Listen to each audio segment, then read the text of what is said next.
Welcome everybody! My name is Jan Nepomniachtchi, former world chess champion. Are starting a new course here for Chessable. A very special Chessable course. Master your chess with Judit Polgar. You know what? I learned a lot.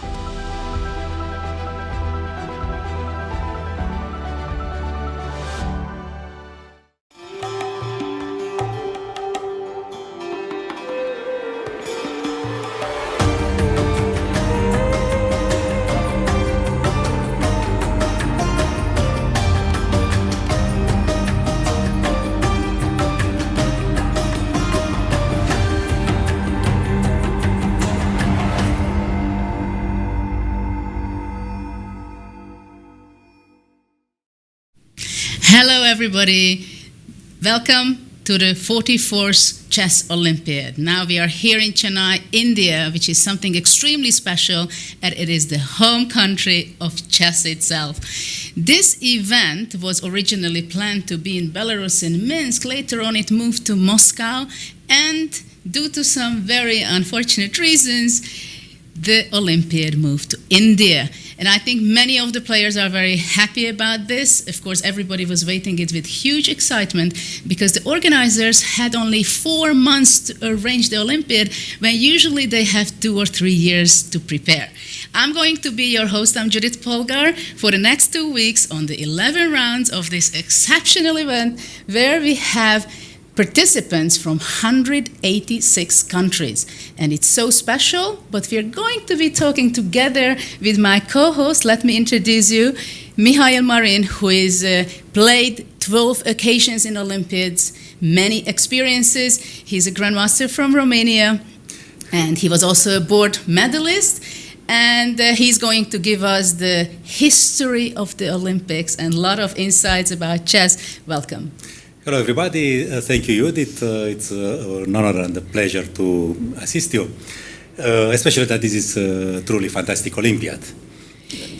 Yeah, this Olympiad has the biggest participation. I think it's a record Olympiad with the countries. And of course we have to say that it is very special because this is the post-pandemic period, kind of, we can say. We had the last Olympiad played physically 4 years ago. So all the players from around the world, they are so hungry to start this Olympiad over the board, physically touching it, making pictures with everybody. It has such an amazing atmosphere. We stay here just few meters away from the location of the playing halls. We have 2 playing halls because there are so many players nearly 2,000 players are participating. So we see so many players coming, it has to be very organized. The playing hall has air conditioning. We have to say it's very important because it's extremely huge heat outside.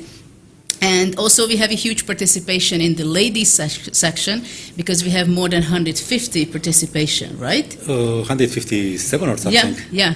So we see now the crowd because there are very important people making the first move.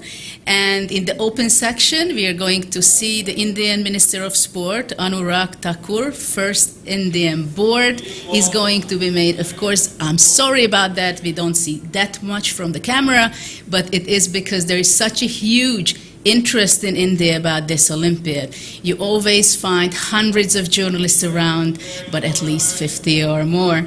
So we also see how it's done. We see maybe the president right now, Arkady as well, Arkady Dvorkovich for the FIDE president, and the president of All Indian Chess Federation, Sanjay Kapoor as well. But you see there is such a big crowd, there is so much expectations from the Indians, not only by the organization point of view, of course, that was a huge challenge, but also we see a lot of interest around the Indian team. What do you think, Mihail, about the Indian teams? For example, in the ladies group, they are the favorite. They are number 1 seeded, and also what do you think generally about the Indian players?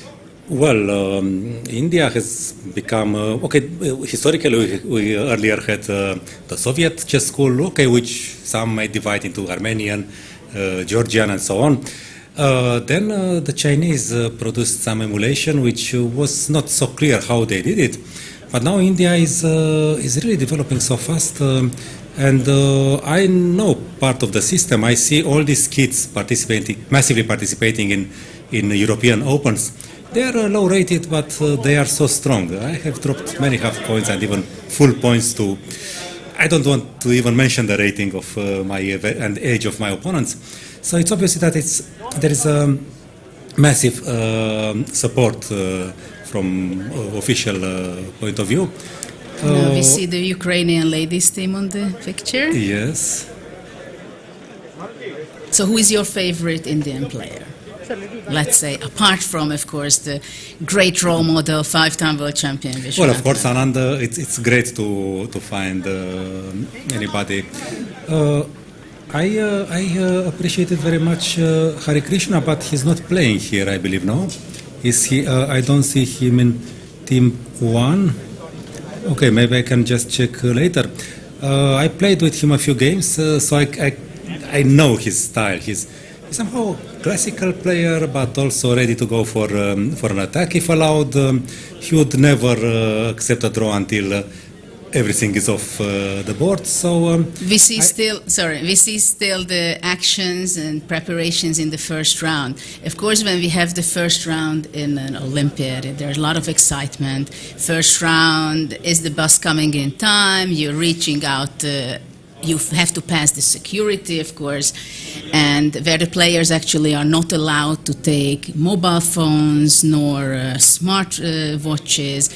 Even pens are not allowed. I was so surprised several years ago when this security measures were taken place. What do you think about the first round vibe? How was it for you when you started your first round in the Olympiad? In my first Olympiad, yes. Let's say your first Olympiad. Which happened to be your first Olympiad. 1988. Yes, well, you know, when I was young, whenever I played the big open, let's say a few hundred of players, I felt so scared, I felt so little. But we see, sorry to interrupt you, yes. Please continue later, but we see Vishwanath and Anand, he's going to be part of the first move of Anna Moseichuk, I think. In that game, you see the full crowd and the excitement. I don't know if you guys, our audience is going to be counting the cameras. I don't know if you can guess whether it's more than 50 or less than that. But in this country, you have such an amazing interest and vibes and excitement about chess. And I think it is very clear that Anand, with his history, he made incredible. So please continue with the vibe of the first round. Yes. So whenever I started in the big open, I felt so inhibited. I mean, I'm so small. But at the Olympiad, I didn't have this feeling. It was really like a fest. I could see all the great players. I saw Korchnoi, who had an operation on one of his eye earlier, so he had one of his eyes covered. I saw Botvinnik from close. I played against Soviet Union, and I could see Kasparov, how his energy, how he defeated Georgiou, our top board. So this was really like, it was something like Alice in Wonderland for me. I saw those three sisters who, together with... You see now that the arbiter will be coming, and he's, I think, ready to give the sign that that's over. Please, everybody can leave, because we are going to make the first move. Actually, it's just past the time, but of course, first round is always like that, right? The VIPs are coming, ministers are coming, presidents are coming, and everybody has this very special vibe. I was talking with some of the Indian ladies, and they said, well, they were very cheerful, and they also said that, well, after the first game starts, probably it will be already calmer and it will be more relaxed. And I think many of the top players especially feel this way, because there are some people from many countries, they just come to see the big ones, to make pictures, right? That's and not I little. remember, that's not little, yes. It happens many times, right? That there are many people who are so excited, but mainly they come to watch the big ones. But the big ones themselves, they come for a medal. They come for a gold medal or a silver. Best. So they have very different mindset while playing in the same room, which is very exceptional. So if anybody has the opportunity to visit the Chess Olympiad, it is nothing like that any other event, right? I can agree, yes. What are your feelings about the First Olympiad? I mean, you were in your early teenage, but still used to its success. And Well, my first Olympiad was in 1988, back definitely in the last century. So we have such a great newcomers, new generation already with the future world champions possibilities. But it was very special, of course, because I was just 12 years old, and I was even more special that I was together playing in one team with my sisters, Sophia and Susan, and Ildiko model, who was also just 19 years old. So the average was like 16 years. For those times, this was very unusual. This was very unusual, though we can talk later about it, that really the age of talents are really remarkably getting lower and lower, especially in India, I must say. And so in the beginning, some people said that some journalist, Leoncio Garcia, I was talking with him, and he was giving his story on El País in the Spanish newspaper, and he said, well, in the beginning he just thought, well, there is a misprint with with the names, that there are 3 Polgars. And I said, well, it's an interesting coloring of the story of the Olympiad. You have to grab some interesting curiosities and fun facts. And then later on we gave the story of the Olympiad because we won. And also that I made the best performance of the whole Olympiad with 12 wins and 1 draw. That was extremely memorable. But there are so many stories, so many things, but we really want to give you the rating difference against David. They play against Angola, board 2, Wesley So, Dominguez, he's originally from Cuba, and Sam Shackland. They play the 4 of them. Extremely tough, and don't forget that they are the only team who has over 2,700 in average. They have such a big difference. No, I think that only in the earlier times the Soviets had such an advantage. There was no rating then, but it was clear that they would just crush anybody. So, but we'll see what happens on the board, because rating doesn't bring you points automatically. So. Well, exactly, that's the case. Let's see the third board, what we have for now. We have Norway against Lebanon, very interesting. But we see that the world champion, even though he has arrived already to the country, and he's getting ready, I think. He's not playing, he's skipping the first round. This happens many times when you see there is a big difference between countries. You can see that actually there are some tactical things going on in the Lebanon team, because there's a 1942 player, while all the rest is higher rated players in the team. 100 points, actually, yes. Exactly. So, but we'll see the world champion also participating. I think for him, we are going to be discussing it later, his journey in the chess history, but definitely he's extremely motivated to get a medal for his country, for Norway. And then let's see the next 2, still see the 4th and the 5th board, and then let's go to the women's section. We have Spain and Wales playing against each other. Alexei Shirov, I played tons of games against him. I could write a full book about those excitements. I'm expecting to have some very interesting games later on, but today, I guess, with 400 rating points ahead, it's not necessarily going to be happening a victory for him by itself, because nowadays opponents, even with much lower level, they do have good preparation. So let's see, also Vallejo is on board 2, they have Anton and Santos Latasa. So Spain is a pretty good country, I must say. If you allow me, over the years, at some point Shirov dropped a lot of ratings. He was a top player, of course, 10, 12 years ago. But I noticed that, he is the author of the books Fire on Board, and he managed to keep the fire alive in his games. Somehow the practical results were not at the same level, but now he's back into 2700 rating club. So, we can expect from him a good tournament. Okay, let's see the board 5, what we have in pairings. This was Spain, and then we have Syria against Poland. And of course, first board, Wojtaszek is a great world-class player there, and Poland is also someone who is going to be aiming to fight for a medal. They have a great perseverance, great fighting spirit, and great team spirit, I must say. And they have Duda, who is not playing today. Exactly, he won the But World in Cup. Poland there were successive waves of good players, starting with some point. They changed the generations, and I don't know how this happened, but there newer and newer players came to Absolutely. the top. They have a very good For 20 school. years, for 20 years, maybe or more. And they are very systematical. Actually, Wojtaszek was also the second of Anand, so probably he gained a lot of experience with that also. But now let's switch to the women's section because we have great players and champions over there. So we're going to be seeing that who is playing, obviously, India is actually taking the big favorite spot, right? Konero is playing right there, and Vaishali, who is actually happens to be the sister of Pragnananda, who I'm pretty sure we are going to be discussing quite a bit, because the B team of India, that's the junior team, and I think it's Anand's favorite as well, because the potential is right there. So, and then we have Tanya Sachev, who probably many of you might know her not only as a chess professional and great player, but also as a commentator, and she's very much in the world circuit of chess, promoting chess as well.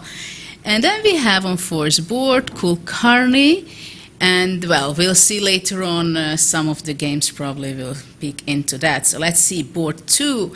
Who are playing there. I think it's the Ukrainian women's team. Of course, they are extremely dedicated. They really want to win a medal, and I think which shines the best. So there will be great fighting spirit and great fight between those teams. I think Ukraine definitely wants to fight for gold medal. And we see the ex-world champion, Yunashina, Anna on board 2, and we see Buksa, Osmak, Yulia, they are playing against South Africa. Of course, generally speaking, if we go on to the next board, we can say that board round 1 generally for big teams is about winning the match kind of easily. But still, there was a time when, for instance, for Romania, who was, let's say, a top 20 country, the first 2 matches, I mean, if we didn't score 8 out of the 8 possible points, it was a little tragedy. But nowadays, I don't think it's so easy. Maybe in the women's competition, the difference is a bit higher, but in the men's competition, it's always a problem, because you can drop half points. And I remember the Soviets frequently dropped points in the first or second round. That they were so strong, but they could not deal when the difference was so big. So okay, so we see in the women's sections, Georgia, they have such a big heritage in success. They have world champions, of course, Nona Kaprindashvili from really the older times, Maya Chibudanidze as well. But they do have quite a few grandmasters and international masters, and we see them. They also have pretty good ratings. They play against Iraq in the first round. You can say also that some teams like Iraq, also we've seen in previous one, that the lower rated player is put on board 1. Yes. And we'll talk about this, that what are the tactics of the teams, how to do that. Let's see the 5th board, and then let's move back to what happens on the board. So board number 4 is Poland, Syria, and actually the Polish ladies also extremely dedicated. There are actually some couples also, like Monika Sochko and also Wojtaszek's wife. And you see here playing against Syria. And look at that, what a surprise, board 1, the opponent has no rating, underrated. So I wonder if the lady did not play in any tournament before, or what was going on. But okay, we see something like this also, and let's see board number 5.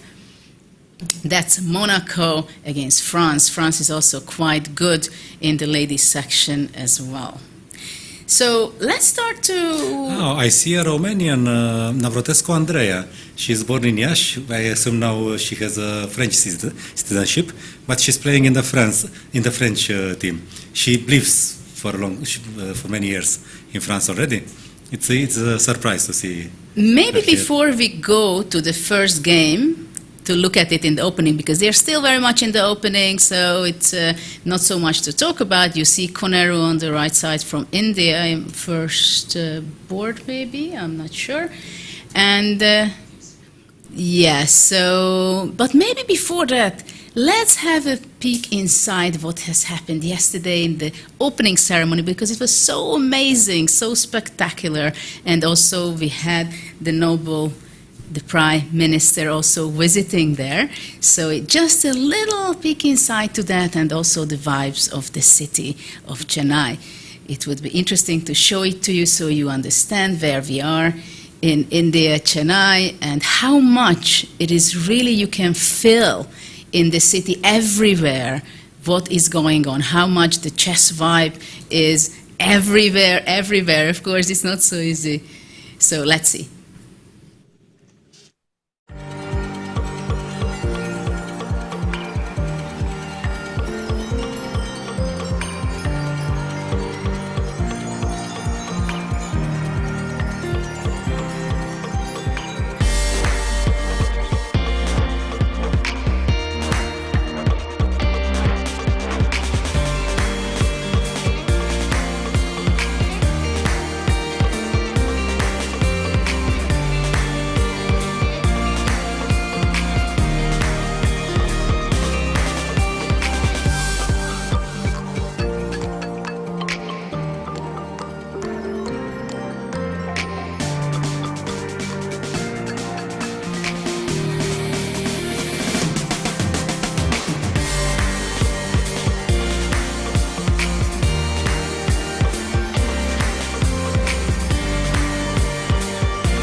Well, we are back at the 44th Chess Olympiad. It just has begun a few minutes ago. We are still running only very much in the opening phase of the game, but let's have a peek inside to some of the games, I think. What is going on? It's only move 5, 6, 7, I think. We have on the board Vidit's game right here. And it's a King's Indian, what is played by his opponent. We also see on the screen Judit. It is very hard, I think, for a 2700 player like Judit to be 100% serious in this game, right? Because this was something very difficult to do, I think, because it's very different from, let's say, Judit goes to play a round-robin tournament in Bill, or he goes for Vaikanze, or some of the big events. And of course, from round one, you have to warm up, you have to be ready for the toughest preparation. But now, when he's playing against a much, much lower opponent, right, then it means that, well, I should be playing well, but how much energy do I have to put? He's just standing up, walking around. So what are your feelings when you just warm up, right? And you know that you need your energy for later. Well, I can tell about my experience in opens. Because, okay, as a 2600 rated player, I play with a much lower opponent in the first round. And it's usually after just one day after arriving to the tournament place, a bit tired. So, yeah, there are some mixed feelings. You feel that you should just make your moves at a normal level, at a constant level. And eventually the opponent will find a way to help you. But... well, sorry, it's a nice way of saying it, to help you, because this is exactly what I mean. When, let's say, we play against a 400 rating lower opponent. Let's say 15 years ago, 20 years ago, it was very normal that I made some moves and my opponent was doing the job, so I just had to collect the pieces, occupy the weak squares, yes. Right? But nowadays it's quite different, I believe, because I see quite a few games when the opponent is very well prepared, especially if they are the lower rated, is playing with the white pieces. It can happen they are extremely well prepared in opening, and they can give different difficulties. But okay, here Makoto is playing with black, and he played the King's Indian. And the King's Indian is such an opening that you develop some pieces, you get castled. So you cannot do anything wrong for the first 10 moves. if it had been an open clash, then maybe things would have been already better for white, but here it's still theory, and it cannot really go bad for black at this stage. So well, though b4 in this position yes, was the last move. This was the move where Ivan Kasparov started playing King's India. Yes, and it was also killing me when Kramnik started to play this b4 against me, because it is not only, it's not concrete so much, it's playing more of the positional direction with the white pieces. And this gave a very hard time for players of King's India. Because earlier they thought that you have to prevent knight h5, and the main moves were knight e1 or knight d2. But then they discovered that, no, before it's known for a long time, but then they discovered that this knight h5 is not so really equalizing at once. So then problems started for black, of course. Okay, so let's go to some other game, let's say with the US, board number 1 Silva Aronian. is Aronian. It's still, I have to get used to that I have Aronian as playing for the US. This is already a much more exciting game, I must say, from opening perspective, because it was, so this is already, for example, we move on to that thought which I started out to say, when a much lower player, rated player, how colorful players we see playing with the white, and it's so funny because Aronian usually he has this extravaganza dressing with his very special, colorful shirts. His shirts are always classy. And shoes. Yeah, he's one of the most. I'm actually inviting him for that. His shirts are always so. Okay, yeah, classy. he's very special. But I think they have a uniform, as most of the teams actually in round 1. They try to show up in their uniform. And talking about uniforms already, I want to mention it that I think, I'm not sure it's the first Olympiad, but definitely in this Olympiad they're going to give special awards for the best uniform of the country. So that will be an interesting. I think that Angola is my favorite. Well, we have to see yesterday in the opening ceremony, all the countries were walking around. Actually, the Indian I liked also very much, this pink, purple with white. That was also something very special. And but look at the colors. They look great, no? This is from their home country. Yes. So if we look at the chessboard, it's 3 bishop b5, which is a very solid way of playing, right? So it seems like Silva wants to go on a solid roads, and knight e7 is the most ambitious move if you don't want to exchange. Yeah, because you can also go bishop d7, right? And but then takes and queen d7. But it seems like Aronian doesn't want to make any exchange in this. Yeah, the position becomes simpler. It's not so easy to get something active for black. Knight d7, okay, at high level it can also be a bit risky, but at least it keeps the tension there. Knight f6. But I think that d4 is critical. c3 is a bit slow. Well, yeah, but it's logical that maybe d4 is not the move he wants to play. He doesn't want to be so aggressive. After all, Aronian is what, number 5 or 6 in the world? But the solid c3 is played supporting the move d4. So Levon played knight f6. Bishop d3.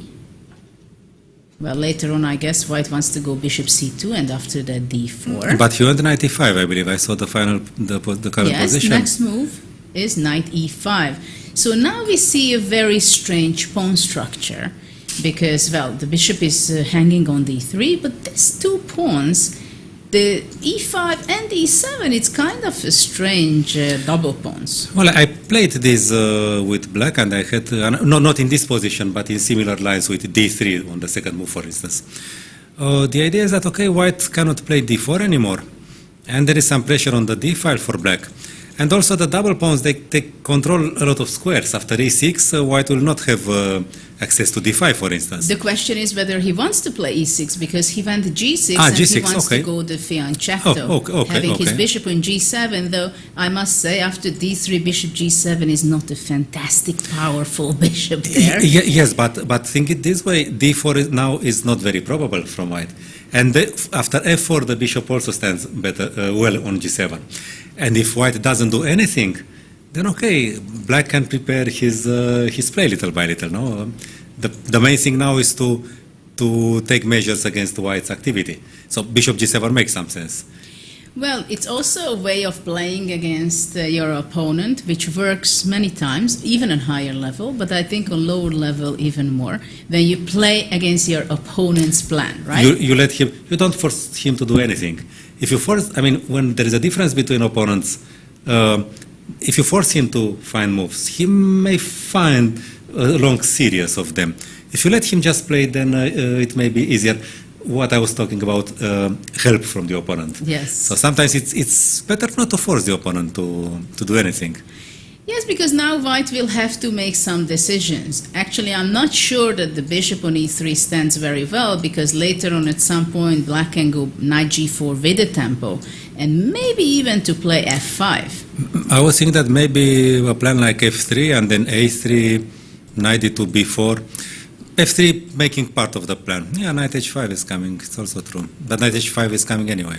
Yeah, but also another idea, maybe black just wants to be thinking about the move bishop a6, queen d7, just go Yes. d8, and then what do you do with this d3? You have to be quick Oh. somehow, knight d2, knight c4, but it's hanging a bit, no? If you go knight d2, knight c4, after bishop a6, knight takes c4. It's Well, after knight c2, knight d2, knight g4, Knight already g4 is- going to be unpleasant. yes. Right? I wanted f3, but that wastes a tempo, of course. And then bishop a6. Aronian is not at the table right now, even though there is a move and short castle is made right here. So we'll see how Levon wants to continue, because actually after bishop a6, maybe bishop a4 could be some unpleasant move. That's the most. So I would be thinking maybe after all short castle with black also makes a lot of sense. Well, to he me. played b6 in order to defend the pawn on c5, so he didn't commit himself to anything. But of course, the bishop should go to a6 in principle. Well, black has a great position, so maybe we can move on. Yes. Let's see board 3, and then I would like to move on and talk a little bit about India B team as well. Okay, because so they we- are a huge interest of the Olympiad, I believe. We have Kalust against Tari Arian. Let's see how Tari is doing.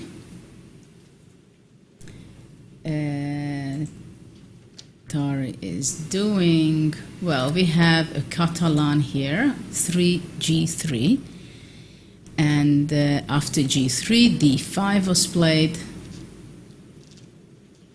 Bishop g2. This is the game. Kaloast, Georgia against Tari Arian, board 1 of the Norway match.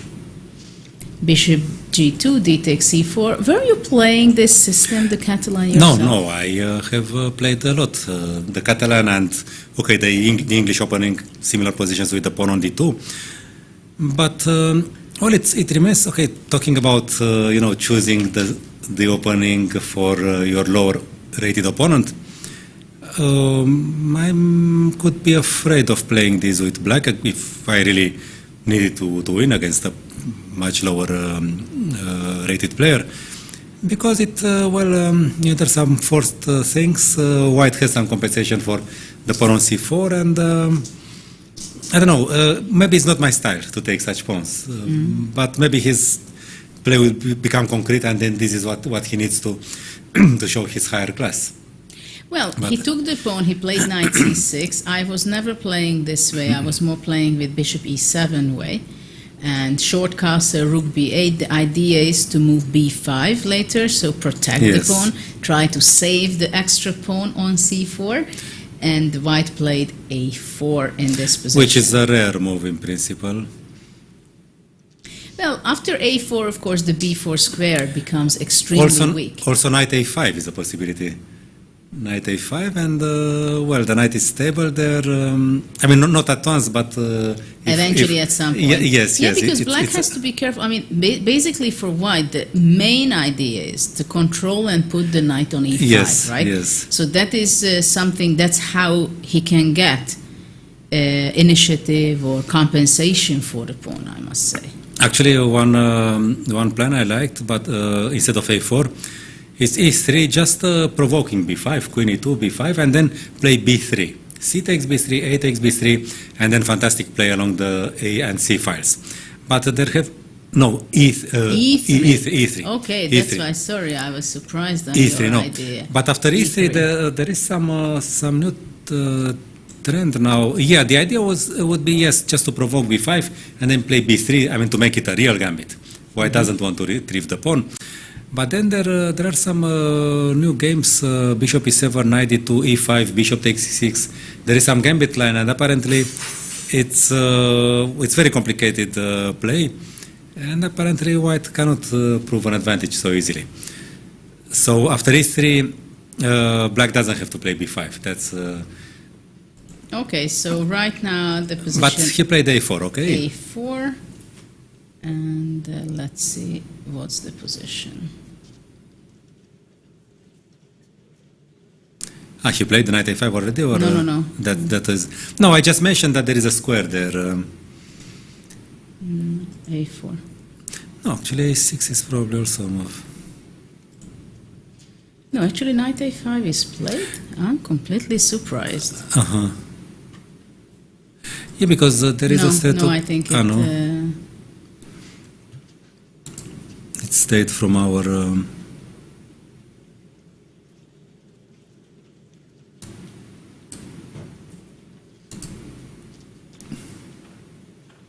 Okay, so let's go, if we can, let's pick who is playing on board 1 in India 2, in the open Okay, section.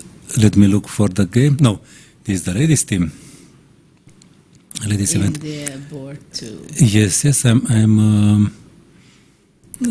searching for it.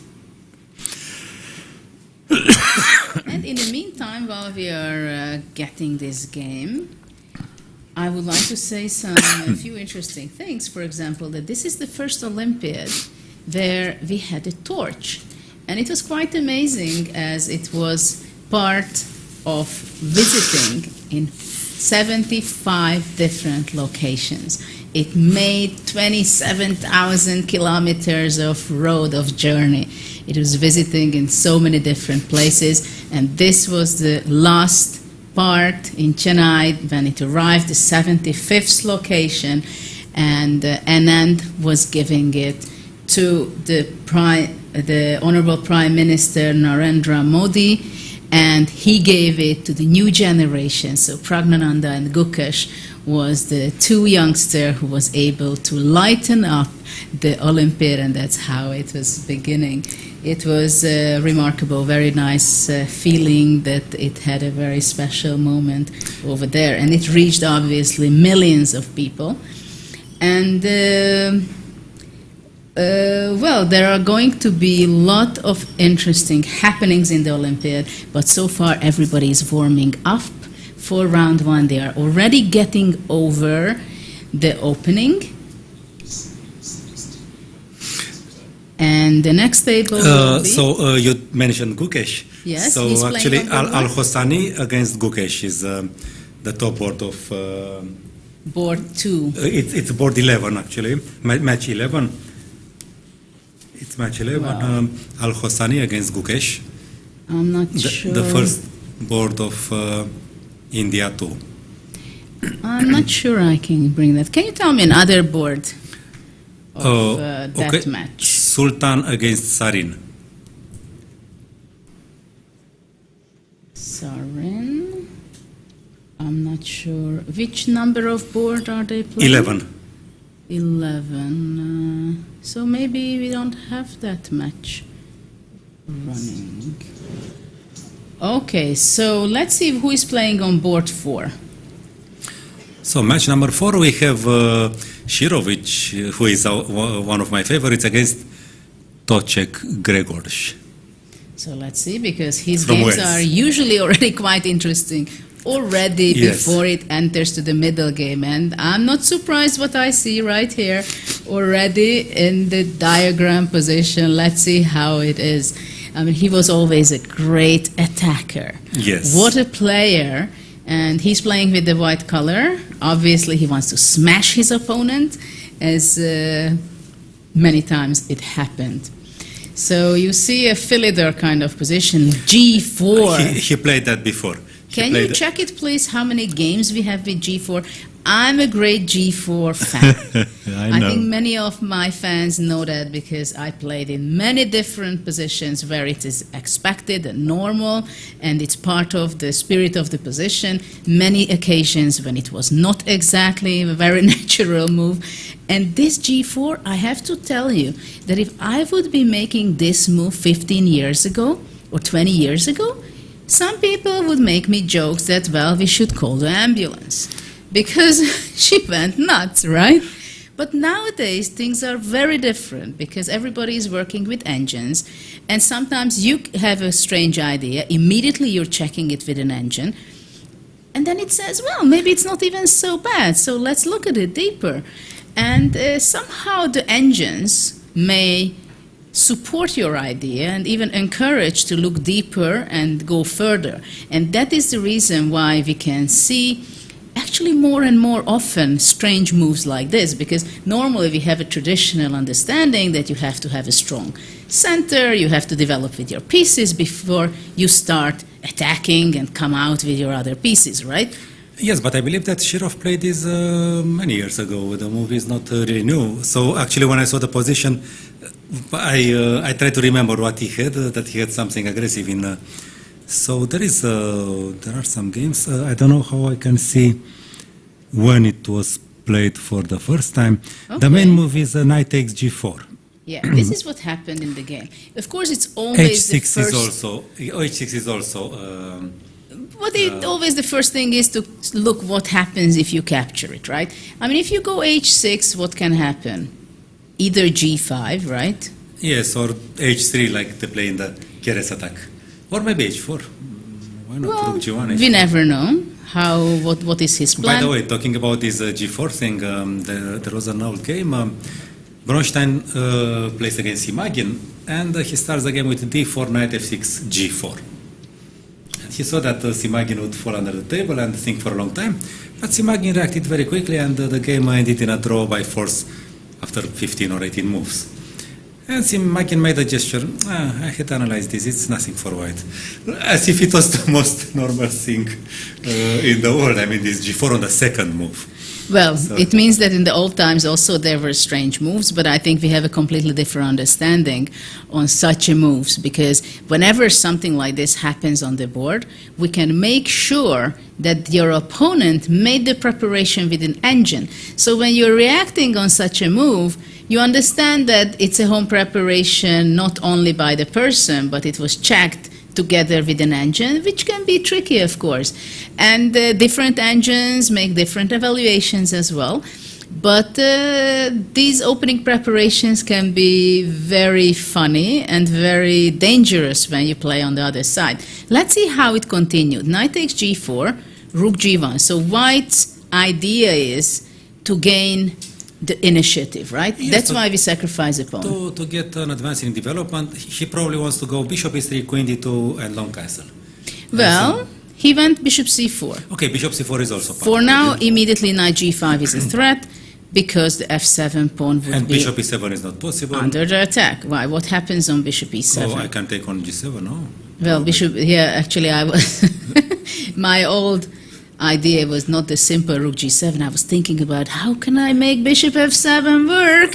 But maybe it doesn't work, no? I mean, it's interesting, but... No, it works. It works. But I take, okay. It works Knight because G5. knight g5, knight King e6, G8, King G8, knight yes. e6, and your queen because of rook g7, okay. Yeah. It's again on g7, Yes. Okay. So that's the reason. So actually, Yes. bishop f7 is not even such a bad idea. Yes.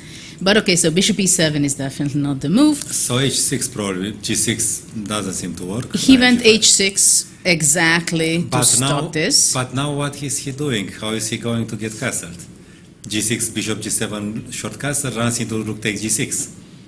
But now white took d takes e5. So now we know that knight e5 is not really possible because takes and bishop f7. It is, but it Though, would be a pity. Okay, king e7 is I'm not even sure that it's completely nonsense with black because it's mutual weaknesses, no? yeah, I mean, if it would be exchange of queens, then it could be just very fine for black, I believe. Yeah, white also has weaknesses. So what did white had in mind if black goes this way? Maybe he analyzes and it's still a bit better. For instance, rook bishop is no, the bishop is hanging, no? Well, I don't know exactly. No, take but, and bishop e3, let's say, no? Exchange the queens, bishop e3. I don't know why is it so good. I mean, I can even play g5, and what an unpleasant square for white. Yeah. It's mutual weaknesses, is that? Or maybe c6, no, to evacuate the king. I'm not sure. Maybe after knight e5. Yeah, it's not obvious. It is not obvious, right? That's the only thing. So black played d takes e5. Okay, fine. Bishop e3, as you said, to develop. c6, it's kind of understandable because black wants to control the d5. Yeah, and to get some squares for the queen. At the same, probably the most important thing is that he wants to get some activation. And maybe he wants to get castled long. And also, or b5, that's what was in the b5. game. Though I'm not sure it's exactly the best way of doing it, of reacting. When you play with Tal or Shirov, you see these pawns on f7 and b5, they are so tasty for attacking players. Yeah, no? but there are dangers going on the king side, right? Yes. So the bishop on f8 is absolutely tied. No, but even sacrifices on b5 at some point. Yes. If you, I mean... Well, with Shirov, you never know where he's going to be sacrificing something, right? Yes. So for now, he sacrificed one pawn, and we are expecting him to sacrifice some more material on the way. But for now, he developed queen d3. Yes, but if we count the developing tempi, okay, white is ahead, I don't know, 3-4 moves, no? Maybe more. So for just one pawn, it really looks a lot. But it is very interesting for me, actually. If I would be still in competition, I would love to try this g4 out. Because it looks so good to have this rook on g1. We could have some blitz game, some blitz thematic match tonight on it. Okay, so queen d3. Obviously, white is not hiding that he wants to castle long. At the same time, I'm pretty sure once even bishop f7 would be something... yes, you have to calculate move by move this bishop takes... So b5. Maybe bishop takes f7 was a threat, no? No, let's see what happens if takes. Now we don't have queen c4. But I don't want queen c4. I wanted to go knight e5. No, knight e5, okay, but... And if black goes back, I can even go knight c6, or I would consider knight g6. Yeah, you can take a lot of pawns, of course, yeah. But what if I just go knight g6 and e5? I have quite a good attack. Yeah, but if you... I told you that I want to go yeah. g4 myself. So everything because, yes, this rook g1... Maybe I should go out to tell Shirov that he can have a free day, and I sit in and continue to get... You know, Tal had this once, he lost a game, I don't remember to whom. He said, every time I sat down at the board, it felt so tempting to sit on his chair. I think it was Nejmedinov or some other attacking players who he usually beat Tal.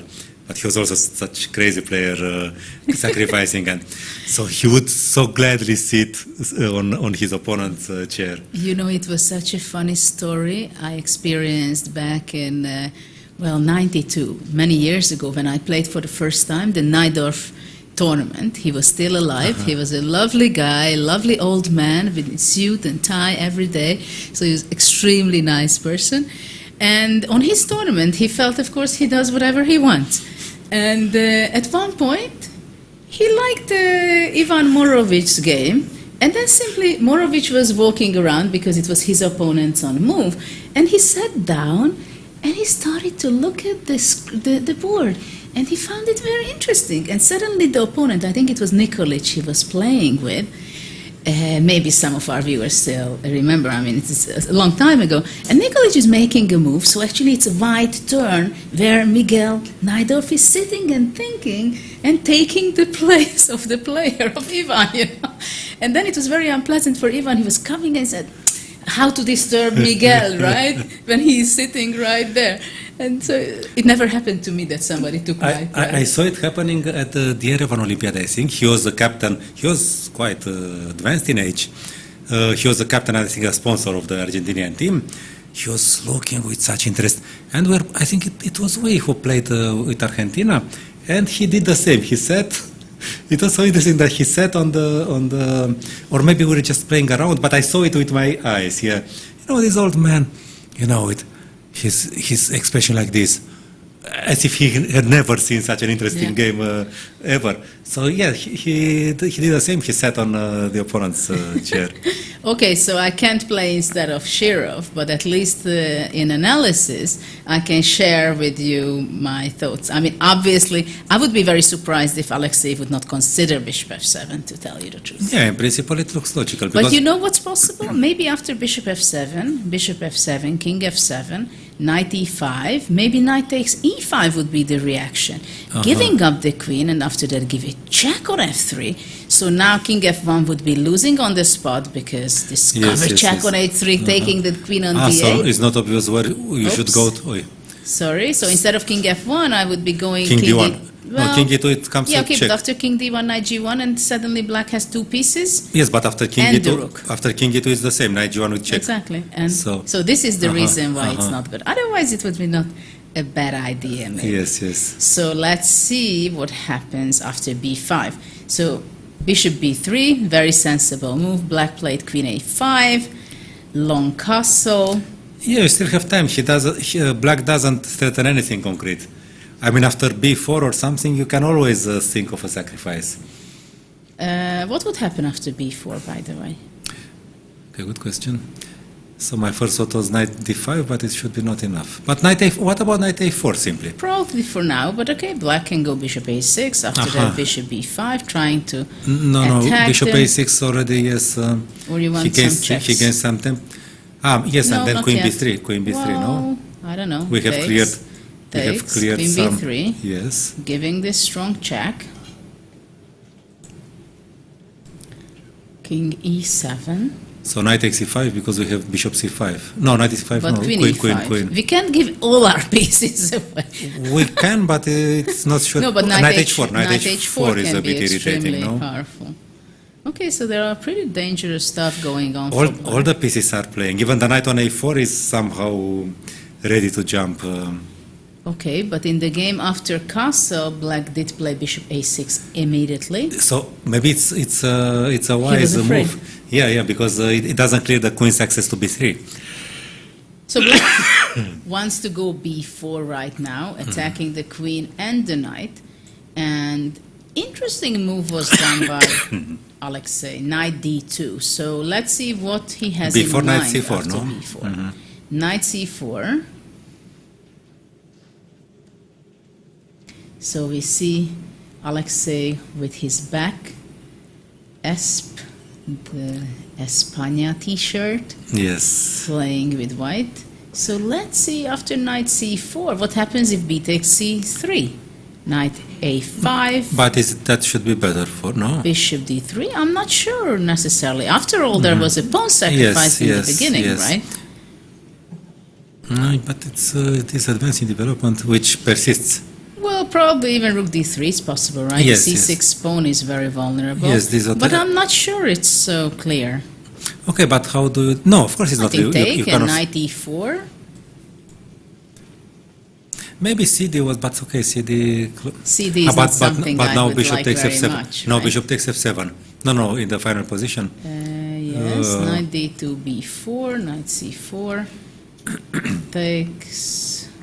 No, but Shirov has the talent to find such things, no? Well, okay, let's say actually Bishop c4. Let's see why is this winning for white. It looks completely deadly dangerous for black, but still.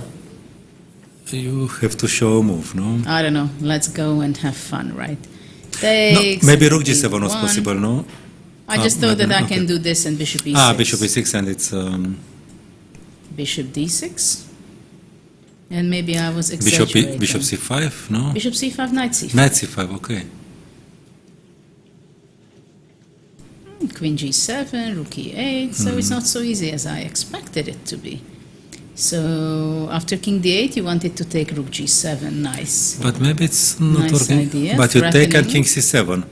Threatening with this. Yes. So you have to take. Takes. And king c7. c7, and everything is defended. Okay, so let's It go doesn't back. work either. Let's go back, and then we see that it's going to be bishop e6. What do you think? Bishop e6 first, and only Queen after c7, queen no? c7, rook g7.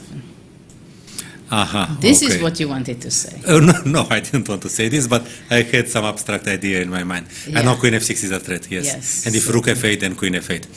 Yeah. I had this mechanism, but you improved it, yes. Okay, so we will see some things like this, I must say. Okay, depends on what he answers. Maybe he goes back with the queen. But then, of course, white... Well, if the queen goes back, No, then no, already after b4 is b4. not possible, right? No, but No, it's no. also possible After- to play queen c7. at once. Yeah, but...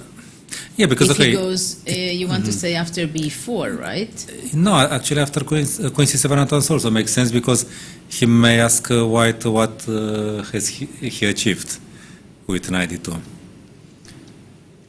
Well, maybe okay. now knight e2, and after that f4, Aha, you want like this, yeah? attack in the center. Yeah, of course. Yeah, the position has opened a bit. There are squares.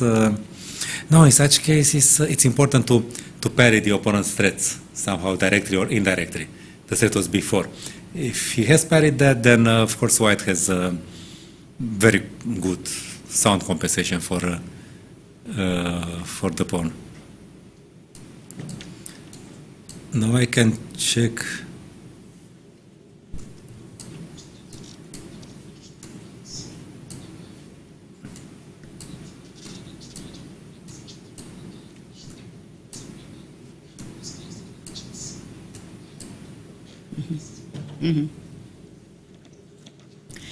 Well, we have some questions from the audience, and they were wondering whether why in the video what they saw, why it's not chess, there are strange moves moving on, but it is chaturanga.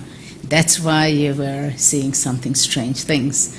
But now we are going back to our board. But I would like to pull your attention to that you can share later on once you see a beautiful game. Please share it with us on hashtag Best Chess Olympiad 2022, because we are very much curious about your opinion. What are the best games played? Because here we have hundreds of games running, and we are going to be able to show you only the ones we have the camera to and the main board. So that's what we are going to be focusing in the ladies and also in the men's board, the top 10 board so far. But we are also going to look other games, what happens in the round. So tomorrow we can show you some of the highlights maybe from the other boards which is played 2025 or even in the other hall between not so strong players or some interesting countries. But we would be very much appreciated if you help our work and you contribute to make the best broadcast we can by giving us some hints. What do you think the best games were, not only from the top boards, but also from any other board of the whole Olympiad out of the 186 teams. So we're looking forward to that. Don't forget, hashtag Best Chess Olympiad 2022. And now let's go to the open section, I think, because we were neglecting it. The women's section, sorry. We go to the women's section because we were not watching any of the games yet. So let's start with the homeland game of the... Antonova Koneru. It's board one. Let's see Koneru, how is she doing? She's playing on board one. There is some interesting things happening here as well. It was an Italian opening. But white played reasonable chess, no? And white is playing Koneru. She plays against Antonova Nadezhda. D3, castle. Castle D5. takes d5, knight d5, rook e1. Very direct. She wants to open the game, and I guess this is all theory. by the way, the Shirov game was still on theory. There are some 15, 20 we'll games. get back Yes, to yes. we'll get back to that definitely, because that's a fun game going on. But now we see actually the board of Koneru in the background. I see Alexei Shirov walking around. This is also something very typical in the Olympiad, of course. First round is also about you're walking around, even though, of course, by the rules, you cannot talk with anybody. But no arbiter will really say anything. When you go around, you shake hands, as now we saw Shirov in the background shaking hands with an old friend. So the first round is very much that out of the hundreds of people you know there, that you That say was hello. a problem for me always in the first round. I wanted to, I mean, even in opens, but I wanted to talk, to say hello to any. And then my game, somehow I could lose focus, and even against a lower rated opponent, this may cause problems, meaning that I might have to play for 7 hours before winning or things like that. Yeah, and this is also part of this very special event as the Chess Olympiad, the biggest event in the world in chess, and we have it every 2 years only. Since you mentioned Chaturanga and the ladies section, may I tell the old story of Dilaram? You know, the Dilaram mate is when you have a pawn on g6 and you sacrifice both rooks to clear the queen's path to the h file and deliver mate on h7. And actually, there is this history of a very rich and wise prince who had a very beautiful wife, Dilaram. But he had one problem. He loved Chaturanga, and he was playing one night for money, and he lost everything. He only had his wife left. And then he played one last game, putting his wife at stake against everything he had lost. And again, his position looked lost. And then the pieces were moving a bit differently than in chess, some of them.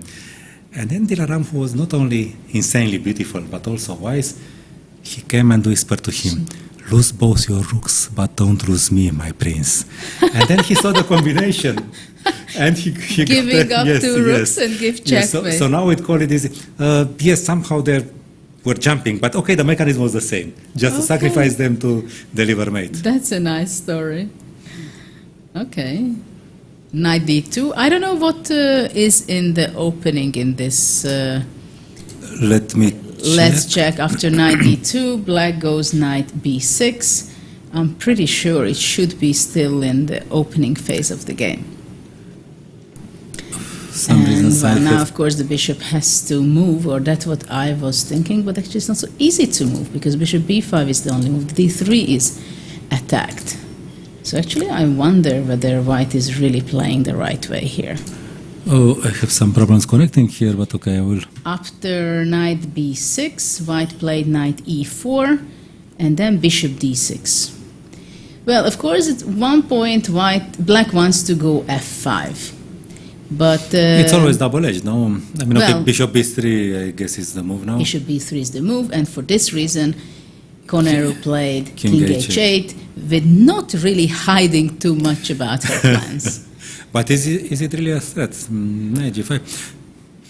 Maybe white should play h3 now, no? Well, I think it's not only that she wants to play f5, but it's also against bishop g5, to play so f6, she can play f6. Maybe it's more of f6 than f5. It's more of a prophylactic yes. move, probably. If h3, I guess black is going to move and back. Knight g3, I would consider. Knight I mean, G3. just to free my... Yeah, you don't like this pin. Yeah, but of course...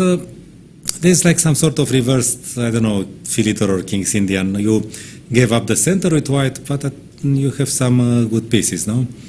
But maybe black can consider to take and play f5. Yes, that could be. So there is some great initiative with happen, e4, yes, more because knight f5 is not possible to g6, okay, right? Okay, yes, yes. So indirectly it's protected. So after f5, black has a very active play. She can go queen f6 after that, queen g6, bringing the and rook to e4 is e8. always in the air with the queen on f3. And black has all her pieces very actively placed. No, of course, especially with low-rated opponent, this is what you want to do, or maybe So not. what else can white do in this position? But I think it's important for black just to be ready as an option to play f5. This is something Yes, that... yeah, it is the threat which is stronger than, you just, you don't hit, but you just, Yeah. and you know. And it's also something that you give the opportunity to decide for your opponent, right? Because white has to make a decision whether moving a knight to g3 already or playing h3. Actually, there is not much choice for white, I believe. Yeah, black is well regrouped somehow. Nothing is hanging in his position. In her, sorry. Maybe to take on d6 and play d4. Okay, h3, maybe h3 first just to... Yeah, h3 is a good start. And then knight takes d6. Okay, if black takes with the queen, then I don't know. And black takes with the queen, and after that she wants to go f5. Yeah, and there are she problems has on this d3. pin. It's very unpleasant for white, I believe. No. You cannot give up. No, I hoped for cd and then d4, but no. Yeah, the problem is that, okay, white should be somehow controlling well the position, but it can change. It can change. You have to, with black, we don't have to find anything. You have to just develop. This is also a very interesting thing, I believe, that there are some positions which seems like very balanced, but simply it's easier to play With with one. one side. And this maybe we can say that in this position it seems like it's easier to play it with black. I mean, black still has the two moves to play, queen d7 and rook e8, for instance. And as a reserve, f5. Yeah. For white, it's not so clear because, okay, what is she going to do with the bishop on c1? How is she going to connect rooks? So that Yeah, can... basically the pawn on d3 is always kind of tricky. That it's not a weak pawn. Sometimes it's thinking to move away to d4, but I think when the bishop is on d6, it is not easy at all to think in reality to play d4. Yes. Yeah, it's not easy to attack, but it's not easy to promote either. So it will stay there. Like in the King's Indian, the fianchetto system, knight bd7, it takes d4. The pawn on d6 is always there. White cannot take it easily, but black has to invent things. Yeah. So, yeah, of course, if there is a difference of level between players, it can go wrong for white very quickly. Okay, why don't we see the board 2, I think, of this match, Vaishali? So it's Vaishali against Abrorova? Yes, I would like to see her because it feels for me very special in this Olympiad when you see brothers, sisters, or other family members. Okay. Because actually we have some interesting themes. For example, the Swedish. You notice it, yes, it's a family business, almost to that extent as 88 in Thessaloniki. We played the three sisters together, but in the Swedish team there is Pia Kramling, who is very famous as a top 10 woman player for many, many years, quite a few decades. And her daughter, who is actually also one of the top streamers in the chess And a world, beautiful girl Anna. also. And the captain. And the captain is the wife of Pia Kramling, the father of Anna. So it's very nice family, but it's something very special also for them, I believe, to play together in one team. But now, when we see Vaishali, she is the sister of Pragnananda, who is one of the most talented player right now for India, and many people say that he might be the future world champion one day. He is an incredible talent, and I read it that actually he was playing with his sister, and then that's how he got curious about the game, because she was playing She's first. a bit older than him, yes? Yeah, that's what I read, and so she gave her share to the world, supporting her brother. But by the way, the position is very interesting. Yeah, I want to see from the beginning, because she seems to be comfortable in the Sicilian, it seems.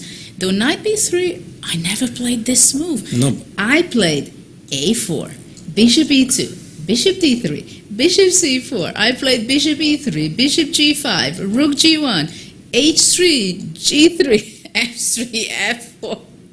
Queen f3, queen d3, I think. I played all this move.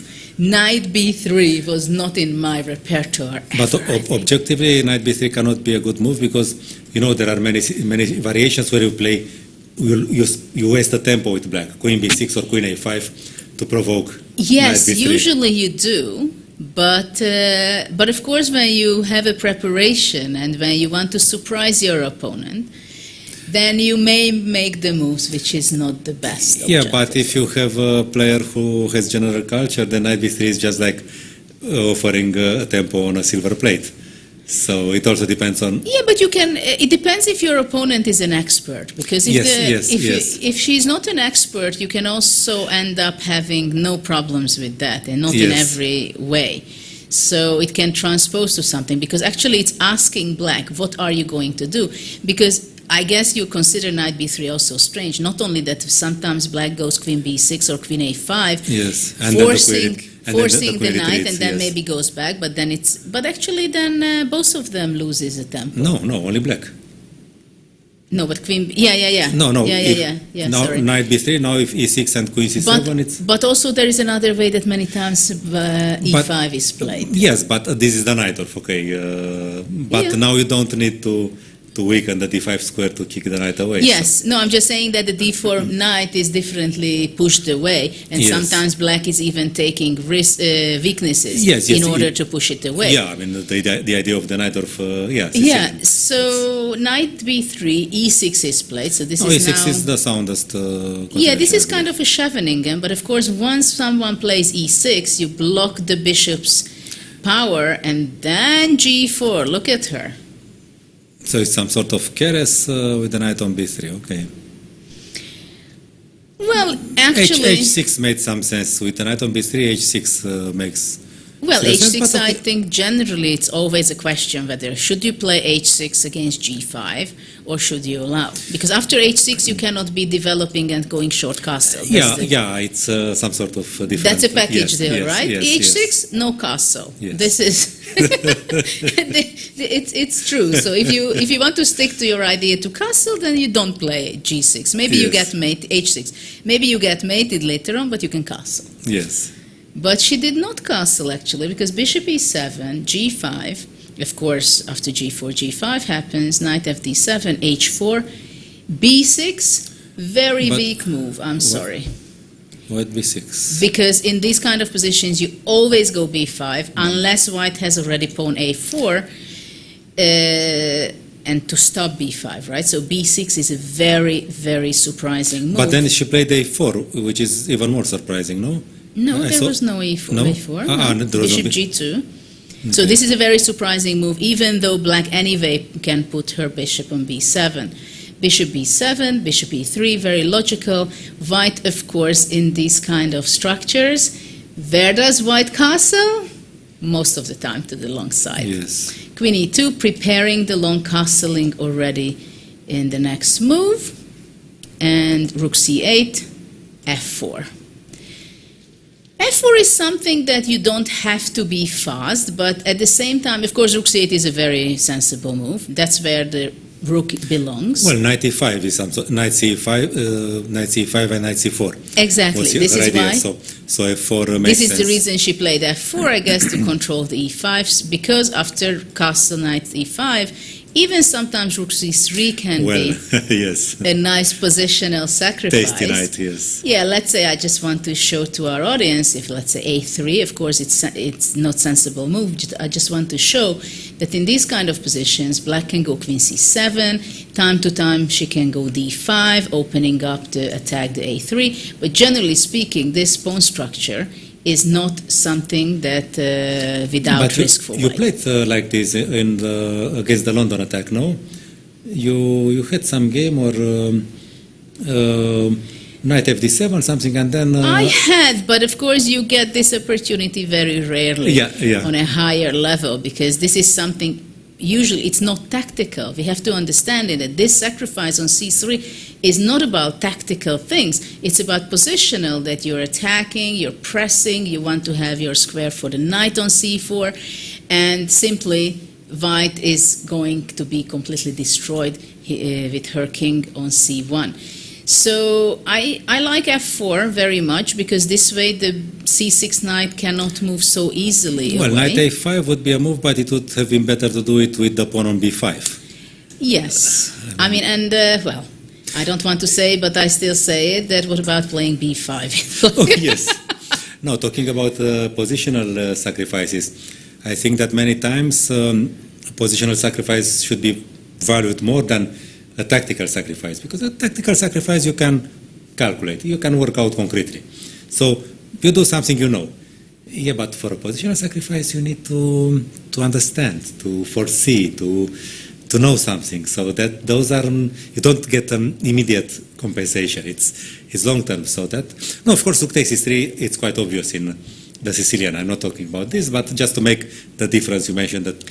Well, I understand it very well what you're saying, because when I was a kid, it was very clear that I was an extremely tactical player. That's how people got to know me also, that she's so dangerous, she's attacking, she always hunts the king.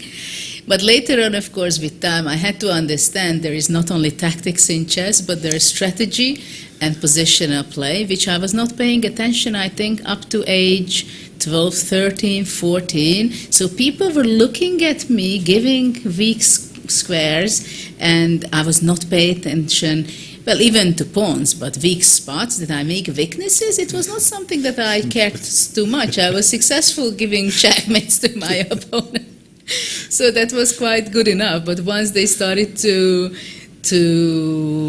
punish me for my attitude, then of course I had to start to learn more about positional check and develop myself to become a more rounded player. And nevertheless, the old times were the times when you frequently finished your game with a bright smile, no? I remember you told, you wrote in your comments many times, I was smiling just like this. Well, with some of my tactical sacrifices, I had really big smile. The moment when chess can make you happy. Yeah. The beauty But of going chess. back to positional sacrifices, it started, I think, somewhere age 15, 16, 17. So I was already in the top 50 in the world. And that's when I started to understand more and being open about making positional sacrifice, and also being careful about giving the opportunity for my opponent. And I remember exactly when I played in 2000, when was it? In 94. In 94, no, Linares. Linares, when Kasparov played, Karpov played the tournament, not only played, but he played one of his best tournament ever. And I played against Karpov, playing this, he played, I think, move 3, bishop b5, or some sideline. He played e4 for a change. And I played some very bad positional move. I got positionally... C3, maybe C3. C3, yes. It was some positional problem for me. And he had an opportunity, Anatoly, to grab a pawn. And he was just not paying attention about my pawn. He just made a point that, okay, you have weaknesses, I control the weaknesses. He controlled with his pieces, not taking the pawn. And it was so painful. But then I understood that sometimes a weak square is much more painful than if I give up a pawn. So that was one of the lessons for the rest of my life. So going back to b5, I like b5 because suddenly black starts to have a little more activity. You have knight b6, and we have to forget that we did this b5 move in 2 moves. So she played b5, yes? No. I want to play b5 desperately, and only after that to play knight a5. Or knight b6. Knight b6 is also possible, of course, and go knight c4. No, you know what happens if we play b5? We more or less return the offered tempo. And we haven't moved with the queen, which may be good, because, okay, the queen doesn't stand so bad on d8. I mean, rook c8 is more useful than queen c7. So why she didn't play b5 in the first moment? Okay, that's a good question, but... Well, we see her thinking heavily, having the dilemma what to do after f4. But we can say that White has a very healthy position, attacking position. So but we can say that... I think that the position is, in general, for both sides, is very classical somehow, no? Exactly. Classical chess. Very somehow. Nice Sicilian position, which clearly White is not hiding her tactical ideas, I think, on the king's side later. Let's go. I see there is this other next board between Tanya. Tanya Sachev playing with the black color against Rukshova. Saidova, yes. Well, it's a very classical Rai Lopez, right? It's Zaitsev. Aha. Certainly. We are also going to see the board where they are playing. Zaitsev or Karpov, you can call it, because it was Karpov's main opening for many years. No, but it's Muslov. It's not Zaitsev, it's Muslov. Because yes, sorry, that's with bishop b7. Yes. Yes. So now she can choose between bishop d7 and bishop b7. Okay, so after knight f1, bishop d7 she went. Yes. Knight f1, knight g3. I played this Knight with a5, white a lot. I like to play against the Rai Lopez quite a bit. You have a very good feeling for how to combine threats on both wings. I remember, and you have a very good way of anticipating the attacking possibilities. There is this game against Ivan Sokolov, for instance, in Baikanze. Yeah, that was a good game of mine. In 2005. Thanks for reminding me. Yeah, c5, a4, knight c6. The Indian teams, they had very serious preparation for the Olympiad. I know that also the ladies team had a preparation session of 10 days with Boris Gelfand. So they absolutely took it not only seriously in general to spend the time and energy, but also having great trainers supporting their dreams. This is part of the success, the general success and progress of the Indian chess. Yes, there are a lot starting of growth. from the level of the kids, who can see 40, 50 Indian kids in many of the European Opens, but also at a higher level. You have to continuously support sustain their development. So I think they are doing it on several levels.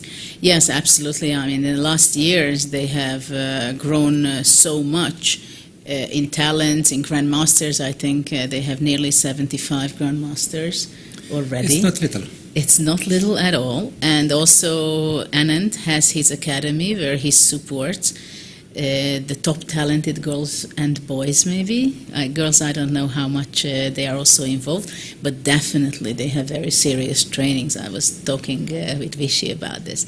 So ABABs, there was some exchange here. Also another exchange takes knight h4, which is a very typical idea, to go knight h4 and go to the outpost to f5.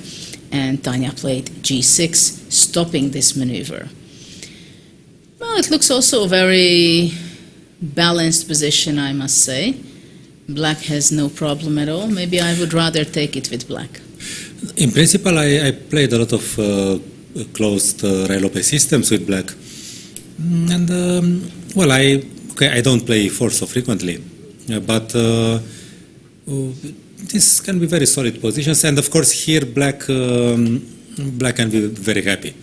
There is no danger of d5, the pieces stand well. There is this possibility of c4 and later occupy the c5 square. But you have to work a lot to get something. I mean, the position is almost symmetrical.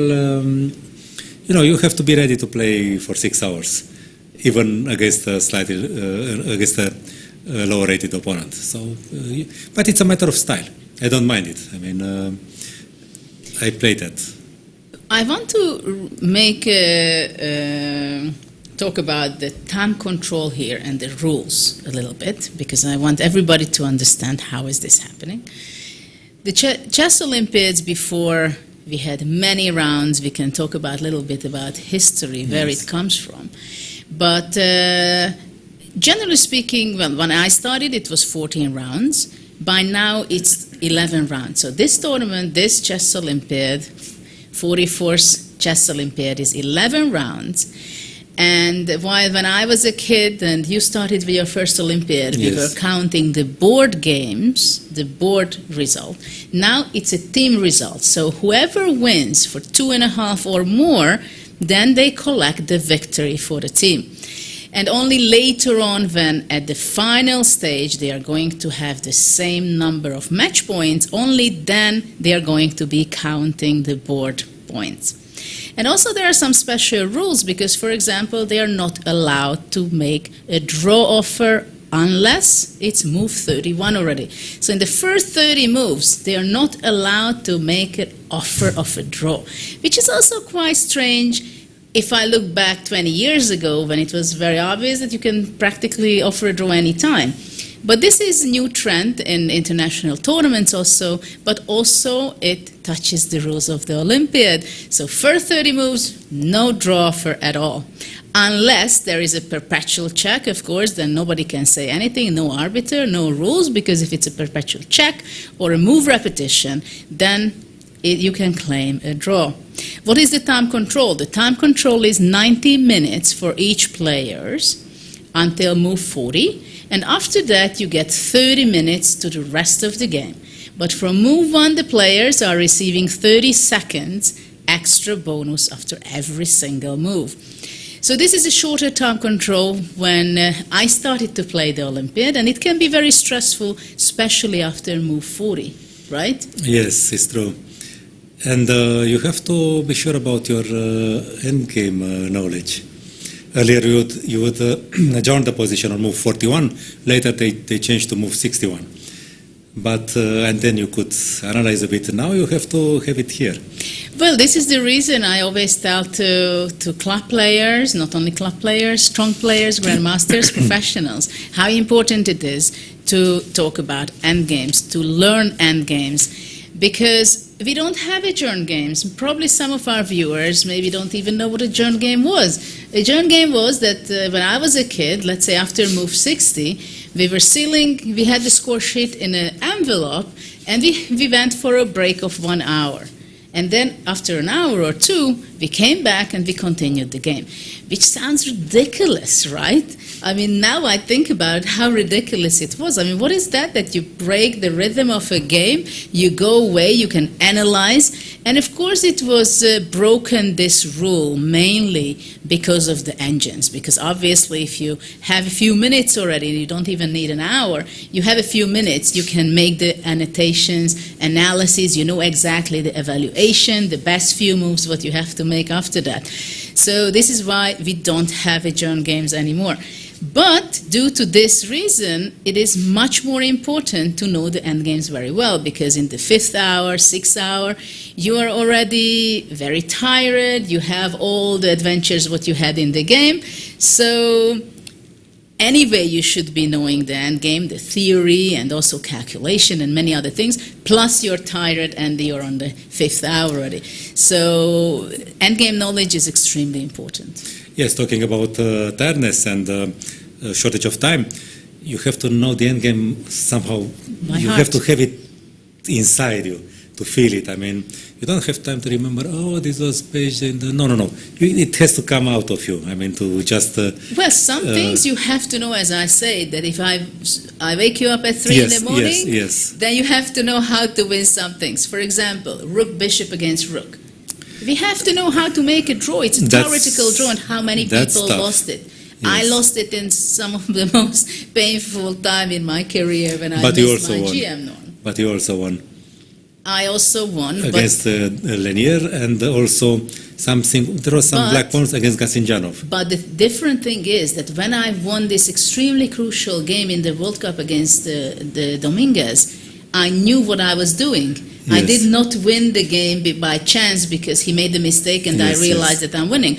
I knew exactly that I'm having a winning position, even though I was not able to convert it into victory because it was on the side somehow. Yes. But I knew at least I was aware of it, that I had the winning position, and I also made an incredible saving against Nisipianu, for example, in a knockout World Cup in Hanti-Mansijsk. With Dominguez, I remember that you tried, you knew that you have to move with the bishop to the side, but you didn't choose the correct side. No, the problem is in the rook and bishop endgame that usually you make your studying when you have your your king is pushed on this side or the opposite side. And when it's on the side, your memory is somehow not perfect, and it's a mirror, so I should be moving my chair to this side to understand it more and that the patterns come back. My former trainer, the late Grandmaster Ghicescu, said that he had once, maybe he had rook and knight against rook, I don't remember, okay, or rook and bishop. And his opponent was defending, and then suddenly he escaped with the king from the back rank to the side. And he moved his chair to the side because he said, I know to defend like this, I cannot defend like this. It was a draw, but... So we have a move queen f3 was played with the white pieces. The idea is that actually black has to decide what to do, because now if bishop g7, I think then bishop and h6 bishop would h6, be possible. no? So this is why bishop g7 is not possible. So she will have to... Well, rook e6 is a move, right? And then we have to consider knight f5, no? Permanently, somehow. Yeah, knight f5 is always some action over there, but what else can black do? Knight h7. Let's go knight h7. Maybe because she wants the knight g5, no? Yeah. The problem is that the bishop, the Spanish bishop, which is such a fantastic attacking piece, now it's not that active. If bishop b3, then c4. So you mean the c1 bishop? No, the c2. The c2. The c2. This well, is now it's... Yeah. This is what they taught me when I started learning theory. I was 8 or whatever. That it is the Spanish bishop. It's a very dangerous attacking piece. But now it's not so active in this position. So we see the playing hall where only in that area what we see, it's only for the players. There is a special area where the people can also walk, some of the limited number of audience. But you know what my feeling is? I played all these Olympiads, and of course in different countries, different places, but somehow the playing hall always looks almost the same, no? With these banners with the teams' names, no? Okay, there are differences, but you look at the picture and you say, this is a chess Olympiad. Yes. Well, for different reasons. Most of the time, we see it as chess Olympiad because it's huge. It's huge. And there are some organizations, some Olympiads where we even played in one hall, I believe.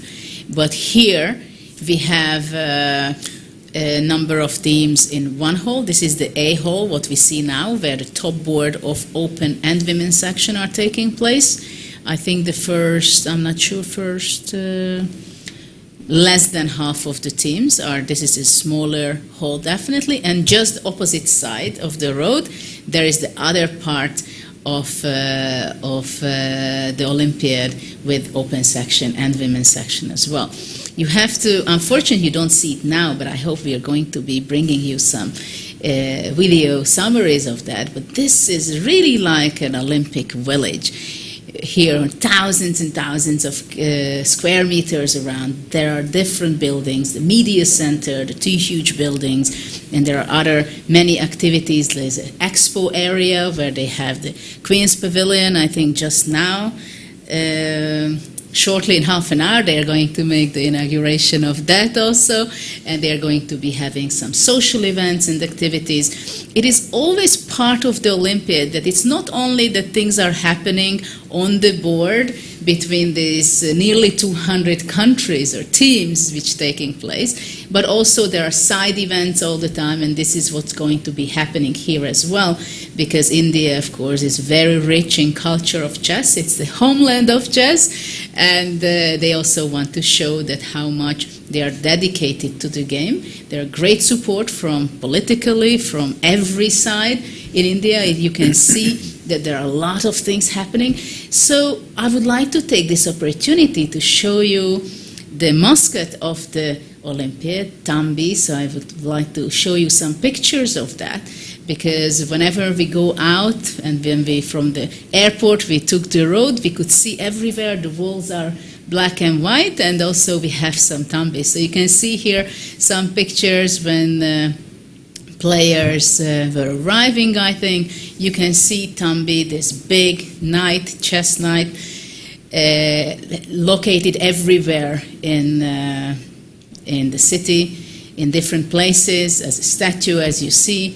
And behind you can see the Shore Temple, which is actually located extremely close close to the playing hall, about 10 minutes by car. So I do hope that on the free day I will have the opportunity, or we can go together to visit. You can see the big posters. So in many different ways, you see everywhere in the city that the Chess Olympiad is taking place. And it's a very special feeling for me that it is everywhere, and I can say that there are a lot of positive feedback. Every people, they are smiling and they are extremely positive, and they are very proud of their country also that they do organize this event, and they have such a huge cultural sport event, which is the Chess Olympiad, which is the biggest chess event every 2 years happening. And 2 years ago, we have to say that we were not able to have an Olympiad over the board because of the pandemics. So the last Olympiad before this, which was with this kind of similar atmosphere with tons of different countries over the board, it was 2018 in Baku last time. It was in Baku, right? No, in Baku it was 2016. It was 2016. In 2018 it was Batumi. So, yeah, I was not playing there. I was just visiting there for a day or two. And but we had an Olympiad. It was an online Olympiad, took place in 2020, which was, of course, an experiment also by the International Chess Federation. As there was no possibility to organize an offline Olympiad, they still wanted to give something to the chess community, and they tried their best to be able to do it. Of course, technology gives an important role in chess, which we've seen during the pandemic, because we've seen incredible number of tournaments, shows, streamers became worldwide famous through chess, because chess was basically the only sport we were able to watch and play, enjoy. It was entertaining. But of course, it has difficulties. For example, you need to have internet connection for that. So this was one of the problematic issue in the online Olympiad in 2020, and it was a case between Russia and India in the final match, and it was exceptionally interesting, and I think first time in history, and well, I can say maybe lost. I can hope that, I mean, in Olympiad you have to have 3 medals, right? You have gold, silver, and bronze. This is how it goes. And in this situation, of course, it was extremely difficult decision by the president and from the team who were making the decision. But this time, 2 years ago, it was given to 2 teams the gold medal, to the Russian team and as well to the Indian team. So that was the previous Chess Olympiad, which had to be organized online. Mihail, how much experience do you have on online chess? I consider rapid chess and online chess as entertaining, but it should not be the real thing. No, for instance, during the pandemics, I was glad, there were no tournaments, so I was glad when I was invited to play with a Swiss team in the European Club Cup. It was rapid. And I scored quite okay. I beat Shiro, for instance. It was not such a bad game for online rapid. But of course, this should be like training, like maintaining the contact with chess when you don't have tournaments. The level is, more superficial. You don't find the truth in rapid chess, and if you have to calculate on the screen board, even less. So it's something that saved chess during the pandemics, I believe. It actually the Carlsen tournaments and the online Olympiad and all other things, they saved chess as a competition. But it's good that we return to over the board chess, which I find, there is also this communication of personalities. It's not only the moves. It's a dialogue between 2 personalities, 2 real people, not 2 mouses and 2 screens, So there are things, unseen things during a game. Moves you make or don't make because your opponent puts some pressure on you, or on the contrary, invites you to do something. So this you don't find on online chess. Yes, of course, it has a completely different atmosphere, spirit. well, I wouldn't say it's a different sport because after all we care about the moves, but still it does have a completely different atmosphere playing online. I was not competing online in my career because I stopped 8 years ago competitively. And I don't know how I would be taking it if I would have to play. Probably you just get used to everything. And we also have to say that the online events were really rapid or blitz events. Yes. This is very important to highlight because otherwise it wouldn't make any sense to make a 5-6 hour game Yes. online, right? Yes, of it's course. not entertaining, it's a lot of time. That's not the point. By the way, there is a curious moment when before this online European Club Cup, I asked whether I can use a chessboard to think my moves on the chessboard, and of course the answer was no. Of course. That would have been considered cheating because Yes. I wanted to. I mean, I wasn't planning to move the pieces, but I wanted to see that, to have the feeling that I play normal chess, but it's not allowed.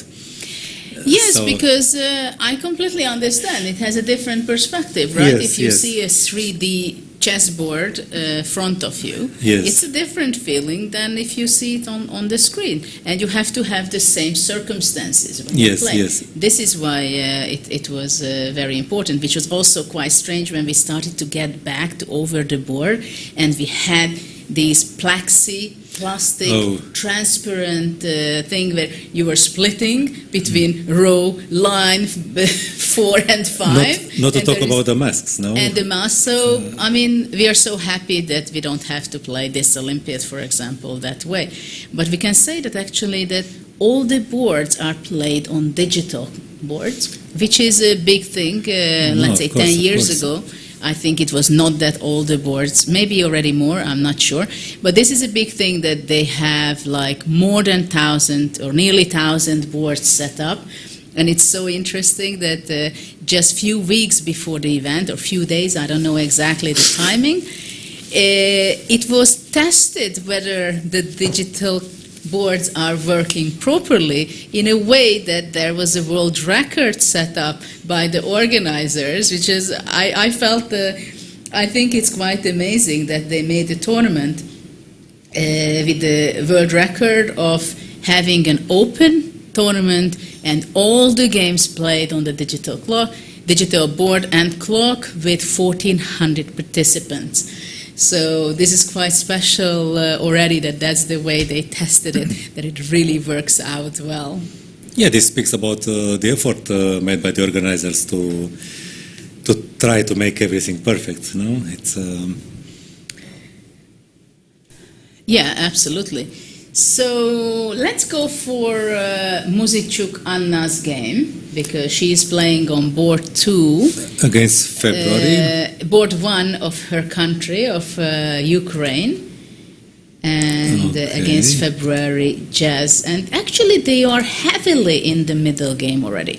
So by now, we passed more than an hour and a half. The games are running already. And so maybe already soon we might have some of the game finished even. Because Do you think that none of the game finished?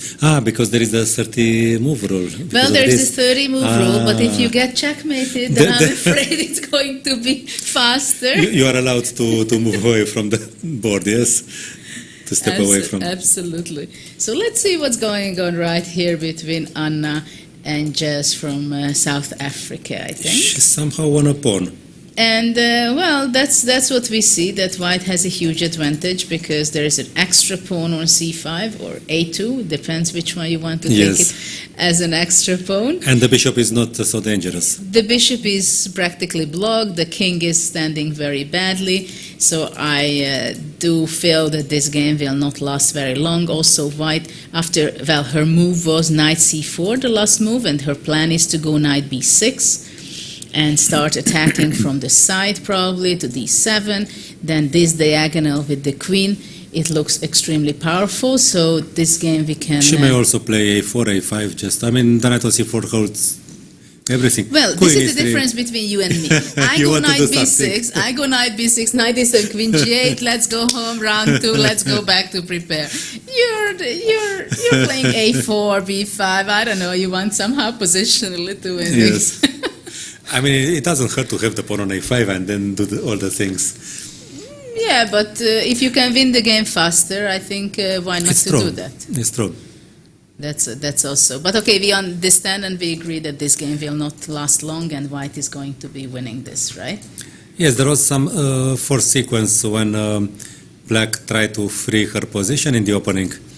When she played c5, yes, okay, now, yes, c4, and somehow she... I played this with White. I had quite a few games. Precisely this position, yes? I think this exactly. And also. maybe rook c8 now was wrong, no? Or what did she do?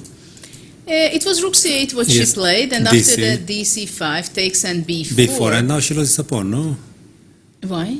Bishop e7, c5, knight Ah, e5. yeah, this goes like Yeah, this, c5, yeah, knight yeah. d5, knight e5, so the black queen has to move If because... queen b5, then look at a4 that. doesn't look Look well, at no? this. Look at this trap. You trap the queen, yeah? Oh, this is a sad news. So after knight e5, queen c7 is a must, and now queen a4 check, and the a7 is going to be taken. Yes, but okay, just a moment. But- How did this happen? Well, it's not possible because the e5 knight is still under hanging. attack, so knight d3. I think there were games still on this, you know? I can check it.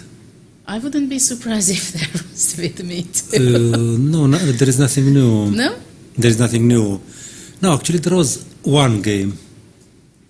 I think a6 was played, but why? Somehow I cannot see who played it.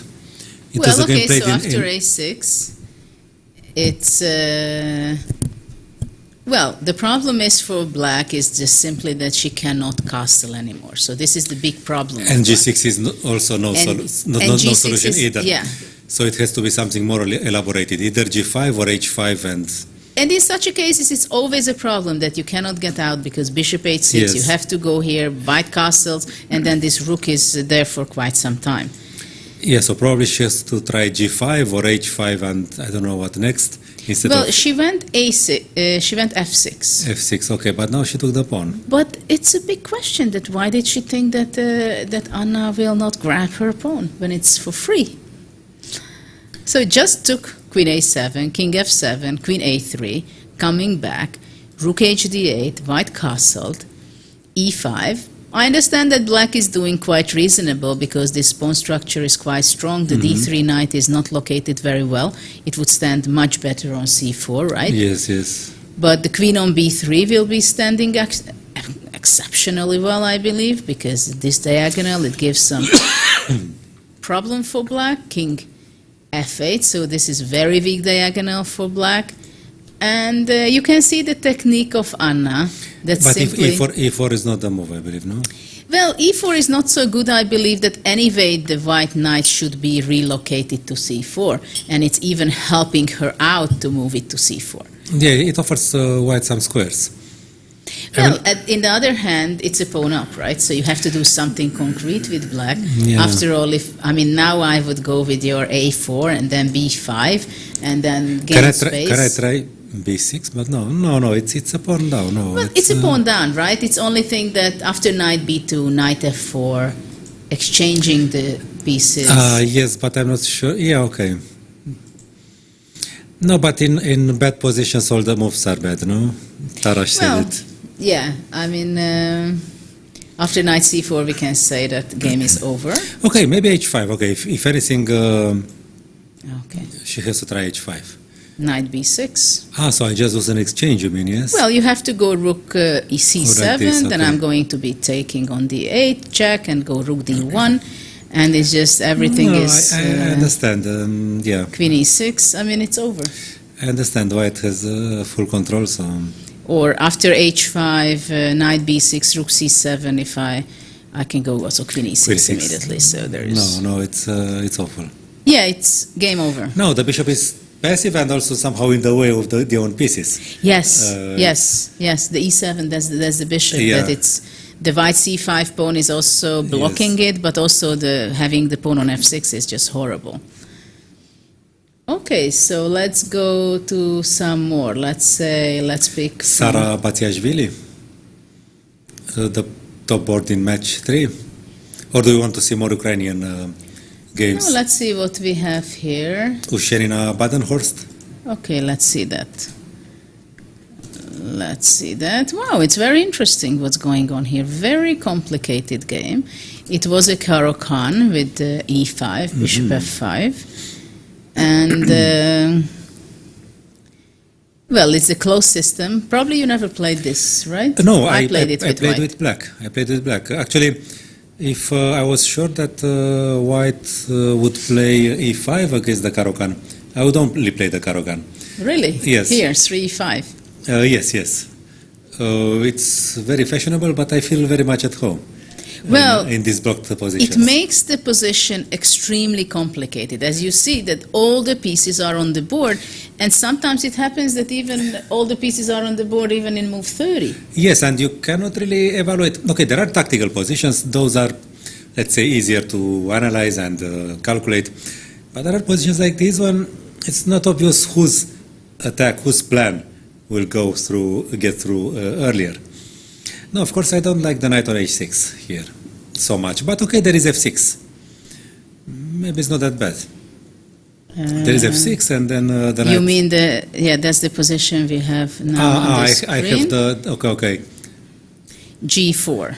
Yeah, g4 is very provocative, no? g4, well, it seems like g4 is very fashionable. I love that. But of course, in this position, in this system, g4 is something important. And now black has two options, right?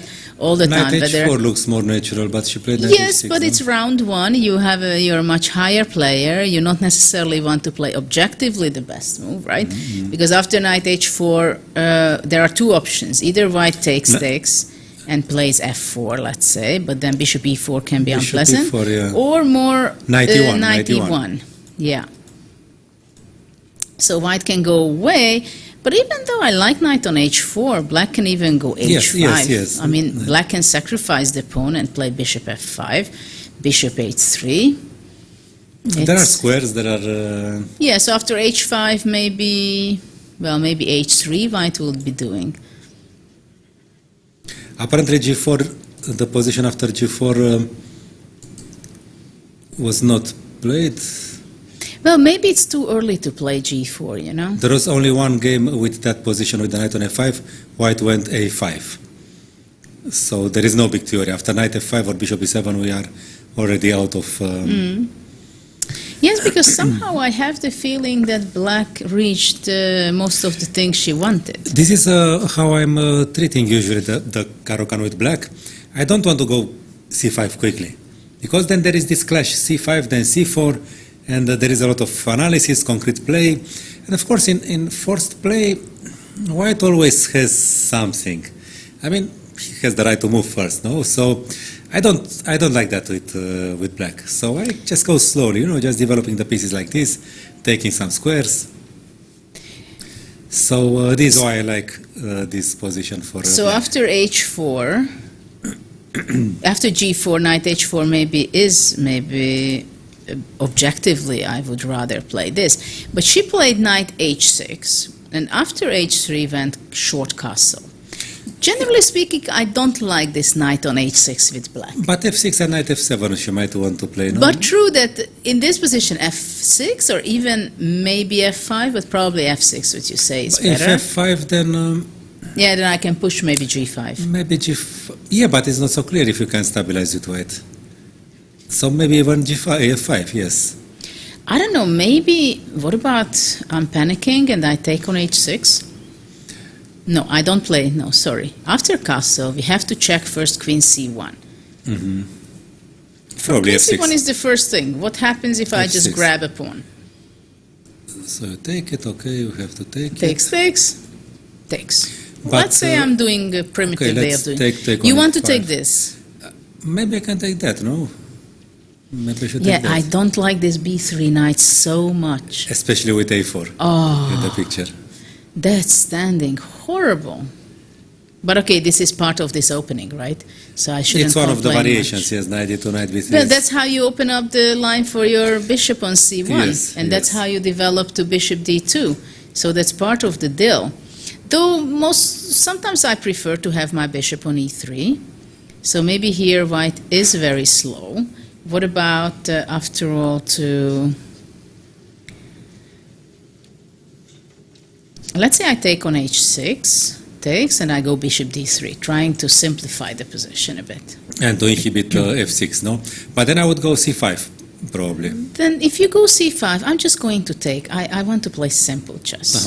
Okay, take with a knight. I Maybe guess. this is not what you're expecting from me, but this time I'm going to be the solid one. If I would describe you as a chess player, for sure I wouldn't use the word The solid. simple. Simple, Simple. I understand. But maybe I would take it. I have a d4 square. Yes, but no weakness on e6. So no, of course, bishop d3 I like because it inhibits somehow f6. Well, so what happens if f6 or f5? No, okay, it just weakens a F6. bit. Okay, so let's say it Because takes the on. e5 square is always a big debate in French or Caro-Kann, but we have this French structure Yes, here, yes. right? No, so I was thinking that maybe take on g6, but yes, and then on f6, but there is this weakness on f4, actually. Well, in this kind of position, I must say that G4 is something. Definitely, Yes. I would like to change the rules to go back as fast as possible to G2. You know, I was a commentator on some sites many years ago, and I made this comment: the pawns never go back. And some which is just a metaphor, no? It's just a way of saying it that you should It's a think twice. fact. It's a fact. But some of the spectators was insulted, and he said, "What does the grandmaster think we don't know the rules? Does he think that he has to explain to us that the?" And I explained to him.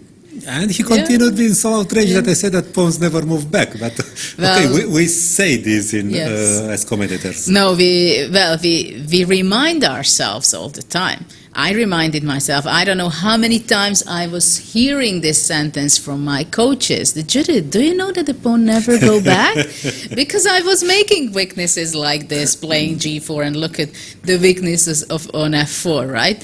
Because you have to remind yourself to understand that once you play with a pawn, you can attack with it, you can go forward, but yeah, you cannot protect squares like here, the F4 weakness, and it is a committal move. It's that's the problem of the rule of the pawn. Yeah, it's true. Well, pawns are the soul of chess, as Fidor said, but Yes. only if handled with certain Care. and affection. Yeah. I was thinking more of the affection side. Well, in this position, white is in huge danger, I believe. Black goes bishop d6 in next move, and this knight on b3. I don't know if I mentioned it No, I was already. afraid of the weakness on g6, but it's not relevant. Even g5 may follow. Bishop d6, yeah, no, it's... Okay, so for white has to be very careful, actually. This is again a position where I would say that I think it's easier to play it with black. Yes, because white... Though black has more possibilities, but it means that white always have to be careful and count on and calculate what happens if he goes c5 or she goes c5, what happens if she wants to go f6, what happens if, well, actually even king h8 and knight g8, Yes, I think can be, yeah. and And it makes sense. Another move which is many times bothers white, playing Yes. bishop e4 in the center, so to push back and provoke a little bit white's position. So there are quite a few possibilities for black to be playing and continuing this. And with white, the only things, the only active constructive plan you can see is knight e1 followed by the f4. But then you understand that you play knight e1 and f4, and you give away the square on e4 without threatening f5. Very Okay, seriously. so let's say knight e1 because this I is... think this was played, knight e1 and c5. I think this was played, no? Knight e1, c5. So this is also something very typical, right? That you wait your opponent to make him move, and only after that you take action. Why is it much better to play c5, for example, in this position? Then f6. Because once the knight is not on f3, where it's actually having control over the center squares, right, e5 and d4, Only after that she goes c5. So now you're like looking, oh my God, what happens with my center? Yeah, she completed her development, got the king in a safe place, and now plays c5. That's the way to do it. But black has a much bigger harmony in his position. Yes, because the rook on yes. c8 on the c5 will Actually, get it has an aesthetic value. Yes, this move rook c8, keeping the rook on c8 for several moves before playing c5. No, it's getting ready it for a has threat something. of c5, and c5 Yes. will be impossible to stop from white point of view. I mean, look, Yeah. you have the rook to support, the knight to support, the bishop to support, and you have only one poor knight and the pawn in the Yes. center to control the c5. So c5 comes like a geyser out of the... No, but it offers you keep c5 in reserve for such a long time, and then you play it. But okay, I assume that c3 is more or less forced now, because otherwise. Well, after c3, what about really black is going to go f6? Yeah, maybe. Also, c takes d4 is possible, to be honest. CD and CD. But maybe it's too early, I'm not sure. yeah, because with the pawn on Maybe, c5 she yeah. cannot play knight d3 because of the fork. Yes, because of You don't- c4. Yeah, so maybe f6 as you say, no? Well, though black is not in a rush for things, but of course f6 is very tempting to play, right? So if Knight white f7. goes... This okay then. Well, I don't know, it's scary, but let's say if I want to hold the center. Then you probably take on e5, no? Take on e5, takes on e5, takes on f1, f1. let's say, bishop f1, Let's say knight f7 to go to g5. and then the deadly knight will come. This looks awful for white, and to no? e4. You see the queen stands on the... Actually, Initial square. we developed the queens mostly because we have to connect the rooks. Yes. But now there are no rooks to connect. Each Yes. rook had its independent life. So the queen on d8 actually, the queen is so mobile it controls both wings and somehow the center. So yes, now it's just fantastically placed for this plan with knight f7, knight g5. Let's see what happens in the US board. What do you think with the other? Or you have some other? The men's. Yeah, or who plays on third board? Was it Poland or in the ladies section? Ladies section is Georgia, but Sara Batsiashvili. Sara Batsiashvili is the first board in the match Iraq-Georgia, which can actually be... Okay, some middle game. But am I calculating right that there is a pawn off for white? I think your calculation... You have been always calculating... Well, I'm not an expert in math, but I somehow missing a pawn for white to start with. Optically, yes. So this is not a position we have to see too much. No. Let's see what we have. Sochko against Mahmoud, next match. Let's see, Poland. This is already an interesting middle game, I must say. Well, we can talk about the structure a little bit. Well, I would pick white, that's clear. What about you? No, I usually play such positions with black, but I have to understand. What was that, Spanish or... No, it was completely different opening. It was a kind of... Czech, no, some old Indian defense it's called. Well, it becomes very much... The Malanuk system. Okay, so what we have now on the board is... So some King's Indian with the bishop on e7, which can mean many things. Yeah, of course, black can go bishop g5. Yes, you don't have a bad bishop. That's the first thing. But you don't have a kingside attack. You don't have a kingside attack. Yeah, and you have a b6 weakness, right? No, that's specific for this concrete position. Now the question is whether that pawn will be lost or not. Because otherwise, knight h7 maybe, yeah. You don't like knight h7? No, there is something wrong in black's position. I mean, rook e8. Is useless. Yeah, I mean, for this configuration. I don't say that rook e8 was wrong in that moment. But now with the b6 pawn hanging, thinking that there is a rook on e8 blocking, for instance, the knight's retreat.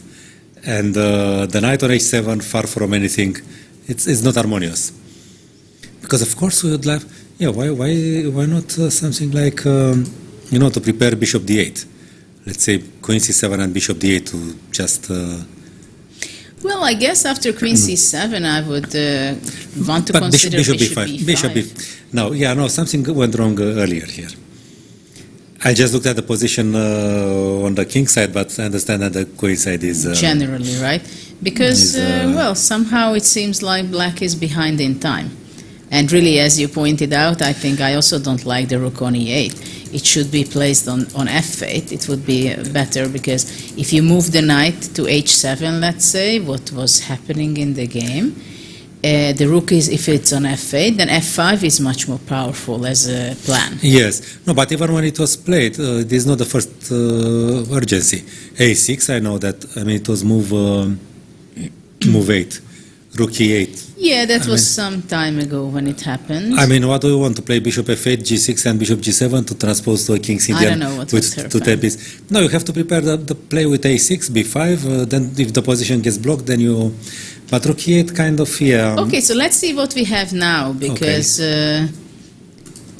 it seems that the opponent is not necessarily an expert of this opening.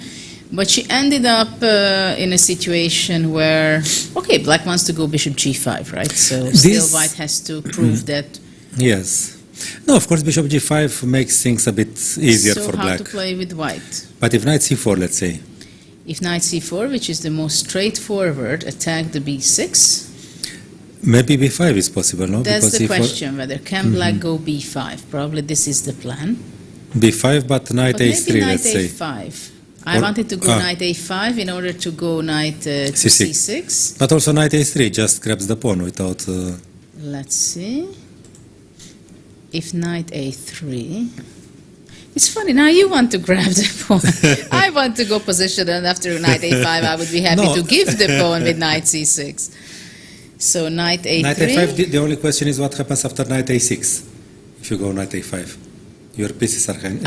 No, that was not my point to sacrifice my knight. So I played the knight a3 out of instinctive safety. Yes. But anyway, I would consider to play knight a6. So it's okay. So it's even so before, okay. No, I'm not sure, because it's bishop a6 with the tempo, right? So queen b3, b4 is not possible. Okay.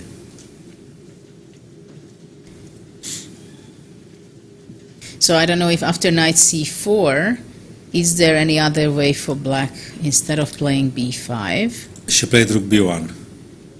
Maybe rook b1 is... yes, rook if black is forced to play rook b8, then... So let's say I don't go, I just go bishop g5. I played knight h7 for that reason. With the rook on b1, maybe f5 is a possibility. Because it threatens f4, okay, you can take the pawn, no? Because if you take, then take with the bishop and attacks the rook. So you rather play f5? All these blocked positions, King's Indian, French, it's such a chess. There are things to do on both wings for both players. And at some point you understand them, you get the whole picture. But you don't know what to start with. So that makes them so difficult. You move by move, you have to reinvent chess somehow, concrete. So after f5, what happens if I just take on Queen b6, that's the first question, no? Queen b6, definitely. f4 is nothing special, no? You just take on c5. Well, bishop c5 will happen anyway, yeah. Yes, and I didn't get anything. Yeah, maybe there is nothing. Well, okay, let's say queen b6, rook b6, I go bishop d8. But the problem is rook d6. Rook d6 and my bishop is hanging on d7. The bishop is hanging on d7, because I thought to play knight b7, but the bishop is attacked. And, bishop c7 is possible, but I think you will just go rook d7. No, if queen b6, maybe just play knight takes e4.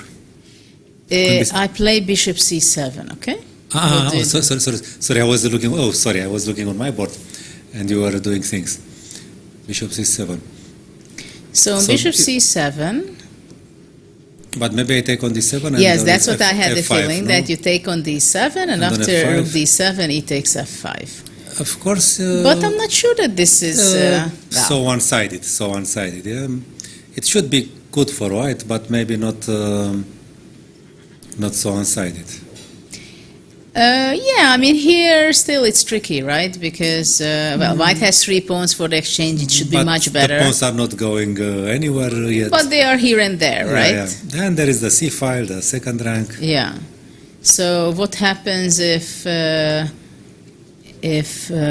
after all, what you had in mind after F5, queen b6. Maybe queen just b6. just take on e4 with the knight. With the knight taking Yeah, on e4, I still want to use takes, and what about taking?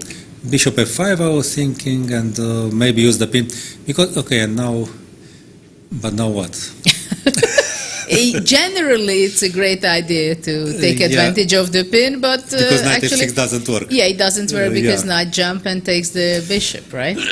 And knight f6 may be a threat anyway. So after rook b1, it's not so easy for black to make Maybe rook anything. b8 after Rook all. b8, which is very passive, not very nice.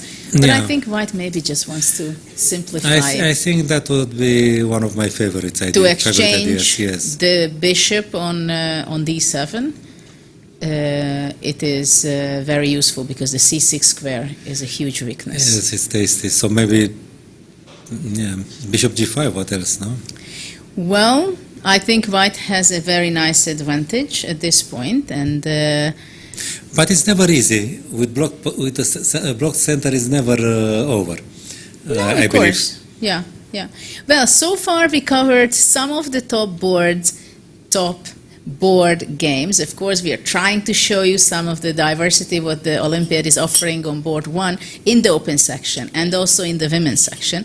We are here at the 44th Chess Olympiad in Chennai, India, where everybody is so happy after 4 years to have the over-the-board games running from 186 countries. But now we are going to go for a very short break. Don't go away because we're just in a few minutes coming back.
Welcome, everybody. My name is Jan Nepomniachtchi, former world chess champion. Are starting a new course here for Chessable. A very special chessable course. Master your chess with Judit Polgar. You know what? I learned a lot.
Hi, welcome back everybody to the 44th Chess Olympiad happening right here in Chennai, India.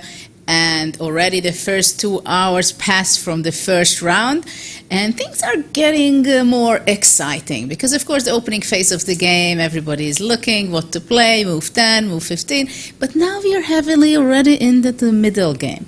And I think the best thing is to start with Mihail with Alexei Shirov's Yes, game, yeah? there is fire on board. Yeah, because for those people and the fans and audience who were with us already from the very beginning, we were taking a look at Shirov's game before, where he offered and sacrificed the pawn already in move 5 with g4 in the philidor, and we left that position that for sure we can expect from Alexei something more to be sacrificed later on. And this is what we have on the board. This was the position when finally he did sacrifice more material than just a pawn. So he went knight c4, takes bishop c4. So right now he has only one pawn for the piece, because he was sacrificing in move 5 his g pawn from g2. This right? is what happens if you sacrifice on move 5. You don't have the pawn anymore. You don't have the pawn, but in the exchange you have a great rook which ties down the f8 bishop to g7 right there. You know, Shirov was of course compared with Mihail Tal because they are both from Riga. And I had in mind a game by Tal against Stringov, where he also plays knight d5. I think it was knight d5 just allowing c takes d5. And now we have something similar here, because knight d5 actually sacrificed another piece, but it gets some similarity with the Stringov game. So what's the point after sacrificing, giving up the knight from d2? White has a knight on the center in d5, right? But to start with, did he have a choice? White. I mean, I'm sure that Alexei anticipated this and went for this, but in the moment when c5 was played, maybe there was no choice for him, no? Maybe he actually... Yes, but I think he must have prepared this in advance when he went knight d2 yes, in this position. This is what I mean. So this is the move which sacrifices material. Somehow I feel like this, because after c5 you don't seem to have a big choice. Rook d8, queen f1, c5. But very subtle, no? Queen f1, the queen retreats, but it's still very active, because it will sustain the bishop. Well, for the moment it's not very active, right? Only if let's say f4 will be played. No, but after c5, knight d5, it will sustain the bishop which takes on c4. Yes. And it can, so it's some flexible, temporary retreat. Well, all this is possible, generally speaking, because the black king is stuck in the center, right? Yes, it's an advance in development of at least 2 tempi, but considering... Okay. What happens if I just go bishop c4? Okay, take. Queen takes c4, and... move the bishop. Well, the problem is I wanted to go bishop d6, but then rook g7, and on f7 some big problem will come. Yeah, that's after the problem. the knight jumps away, right? So the queen and the bishop, they somehow permanently exert this pressure on f7. Definitely. What about playing bishop b7? Bishop b7, yeah. So I want to get rid of this knight somehow. And one way or another. Also ask White what is he I know what planning. I want. Maybe F4, I want bishop d2. And the queen doesn't have good squares? Well, probably queen c5 seems to be the only one. And after bishop b4, black is going back to c6 or c8. Because after queen c6, bishop b5 also sometimes it's a threat. Let's say. And it can get similar to this Morphy game, opera game. Knight takes b5, and then there was the pin of this knight on d7. Yes. If you go queen c6 first, it's... Well, bishop on b5 is not something funny from black side, that's for sure. No. But now takes on f6, takes on d8 and bishop, maybe. No. Well, first of all, I'm not sure I have to take with the knight. I can just simply Actually, take this with the makes pawn. things, safer for black. He may even develop the bishop at some point, yes, it's true. So I would be not happy to give away so after bishop d2, to give away the piece there. Queen c5, bishop b4, queen Maybe c6. bishop a5 first. Yes, here. I'm not happy to give up the knight on d5. This is what I want to say. That I would like to Yes, but you see the keep rook. it. But the rook is will come. So no, bishop a5 instead of before bishop b4. But the queen is on c5. So the Queen c5. No, I saw that the white queen stands both on e1 and f1. No, yes. no, it only stands on f1. So after bishop b4, yeah, queen c8, bishop a5, trying to get knight c7 in the next move. This can cause some trouble for black. Yes, you have to attack on the side where, isolated from the king side, because you have these pieces, bishop f8 and rook h8, which are not playing. You don't want to allow them to defend on the king side, so you have to play it on the queen side somehow. Well, for now they cannot develop. That's the biggest problem for black, that's right? a problem, yeah. Because really this pawn sacrifice on the g file, Yes. it gives a lot of... Well, first of all, it's the second pawn for the piece, which already makes things more balanced from material point of view. And secondly, how are you going to defend f7? That's also... Yes, and also, yes, because if you take on d5, I take with pieces each time, and... So maybe bishop b7 is not possible, because it's simply concretely after bishop b7, Yes, it's very yes. forced, bishop d2. So black cannot do anything else, but queen c5, bishop b4, queen c8, bishop a5. What happens if bishop c6 after all? We wanted to avoid this Yes. because of bishop b5, and probably we are right on that. No, then knight takes f6 and bishop a5, and... Well, at least we retrieve Probably material. bishop a5, it can be done at once. anytime, right? But now knight takes d5, no, maybe it's not the same thing, no?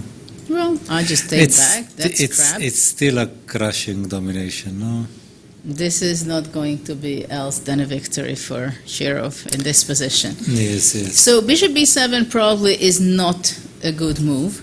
And right here, this is where we are standing with Alexei's game, where black is having a very tough moment in this game because white's pieces are extremely active. So I don't know how is he going to be going on from here. What happens if knight takes d5? And after rook takes d5, yes. I go now the intermediate move, bishop c4, I guess queen I have to c4, take. and I find myself that my queen is trapped almost. Almost. Queen As B, we know, queen almost B4. is not in chess, it doesn't count. Queen b4, Maybe queen d3, no, just to pin the knight. you don't want to exchange. Completely understandable. And now I have sets like rook d1. No, the rook stands well there, but okay, black has Well, of course you want to put pressure on the d5, right? But I don't want to free the bishop. Yeah, but you have to do something to improve your position. With black, on the other no? hand, Let's say, with let's say white g6. also Let's say eventually. g6. Let's say g6, G6. or maybe g5 even to stop f4. Maybe g5, okay. Because okay. I'm not sure f4 Yes, is not yes. very strong. Okay, g5. No, after oops, sorry. No, after g6 there is a quick win, I think, with rook d1 and rook e5. Rook e5, yes, okay. So that would be a problem. And after Bishop e7, bishop c5 works. bishop c5 doesn't work because knight e5. Knight e5. But, knight e5, okay. But you know, I think bishop b7 was played in the game.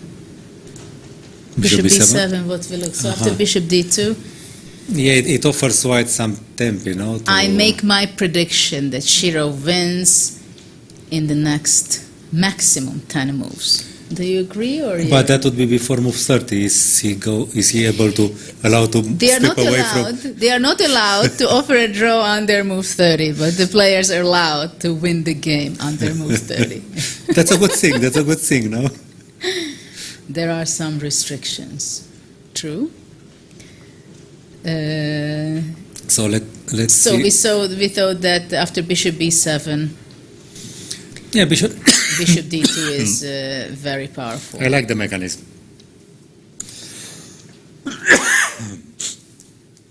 So after bishop b7, of course, what we look bishop d2, I think it is extremely powerful. Queen c5, go bishop b4, and after queen goes back, bishop a5 is It just takes simple. some material back, if Extremely. anything, and well, it threatens knight takes knight c7. So Well, black has to capture on d5, right? There is no other way for him yes, to but go then away. we take with pieces each time, no?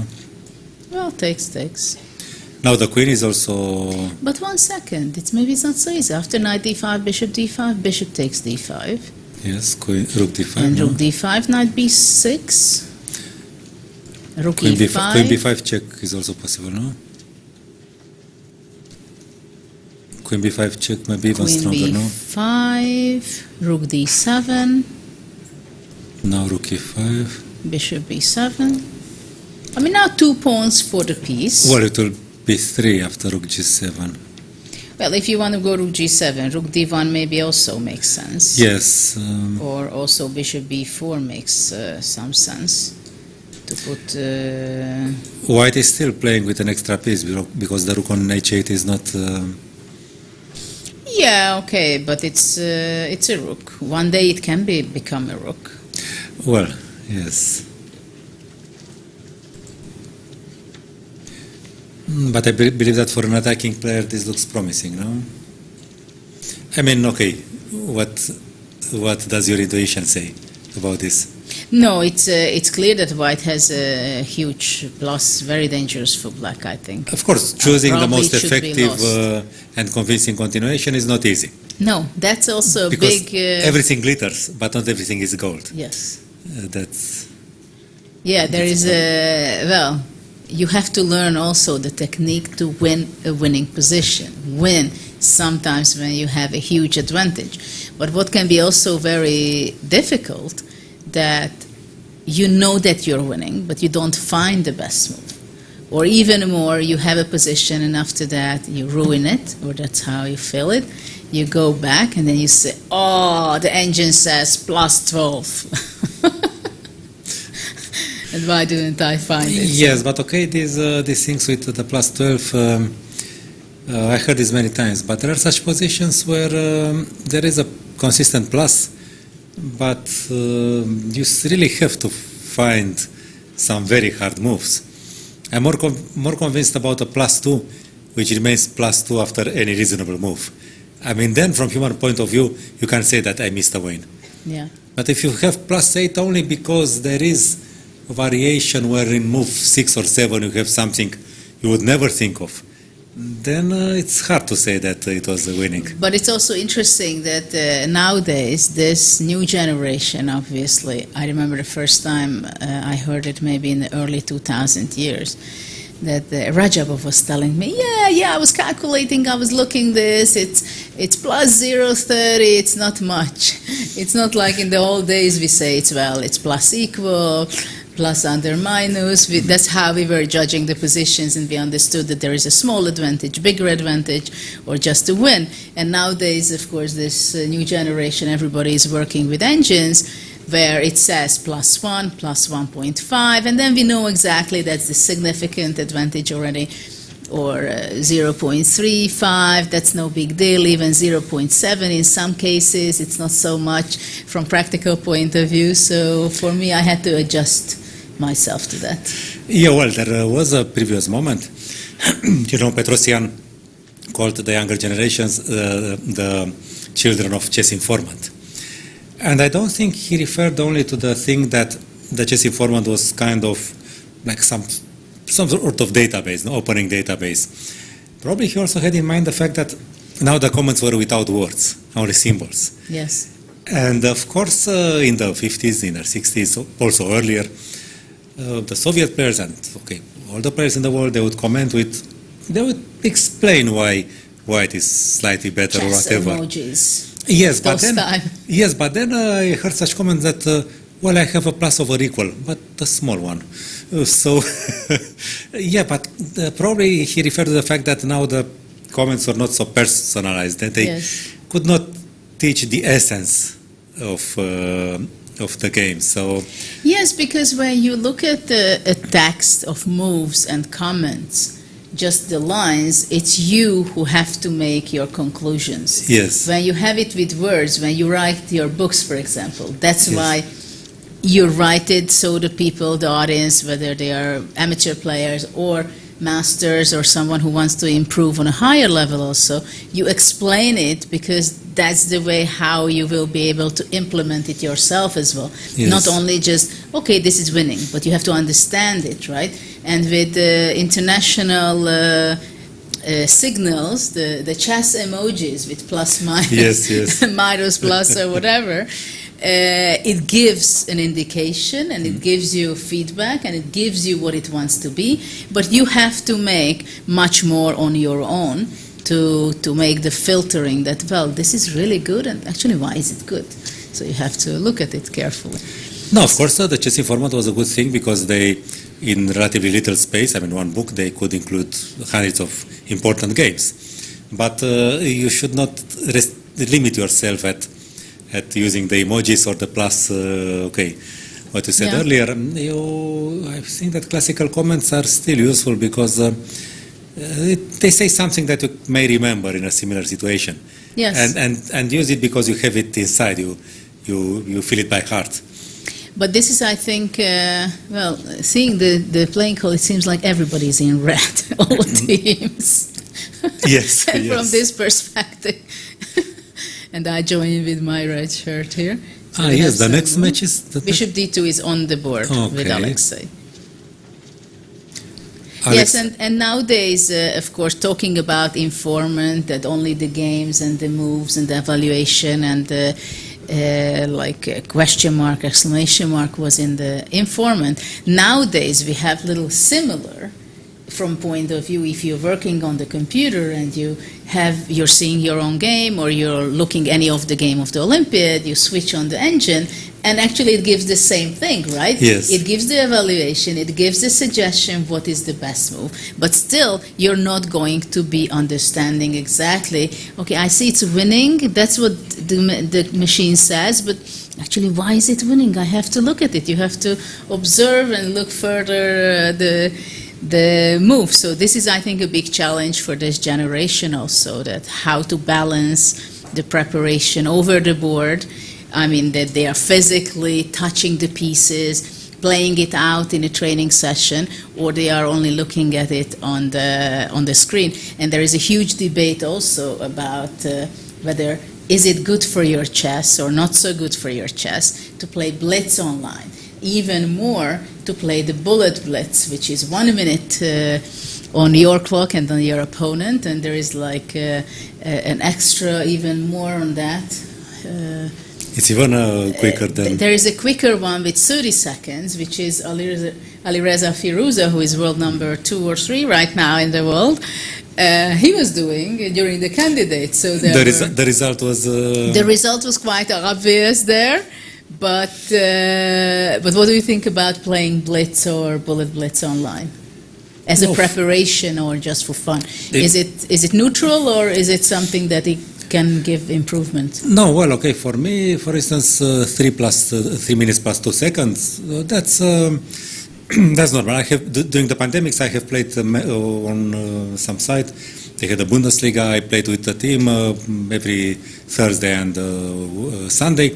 That was okay, just to keep contact. Of course, you get irritated when you get flagged or so.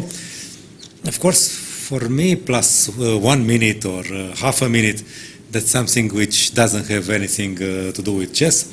But okay, Nakamura became a strong player playing like this, so I would never say never. I would never do it. That I'm sure about that. It's too much for the nerves. I mean, okay, and you don't get any chess results, at least for my way of being. But okay, for Nakamura it worked. Maybe Alireza also knows something. Maybe he played badly at the candidates for other reasons, not because of that. But in principle, I see it that it's a dangerous thing, especially if you get too much into it. Yes. I mean, even normal is 3 plus 2 or 5 plus 0. Okay, 1.5 hours a day should be okay. But more than that, it takes you out into a world which doesn't exist, actually. Well, I know that, for example, Vladimir Kramnik is very much against the bullet blitz games. That's we had the Challengers chess tour. We were mentors of the youngsters, including Pragnananda was there and some other great talented kids.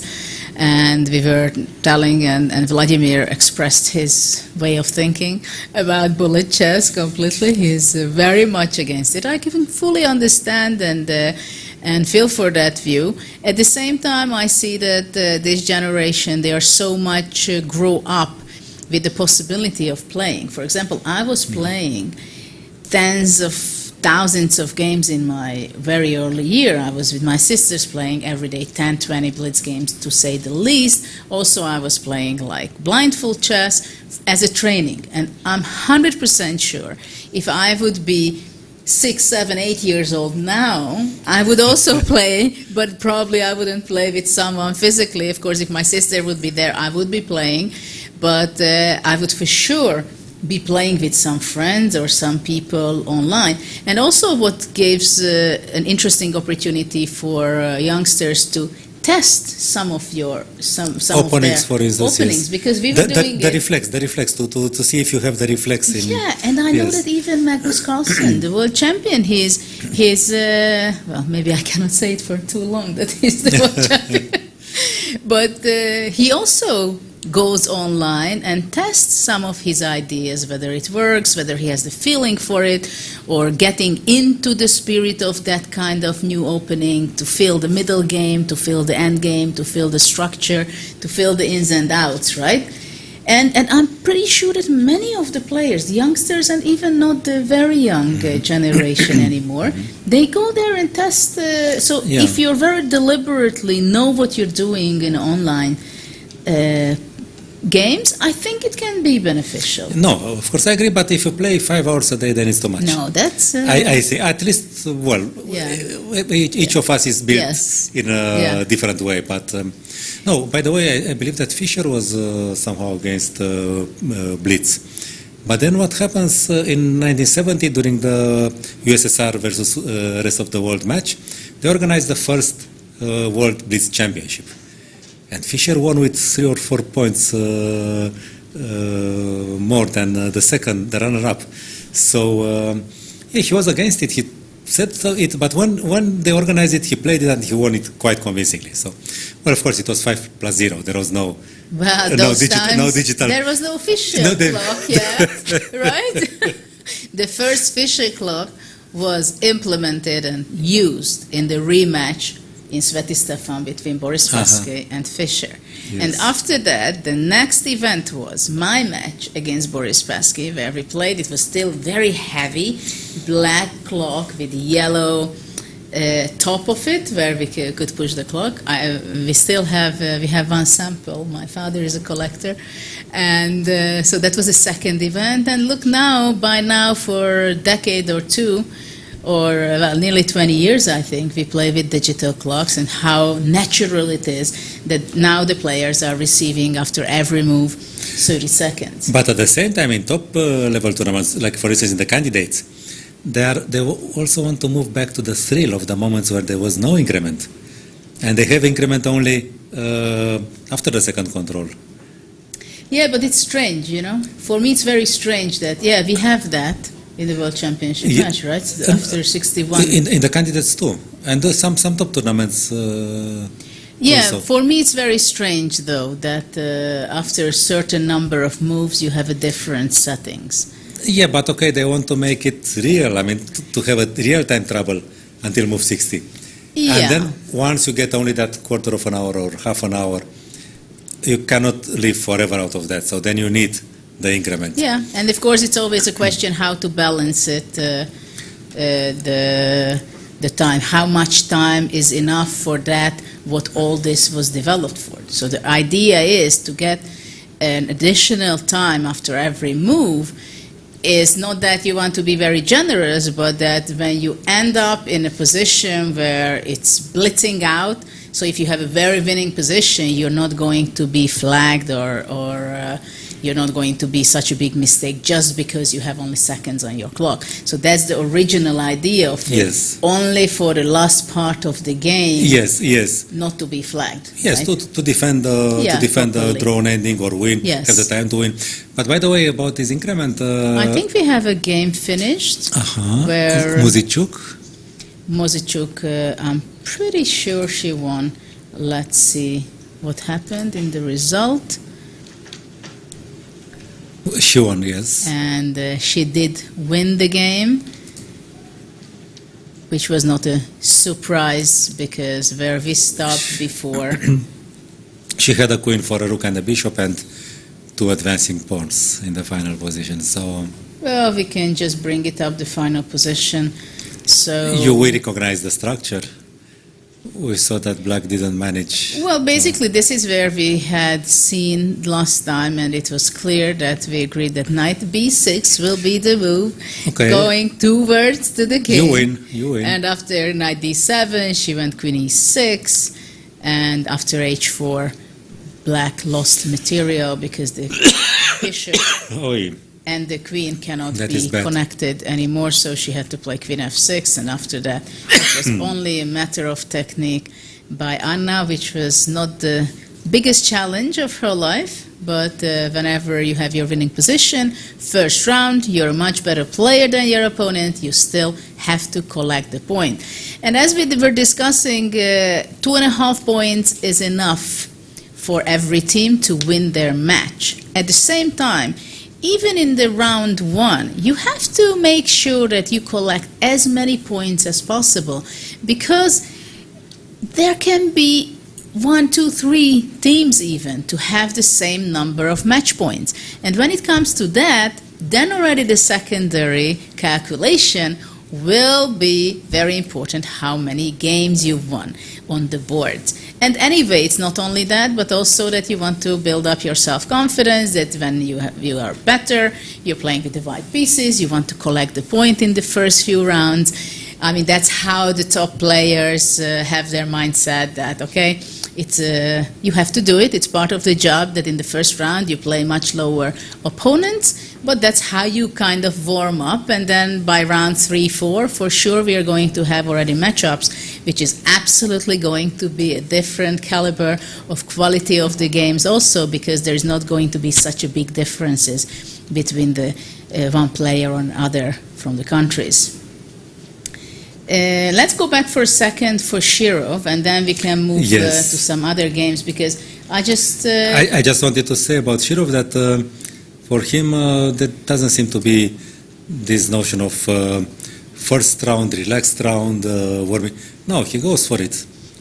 yes. Now we have our position, yes, after bishop Yeah, a5. this is what we were looking, and we said that after bishop a5, white is doing extremely well, because, well, we can see that the black Advance king in development, yes, huge. is still in the center, development is very much behind for black, so he will have to give up the rook. There is no way of escape, and maybe that's even the better version. But I think he definitely has to eliminate the d5 Yes. knight. Because, you know, maybe some other players would think, okay, it's the first round, it's a less strong opponent, why would I sacrifice anything? I will beat him anyway. But not Shirov. This is his chess. Well, when you play g4 in move 4-5, you're not hiding that you want to be positional or tactical. Yeah, but you understand that Shirov would have probably won the game even if he had played, I don't know, g3 or bishop c4 or just something neutral. But no, he remains true to himself. There is no such thing as an easy game. No, he goes for it. I mean, he takes risks. He knows some theory, but it's a pawn down, now it's a piece down, and still this is the chess he plays. Yeah, this is, I think, important. And it's also interesting that Shirov is playing in round 1, because it happens with many of the top teams. I know that when I was playing in my team, it was a debate. For example, Leiko did not like to play in round 1 because he thought, well, okay, it doesn't give me extra energy, it doesn't give me any entertainment, pleasure, whatever, so let the others play. And even sometimes he didn't play in the first 1, 2, first 2 rounds. For me, it was something that I was always happy to play, and I don't think ever any Olympiad I skipped the first round, because somehow I knew You that win there the game, it's there good. are It's a lots positive of feeling. people around. I want to feel the atmosphere. I want to feel the whole vibe of the Olympiad. I even say hello to people here and there in the first round, so it's not the most difficult game I'm going to be playing. And still, somehow, I was happy to collect the point. Of course, I knew that I have to collect the point, especially in the days when it was board point which counted. Yes. But for me, it was something very natural that I was playing, and usually I was playing many of the games, but I know that many players, like Magnus, obviously he says, okay, I don't want to play in the first round, maybe even the 2 rounds, I don't know. But But many of the top players, I think they say, okay, I don't play. I just play when it's really tough. The big guys are coming. The crucial game is coming, right? But you know, I remember on Olympiad in Istanbul, I was following, Danilov was the captain of the Bulgarian team. Okay, with Topalov and Kirill Georgiev, Delchev also, okay, quite a strong team. And I noticed we had 14 rounds then. And it's a long tournament. You cannot, I mean, I played 3 times, I played 13 rounds, but it's a lot. And I noticed that he didn't use Topalov and Kirill Georgiev in the first 4 rounds. He wanted them for the last 10 rounds. And you know, it seems to work perfectly. The Bulgarian team now got a more advanced position. They seem to be very close to a great result. But you can never calculate this. Then they lost to Finland, I believe. They lost quite badly in round last but one, penultimate round or something. You can never calculate these things. You can never know. I mean, they were on the way to a great result. Maybe medal, maybe. I don't remember exactly, but there was this, yes, I think it was against Finland. A team which was supposedly inferior to them. And they lost. So you'd never know. Ivanchuk, for instance, plays all the games if allowed. He always plays the 14 games. You never know how it is best. To spare your energy in the beginning or to light up your inspiration and your shape by playing many games. Well, it's different for every player. Yes. Knight d5 is played in the meantime, so now Alexei is thinking. I don't think he's going to be thinking long. I think he's going to take back bishop takes d5. It was, most natural. No, e d5 should also offer... Bishop d8 is not something we want to consider, right? I mean, after that, black can go knight f4. That's an improvement of the position already, no? Yeah, I think black is alive now. Well, maybe bishop b5 now, after knight f4. But bishop c6, and queen c4, yeah. Well, no, this line concretely, but I don't think that bishop takes d8 is... bishop c5. Bishop c5, rook g7. It's quite a funny position, by the way, we reached. Well, it's, yeah, indeed. Somehow the pieces are moving... no, but it's not clear now, suddenly, No, what is really going on here. Yeah, it's true. No, suddenly black's position looks so beautiful. I mean, it's the best position he had in this game. Yes. With little exaggeration. So bishop d8, knight f4. Yeah, So but it's a big question. I don't think that bishop takes d8 is such an emergency, let's call it. Yeah, so the question is how Alexei will be reacting on knight d5. We were looking bishop d5. Yeah, maybe bishop d8 you can consider, but okay, why? Because after bishop d5, knight b6. This would be the only reason, no? So what about I mean, bishop d5? takes a knight b6, you said, yes? Rook takes. Rook takes. Yeah, this is what we look, knight b6, bishop, queen b5. Queen b5, yeah. So this was problematic for black. No, of course, Shirov knows that he has to foresee the concrete thing. So probably he wants to know in advance what he will do. Well, it's not going to be easy for black. That's It's for not sure. that he doesn't know what to do, and this is why he's singing. No, and it's... he knows he has to choose, Yes, exactly. and it's better to choose earlier Yeah. than and just write one move after the critical moment. So No, he wants to make sure that he makes the right choice between bishop d5 or And- bishop d8, practically. in my opinion, he doesn't consider bishop takes d8 as such a big candidate, but it's better to decide that now. Yes, you want to make sure that yes, you know yes. what you're doing, you know why you're Did doing he play it. it, or is it? No, he no, played- no, no? I played it, and he went bishop takes d5. I mean, you have to make sure if You want to keep the initiative, right? Yes, you don't yes, yes. want to give the opportunity for black to get intuitively, I think he would have played bishop d5 at once. instantly. But Clear. you know that sometimes intuition can go Yeah. wrong, and there is this critical moments when you have to choose a move order, and if you don't feel it, then it will be too late. I mean, you may offer chances and so on. Yeah, but I don't think he will ruin this. I think No. bishop d5 is extremely difficult to handle. He takes it very seriously somehow. No, he knows that you have to work for your point, right? Yes. I mean, after all, he gave up material, so he has to control it. That No, he and knows plus why he gave. take it another way. I mean, he got this first round, and he already got one of his fire on board positions. Yes, I mean, absolutely. I mean, why would he want to win quickly? It's Well- no, I mean quickly by time, not by moves. Yes. Why not Yes. sit there and enjoy the feeling? Because after Yeah. the game is over, okay, you'll give autographs, but it will not be the feeling of being in the game. So I also have this feeling. No, I mean, why to hurry? I mean, just let yourself. Well, especially if you have time until. Yes. I mean, now actually we can see the time. He has only 19 minutes left. And the So opponent 17. it's only to move 21. So Oh. for me, it's also unexpected suddenly that we are already heavily in the finishing the third hour of play, which means that, well, we started out with 90 minutes for the players, right? So Bishop they're A6 spending is the answer. Bishop A6. So this we were not considering. I timidly considered it mentally, but I was ashamed to suggest it because the bishop had been on A6.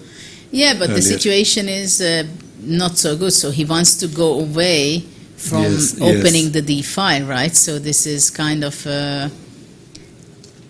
understandable. But the question is where the white queen should be going. If queen D1, H3, then knight B6. Then knight That's the B6. thing. That's After queen H3, knight B6, and suddenly black offers an exchange of queens, which obviously white would not like to have. queen F3 maybe, but okay. No, this already it went astray. Maybe queen H5. Queen H5, knight D5, queen E5 you want to go? Or bishop takes D8 Bishop now. D8. No? Maybe now is a good moment for that. I was thinking about knight F4. I know that you're going Check to and grab knight. knight E6. The only thing is I don't have enough pawns. That bothers me from the black Yeah, the side. material is about equal now. Yeah, but black. The bishop. No, now F4 at once is possible. No. Possible, but F4. queen C5, I think. Queen C5, queen D8. It's kind of, well, of course, this king on E8 is always keeping black. And it's not a material advantage already. Actually, from material point of view, white Yeah, two is- pawns and a rook for a bishop and a knight. Of course, your queen takes But, E5, maybe what- even simpler. This no? is what we have on the board already. Queen H3, knight B6. So maybe this he calculated when he was. It was not just enjoying the position, but this knight B6, this bishop A6, and And actually, they don't have so much time because when you have your move, what move are we? Move 22, you have 18 minutes, black has 17. You're already getting, or at least when I was playing, I started to get a little nervous that, well, I have to be watching my time. If I go down one or two moves, then you have to double think about it, whether you have time to go to the toilet if it's far away. So there are some practical issues around this also, but he went queen H5. No, if knight E5, of course, your queen E5 is also possible. Yeah, the thing is that we looked Bishop takes bishop D8. D8 first, but I think maybe your queen takes E5 is even stronger, no? I don't know. Queen is maybe six. queen E6. Takes bishop D8, knight. I don't know. I'm careful on Maybe- entering into the end game. No. This is already many squares for black, no? Yeah. Well, This there is also is a threat, fantastic yes. counter chance. Even maybe it's not bad. No, because It is so much counter chances yes. that it's knight is chances huge for on F4. both sides. Yes. I would say so. So- Black really have to be careful a So lot. maybe still bishop takes D8, no? So knight D5. No, I'm wondering, isn't it possible just to take E takes I was D5? also thinking because it's not a committal move. I just don't like that Just knight keeping- when it's jumping around. Yeah, just keeping the position as it is, and okay, It's In fact, hanging on rook d8, d7, no? hanging on e5. Rook d7 maybe, no? Wow. Oh, okay, I don't know. Do we have a... I don't know. I agree with you. Rook e7? Yeah, queen d4, no? Yeah, I mean, okay, white has 2 pawns only, d6, but look, I mean, look at this. d6 is coming, then rook e1, it should be winning. No, I mean, No, maybe this your e pieces- takes d5 is the best. I mean, why hurry? Why hurry? Yeah. We have all the good things there. But basically, right now, there is no other move than taking on d5, right? If queen c7, Bishop then f7, no? bishop f7 Yes. is going to be the move. And Rook then d8 check, even. king e7. What a pity that we didn't play bishop takes b6 earlier, so to have queen d7. Yeah, but we are okay. not, we cannot, Okay. it's not fair to complain from white point of I view. was I just think. speculating, no? I think if white is complaining in this position, there is something wrong with the judgment. Yes. Okay, so let's see after queen h5 how black would like to still hang on for a few moves. Yeah, bishop Because- d6. I don't know, knight d5 and bishop d6, no? But rook Well, d7. knight d5 takes bishop d6, then rook g7. Or take on maybe take on d8 first, because rook Because g7, rook g7, rook d7, and yeah? finally, I don't know. Okay, finally black maybe is still alive. So after Oh. bishop d6, but then maybe this is not bad, yeah, not take- so bad. yeah, Takes, take takes. And after rook g7, Queen queen f6. f6. Oh, but it's not that clear either, no? Rook g1 you have to go. Rook d1, no? Yeah, but I wouldn't be happy with white if this is the position I have to end up. I would have hoped for more, no? Yeah, I don't like this bishop pair from this side. Yeah, you would have hoped for more. So now we understand why So bishop Alexei was... d6. Maybe still rook g7, no?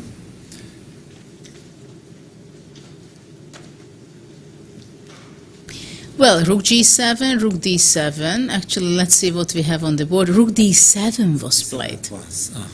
Rook d7. Also interesting. Well, But takes on e5, I guess, no? And if rook e7, queen... Of course, now the d-pawn is not running. There is no d-pawn. well, let's say queen e5, okay? Or bishop b6 is also possible. I don't know if that makes any sense Yes, but you know... to capture. No, but we are not afraid of knight takes d5, because then ed, this is the thing we will be missing. No, the only thing is that maybe somehow with the defense, for example, Queen d4, and now Well, we also have the threat. this is... We also have the threat bishop b4, so maybe it's not a bad idea to keep the bishop. Queen d4. I like that bishop somehow. It's if knight d5 ed, we got this position and we're happy. So what with it. happens if just black goes back to d7?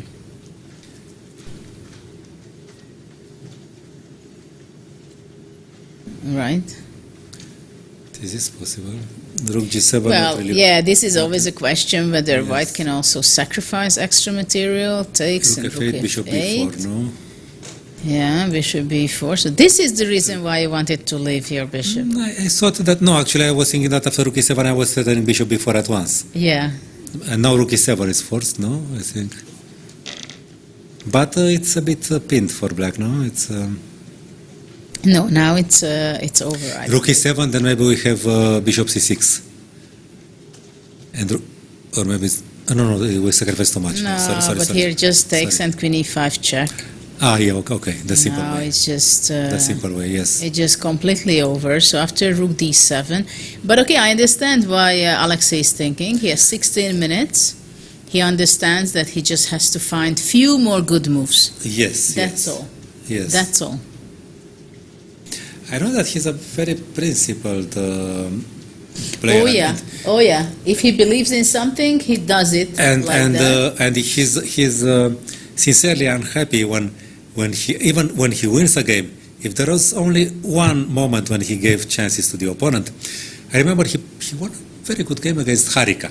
It was in the Isle of Man, and the game looked just like this. That it was really a strategy lesson in the French opening. He was white, and then he came to me and he complained that and then I looked, I checked the game at home, And I understood that when he gave the chance, she could have got some counterplay with a far from obvious move, which would have led to a draw.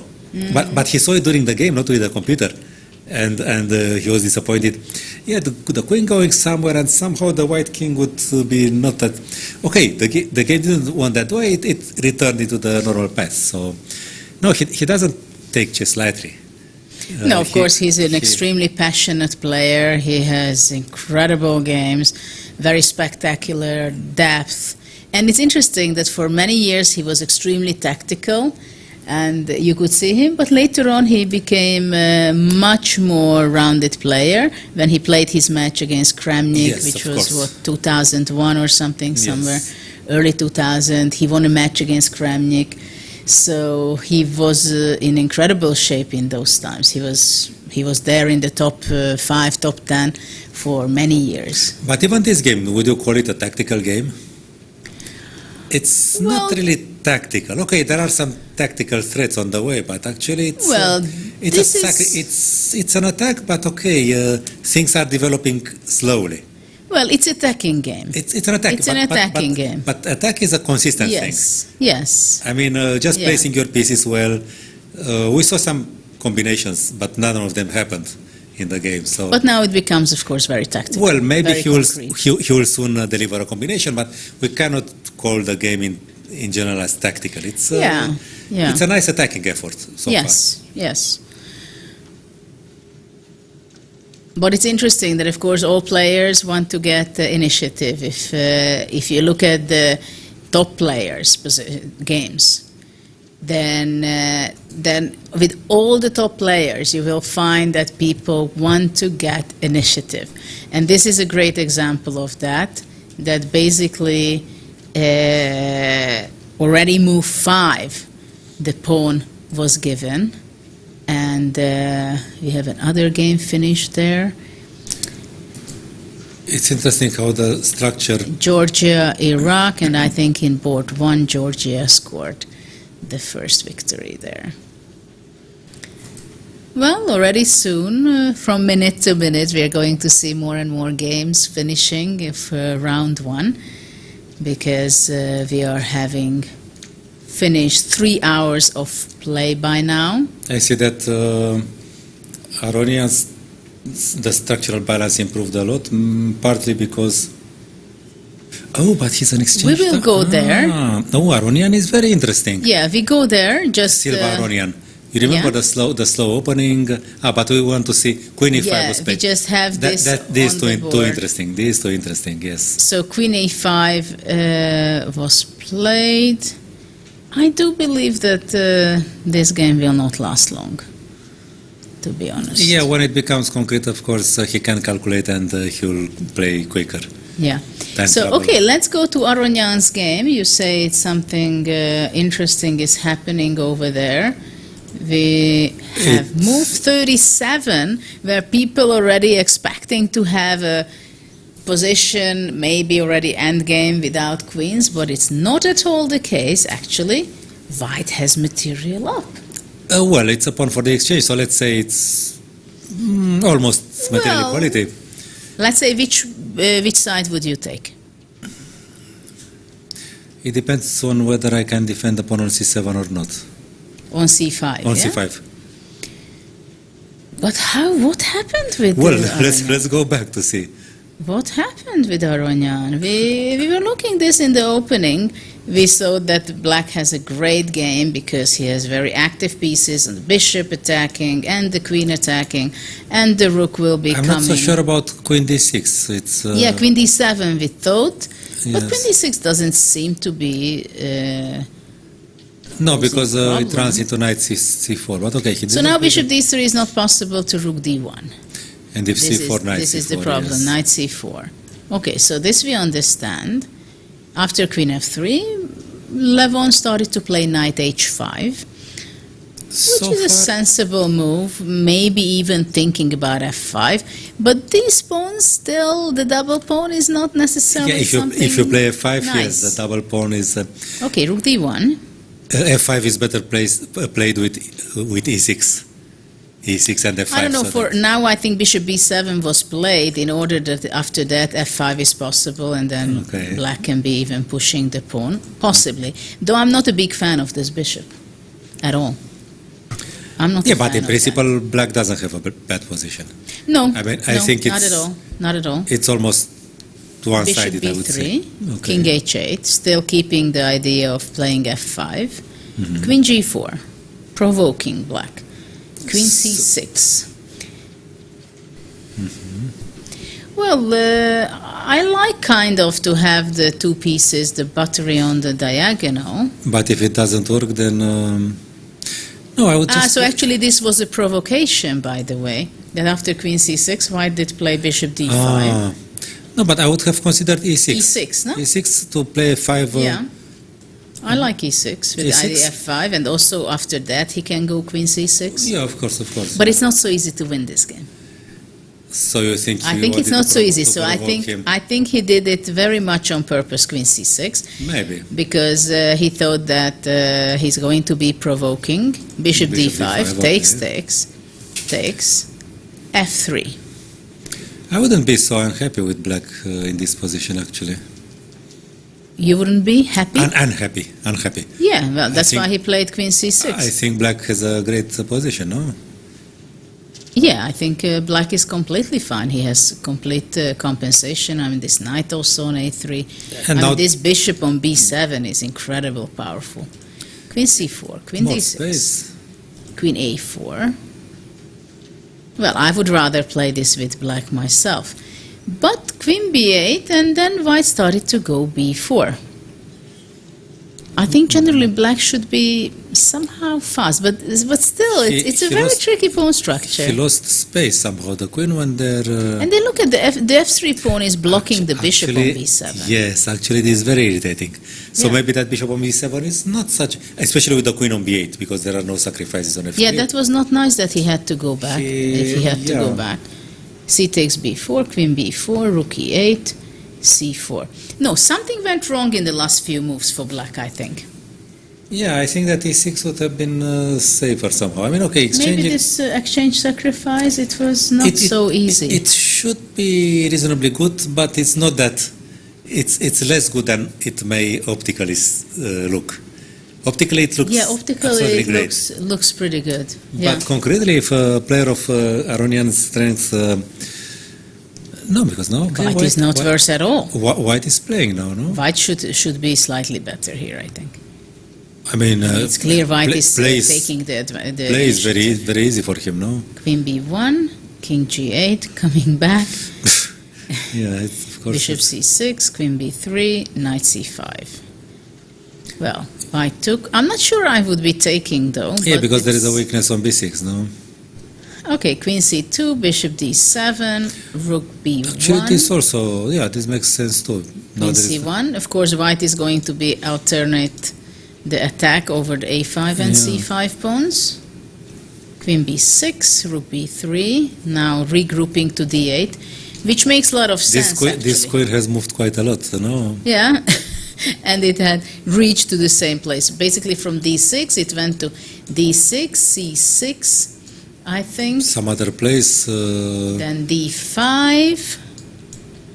then d6, c6 again, or c6, Yeah, d6. I don't know. Somehow it has a artwork. Of on course, the there are board. some games of Karpov where he does this with some piece going around, but But now I think he was fortunate that he could replace his queen to d8. yeah. Was otherwise there are Rook eb1, rook b8, and queen e3. queen e3, and finally he pushed e4. He wanted to get rid of his pawn, you see? You see, he couldn't stand it anymore, the block. But this is already bad for black, no? Well, white has an exchange up. With He equal doesn't pawns. even have, extra pawn. No, okay, there are technical problems Difficulties, to win yes. this, no? Yes, that's true that... But still, the knight.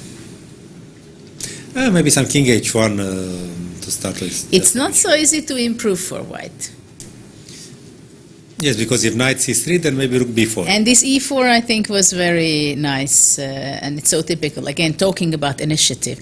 The top players, you can see that they just like space for the pieces. This is a very good model position for that you see. Yes. He just can't stand it anymore to have this frustration with the pawn on e4, on e5 to block it. So eventually he wants to reach out with his bishop to d4. Yes, because if takes with the pawn, then bishop takes b5 and... yeah, that would be a blunder, right? Yes, if takes, that's a full blunder, and actually black Yes. would be winning the game. Even this would be not winning because he could just go away. Oh, And it's a win. yeah. Oh. So it's incredible that it seems like it's not easy at all for black. So this is a typical position, typical game, where you have a top player playing with the black pieces, and still the white player who has a few hundred rating points less is actually black is suffering. How to win the game, how to hold the game possibly. But of course it's, I would rather play it with white probably, No, but still it's extremely difficult to win. No, this is, I think we can say after e4, if e4, but why didn't he play queen c8? Instead of what? Instead of e4? He just wanted to get rid of that. No, I think there is, no, he has to defend on c5. Well, knight a7 is possible. But rook b3, rook b3. Yes, exchange. Okay, queen c7 is forced, no? Coming back. So he didn't like the idea The question is whether who does it favor. For example, you go away, I don't know where, queen e4. And tonight... No, but now it will be not so easy because the a5 is also under attack, you know. So I'm not sure... I think he just felt that the e5 pawn is something that it doesn't give him extra. No, but the question is whether now the position will be not the same, but without the e5 pawn. But I think he wants to be using the e5 square for the bishop. He wants to go active. He wants to go queen g5, let's say. He wants to somehow... No, but now if, let's say, knight c3. Rook b4. Then rook b4, we talked about that, yes, okay. I mentioned it.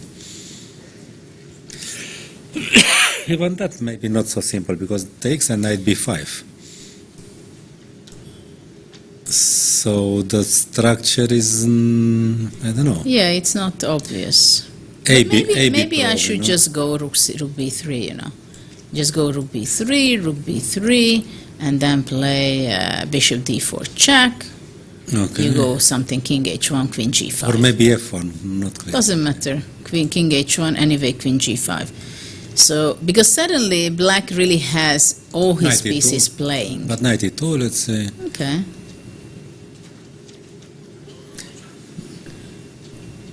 Okay, there is some temporary initiative, but okay, you know, a pawn when you are in exchange down. And you didn't avoid the rook exchange anyway. That's my problem. Okay, so what's the situation? He went e6. Well, maybe knight c3, rook c8. And the knight is hanging on. Yeah, maybe he can keep it. That's and it's not obvious. Good option. Yeah. Yeah, I think the knight should be standing on b5. On b5 for the time being. Actually, white is not better, I think. Sorry? I mean, white is not better. I think, well, this is a very big difference that white has on f3. Do you think that white is not better here?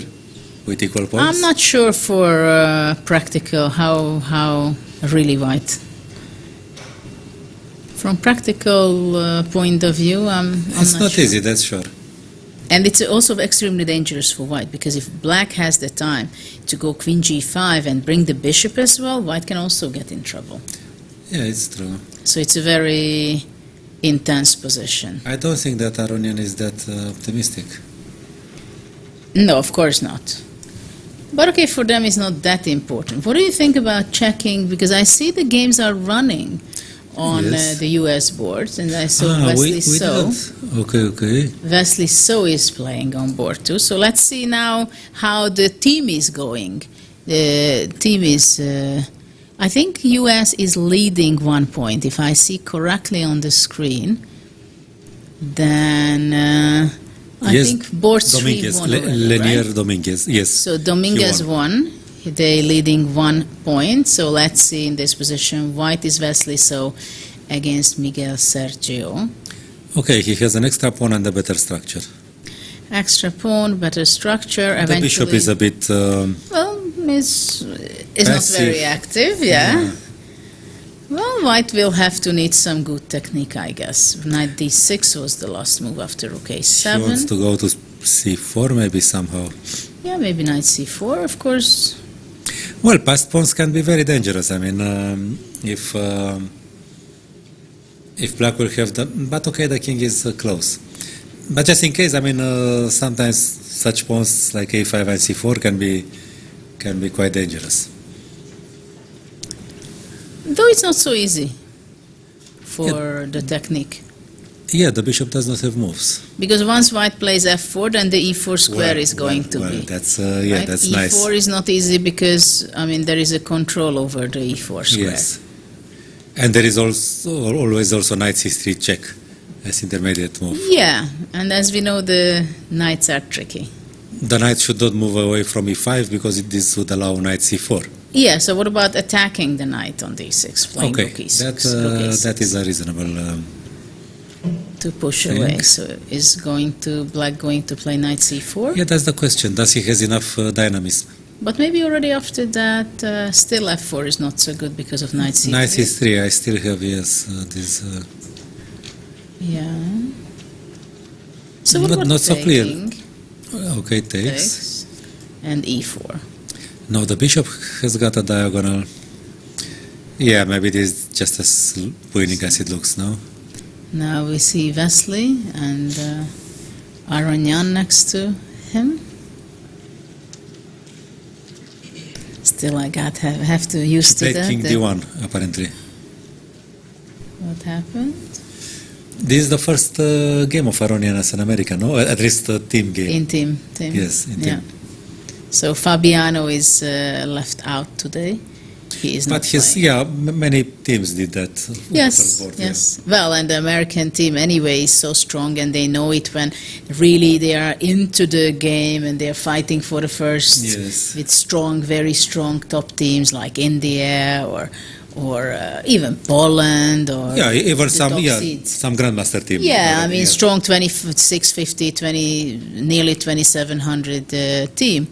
I mean they know that it's going to be extremely tough. So and anyway, Fabiano just played not long time ago the candidates tournament. Yes. He's the only one from. Yeah. I don't know how much he recovered from that. Yeah, especially that things started well, he was but very disappointed. Yeah.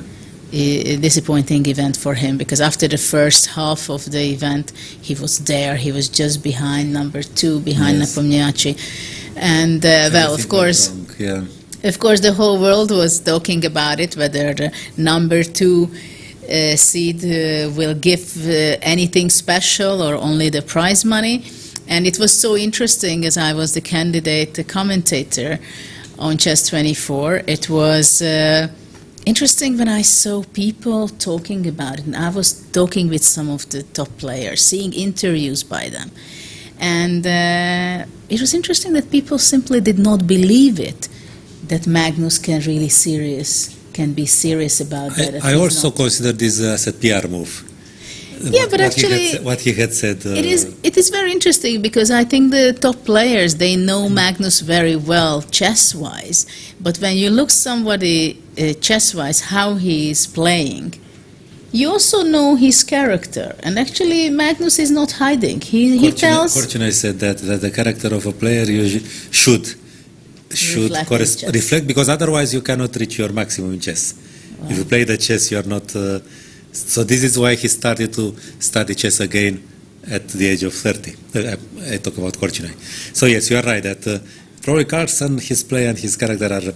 Yes, but okay, he could have made things clearer before the tournament. Well, there was a lot of debate on that how fair he was towards his colleagues and generally... He doesn't owe anything to anybody in principle. Yeah, and this is the way he behaves and this is how and what he said. Maybe he was not sure. it's not an easy decision to take. But well, first of all, it's a very difficult decision. And actually, he said it already previously. Probably also that's the reason that people were not believing it that much. But he said it, which was quite strange, that if it's Firuza, that's the only way he's going to be playing. But maybe if it would be Nakamura or some of the other players who he did not play a match yet, he would be playing. Yeah, but maybe this also put pressure on Firuzia. Yeah, but okay, I mean what can you say, right? But yeah, he didn't say that Firuzia is a patzer. No, he said that he would play a match against him. So it was a positive comment.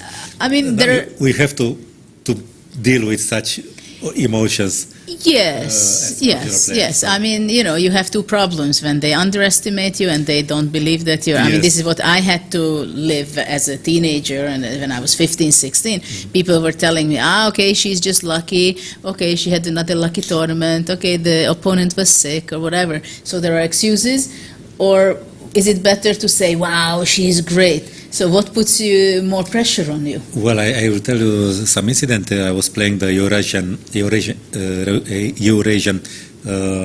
Blitz Cup.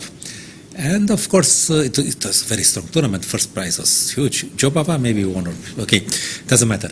But I was chasing the senior prize, over 50. And one of my rivals was Vahidov, and the father.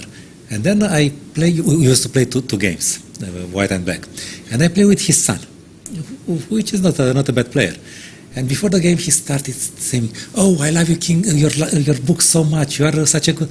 And I felt that something is wrong inside me, and I lost. No, he's not a bad player, but okay, 2400. And before the second game, I said, "Okay, now I will avoid this." But again, he said, "How beautiful my..." and I lost again. So now everybody knows if someone plays against Mihail, you just say that how great your book is, and then you win the game. But next round I played with the father himself, and I beat him maybe 2-0, maybe 1.5. So somehow I was there in the prize race. No, but I know that it was my problem. The young opponent, I mean, he was just polite and saying good things. Yeah. But it was me who, I understand. You have to manage the positive emotions. I mean.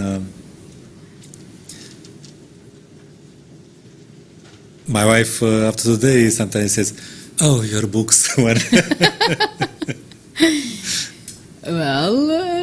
so it was very interesting to follow it very closely, the candidates tournament, and I'm pretty sure that many of our viewers and who are watching us now was following very actively the candidates tournament.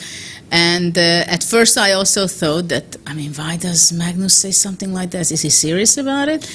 And the more I was thinking about it, the more the way I saw how the candidates were unfolding, and it was clear much before the end that Nepomniachtchi will be the challenger again. And I was talking with people who are near and close to Magnus, and it was more and more clear to me that he's very serious about that. And it shocked the world, but don't forget that we did not have something like this 50 years ago. Already, because it was Fischer who did not play, but it's much worse. But he retired completely. But I can understand the pressure on Carlsen, because, okay, for how many years he has been #1 in rating? More than 10, I think. 10, 12, yes. He has won 90% of the tournament he has played, Sometimes he loses a game and he doesn't win the tournament. So he has proven that he's the strongest, at least according to the results, he's the strongest player on the planet. And then every 2 years, his title depends on these short matches of 12 games. And probably this is what he cannot stand anymore. Because, so he wants to detach himself from the world title, world champion title, and the position of the strongest player in the world. No, he's simply the strongest player in the world, and he will stay like this as long as he will keep the level, And he will not have to bother about the title anymore. Yes, I mean, this is what he says, and we can all be happy for that he's absolutely not thinking of a retirement. He just wants to enjoy life and chess on his own way. He still enjoys a lot playing competitive chess, and he's going to be playing right after this. And so there He may come back to the cycle at some point if you he never know with him. feels it challenging. He's a world champion who plays poker. He's doing this and that, and after all, he does really not owe to people that he has to be defending, and the only way is to give away his title to lose a match. No, of course, I Right? cannot agree to the fact that, Fischer was owing anything to... I mean, he did his job, he played his fantastic games, and then he retired. The same Carlsen. I mean, he doesn't owe anything to anybody. Except the fact, the eventuality that there is a contract. But to the fans, of course, he does... he plays his games, I mean... he has to think of himself, first of all, no? It's not... So on. How is Shankland doing?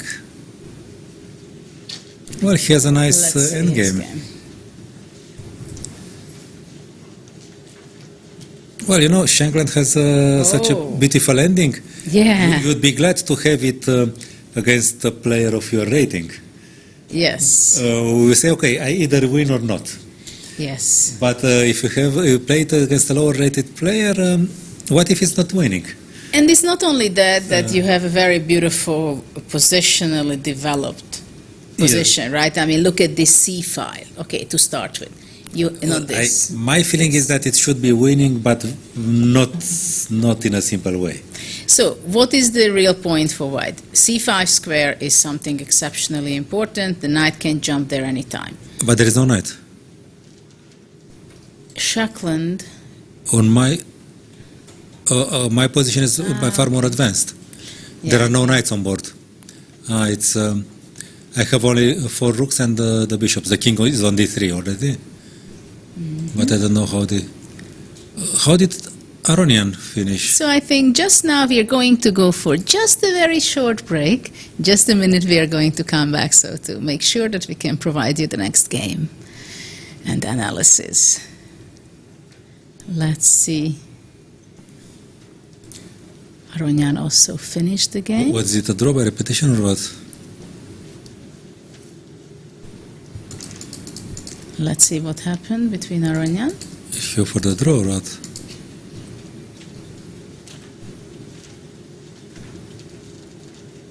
I will need a refresh on my computer to be able to show and pick the next game. So what happened? He offered the draw and the guy accepted. Sorry? Aronian offered the draw and the guy accepted.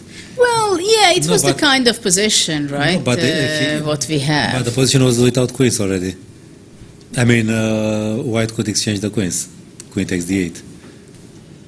Bishop f8 and offer the draw with the queen on d6. You don't have. Well, for now we see that they are kind of not complaining. They are leading 2.5, or yeah. How is it going right now? Shankland has this endgame. Okay, so they won the match already. That's which is good enough. 2.5 Yes, half, yes. and obviously they want to have 3.5 because you want to score the maximum you can for several reasons to collect the and there is rating. Quite, there is individual rating too.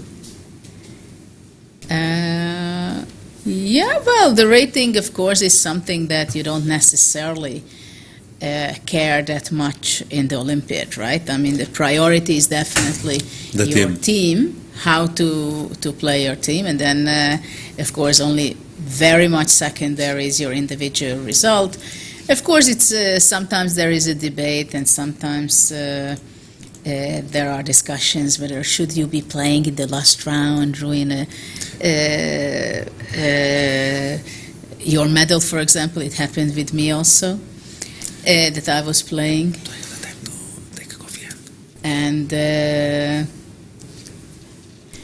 so we do have the game, so we can shortly see. Yeah, the last game is running with US. Fantastic end game for white, but as said, if you're not sure that it's winning, it's a bit unpleasant, no? Well, it This is. was some sort of Zugzwang, no? Bishop A8 was played out of Zugzwang. Well, it is a very instructive endgame, I must say. But maybe king... No, of course he doesn't want to allow king d4, but white can play f4 and king d4 anyway. So I was thinking that what about if king e6, not to allow rook c8? Somehow bishop a8...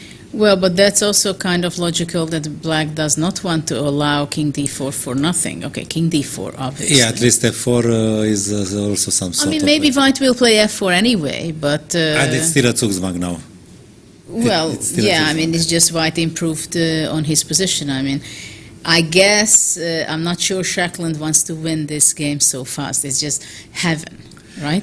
The same thing I said. No, it's such a pleasant position, no? Yeah, I mean, you want to enjoy, right? I mean, you can play bishop b3 to put to b3 and then even to play F3 and a4. d4, yes. Yeah, I mean, there are, so this is why, I mean, just for sure, Yes. I think it's good Yes, for black yes. to provoke the move f4, right? Because at least there are limitations for white, Ye- less yes. options. So f4 he can do anytime, but maybe he has something different also. No, I was thinking of rook c8 now, no? But the question is, why are you so happy with rook c8? Rook e8, so I get my Let's king say, anyway. well, the question is king, well, But anyway, yeah. I get my king. Okay, take. yes, but the question is whether the rook off, one pair of rook, does it favor white or black? Because now there are no entries for white, right? No, but now there is a plan with with bringing the bishop to b3. Your plan. So still, how black would be reacting here? No, it's also some sort of Zugzwang, no? If I play bishop f3, bishop g2, I will... Okay, but it's black to move, and I still have to figure out what move can I play. This is even better that it's Yes. black to play. Yeah, no, I mean, objectively, has to be a win, right? The king cannot win. It's cannot such a move. classic way when you have this optimally Like in the placed. Averbach books, no? Yeah, it's like really the example of great, very instructional position, that how to gain the d5, and even sometimes that's not the best to take it, right? Yes. Just to put the pressure, it can be a killer. Well, I was talking earlier about waiting for your opponent to help you. But Zugzwang is something like this, because the opponent is forced to help you somehow. Yes. But okay, in this position, if there is no Zugzwang, let's say, isn't it just as well winning? Because I love Zugzwang myself, and probably if some of our audience know my courses, my Chessable courses and my books, I love Zugzwang. It's one of my favorites from my childhood. No, the plan would be to bring the bishop to b3. Yeah, the plan would be king d4. Okay, so let's say Sorry to interrupt you. just go you're here, talking bishop about that course? f3, here, bishop d1, going here, bishop b3, rook d7. And then f3, no? So rook d6, rook d7, it's not that it's a good move, and probably rook c7 is winning. We just want to demonstrate it, what kind of plans are there if we don't talk and we exclude the Zugzwang element If here. black can pass, let's say. Yeah, if black is just doing nothing Yes, and he doesn't yes. he's not worsening his position. So after that, then this way it's going to be the winning. But let's say if we are going to make this more difficult for white, and then let's say we go f4 because we were forced to play f4, okay? So what happens in that case? That if f4, is it still winning somehow? Well, I mean, now rook c7, I understand. But Yeah, let's say, it's still the Zugzwang, no? okay, a3, rook d7. Bishop a2. We still have. I understand, but I'm saying what happens if we don't have Zugzwang? I'm afraid we don't win. Because before we had f3 and e4, right? Okay, g4 may And work. black can almost. also play h5, Yes. maybe a4, but after all now I think we have to stick to the Zugzwang. Yeah, I mean, yeah, it's painful sometimes that you cannot show your strengths. I mean, black is sitting and looking at you as he asks you, okay, how are you going to beat me? And then the only thing you can tell him is, well, you'll open the gates yourself. So, but it's the way it is in chess sometimes, no? No, it's interesting. You can improve your position to a certain degree, to a certain point, right? Sorry, No, this was picked the wrong one. yes, yes, because Zugzwang is philosophically somehow very interesting. Let's take the. This is the position we have actually on the board. Yes, in the position with the king on a6, rook d7, and bishop b7, which we analyzed. Black's pieces are placed on the best squares. Of course, not very good squares. The bishop is passive, and the king is somehow. Yeah, like here. But there is nothing better for them. They defend the c file. The king defends the pawn on d5, and he has to make a move. And philosophically, yes, if your position is optimal under certain circumstances, and you have to make a move, it means like spoiling something, like the Rubik cube.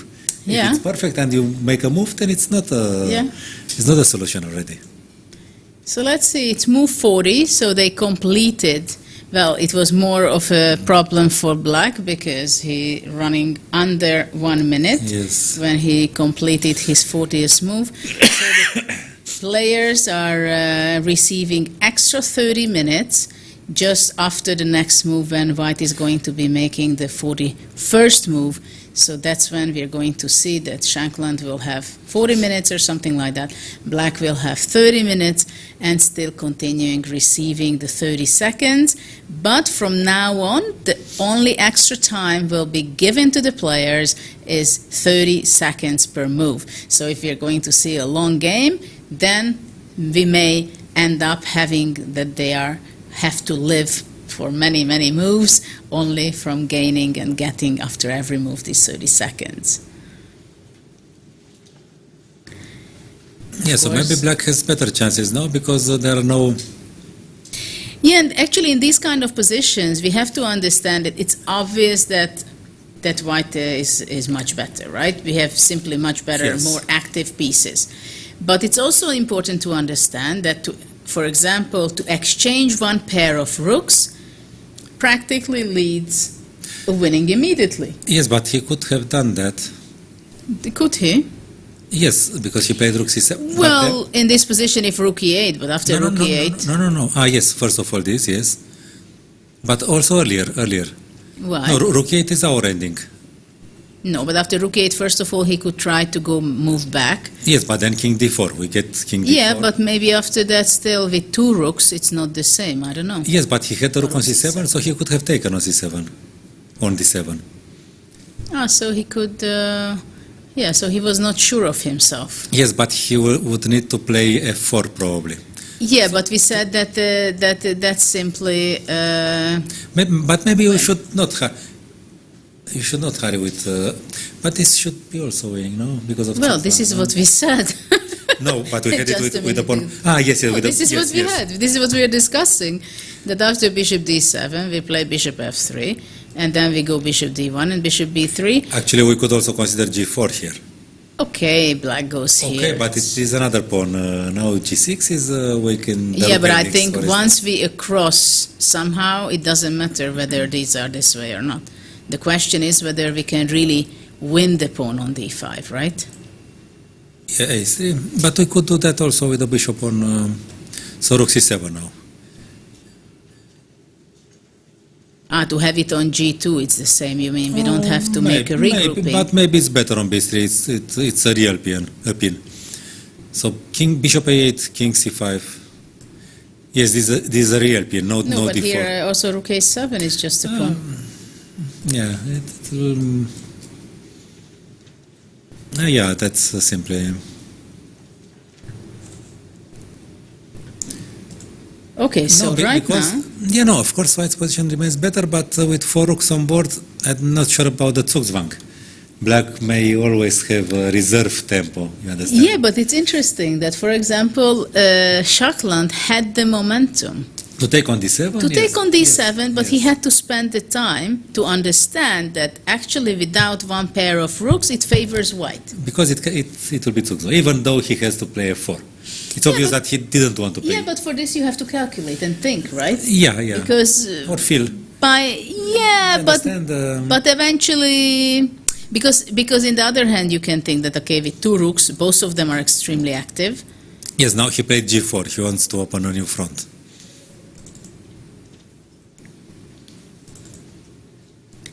Let's see what he Of does. course, white is still... So black didn't get the time on his clock. They will get the time after exhausting their time, probably, no? Okay, maybe let's go what's happening in Norway's game, because We didn't talk I got about the information that Norway won, but let's see if we have 3.5, yes. 3.5. So Norway won, so probably the boss is happy. Should have won. Should have won. Probably for Norway, they are happy. Norway won for 3.5 against Lebanon, and we have an interview with Hammer, who is one of the great players from the Norway team, and what we are going to be able to show you just shortly.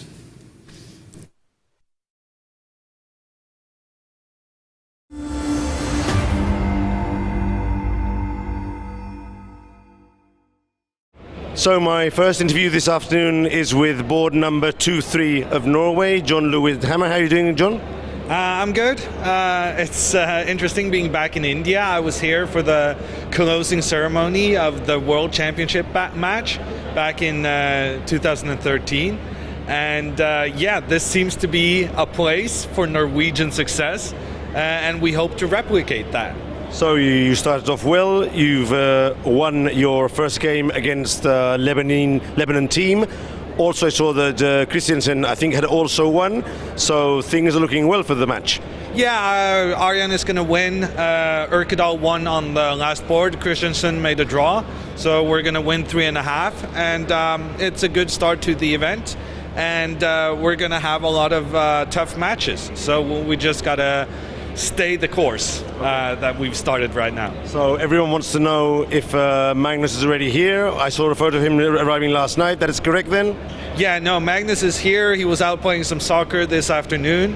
We saved him for bigger matches than the first round. Okay, what about your experience in Chennai? How are you doing? Do you like the venue? Are you pleased with what you've seen so far?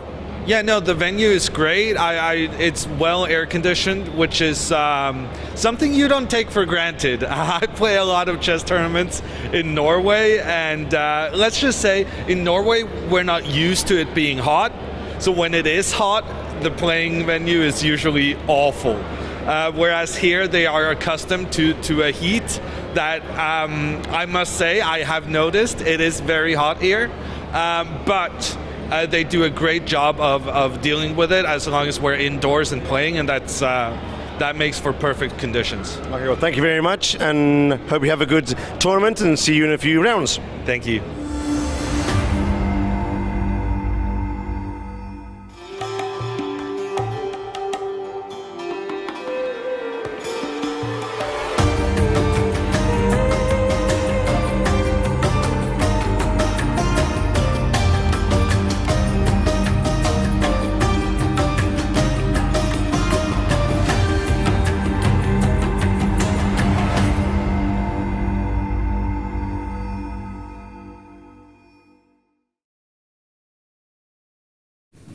So we are back with the 44th Chess Olympiad running in Chennai, India, and we've seen one of the grandmasters from the Norway team, Hammer. Ludwig said that it's a place for Norwegian success, India, because he has a great memory when Magnus Carlsen won and got the title from Vishwanathan Anand back in 2013. So let's see, and we'll see whether is it really going to give success again for the Norways. And obviously, they are here for getting a medal with the leadership of Magnus Carlsen, the world champion. But let's go back to the heat of the games, but also Ludwig pointed out that how great that in the location in the playing hall they have very well air conditioned. The playing conditions are very well set up, so far they are very happy. Of course, I have to tell you that when you have scored 3.5 half with your team, somehow everything is nicer anyway. Right? Yes, this is the case. I agree. But all what Ludwig said, it was true. It's really very well air-conditioned, the playing hall. So let's see what's happening in this endgame where we left. out with the game between Shackland and Junior Dominguez. We have on the board, they are still playing on, but maybe we should be switching to some other boards. What's going on? By the way, we talked about Shirov. We argued whether he's a tactical player or not. There are some small tactics in the end. Just a few moves. Okay, so let's go back for a second. Just to forget about Shirov today. I mean, this was really nice. Yes, after Queen d4, finally Black took knight takes d5. And now he had better than Queen a4. And, well, did he have anything better? No, I think this is... E takes d5 would have transposed to our analysis. Yes. And Queen a4, Black played Queen d7. Rook d5. And a beautiful Rook d5 tactic. This is similar to the Morphy game at the Opera House, no? I don't remember, but this, I know that I was 5 years old or 6 when I learned this pattern. Yes. It's very clear that when you have this kind of structure, it's like your king there is no way out for Black. And, well, it was a nice final touch to this game, I think we can say. So what kind of leading players game is still running on, and what's going on? Maybe we can take a look to the women's section. Okay, we haven't been there for a long time. Yeah, let's see what has happened in the, Indians. Yeah, let's see how Koneru is doing. The second board won with the sister of... they are still playing on. But there is a piece up for Koneru, so this is going to be finished just in a move or two. No, I thought it was an exchange down for Black, but no, it's a piece up. So board 2? Won already. Okay, who's board 3? Board 3 is Saidova against Tanya. Let's see what Tanya is doing with Black. We've been here before. The smooth of... Well, suddenly White's position is very decent. I mean, more than that, no? Well, the knight on d5, of course, serves White's position very well. Of course, there is a question... yeah, but how to kick it away? I mean, you have to go Rook d6 somehow, but how to organize that? Yeah, but in this position, I think I would rather be White. Yes. Maybe I'm wrong. I don't know. There's also a question, what is White doing, let's say? Again, we have this very uncomfortable pawn structure. What it's not optimal. Against Aronyan, it was done. It's King h7, let's I don't know. I don't like this. When Black has a bishop on g7, I just don't like to have such a pawn structure with White. King h7, bishop h6, you may mean no? Yeah. You have done this in the King's Indian a lot of times. During your, Actually, this is what's the plan of Tanya. I'm sure that she wants to go King h7, she wants to go Bishop f6, she wants to activate her pieces. The only question is whether after Bishop h6 there isn't Knight f6. Well, I mean, in principle, you have to arrange it. You have to arrange that. Well, White is also has to make some moves, which is not so easy. Actually, I don't understand really why f3 was played. Can you imagine that after Rook b7, f3 was played by... She doesn't want to move away with... this is a typical position where your opponent is making... helping you because she doesn't know how to play.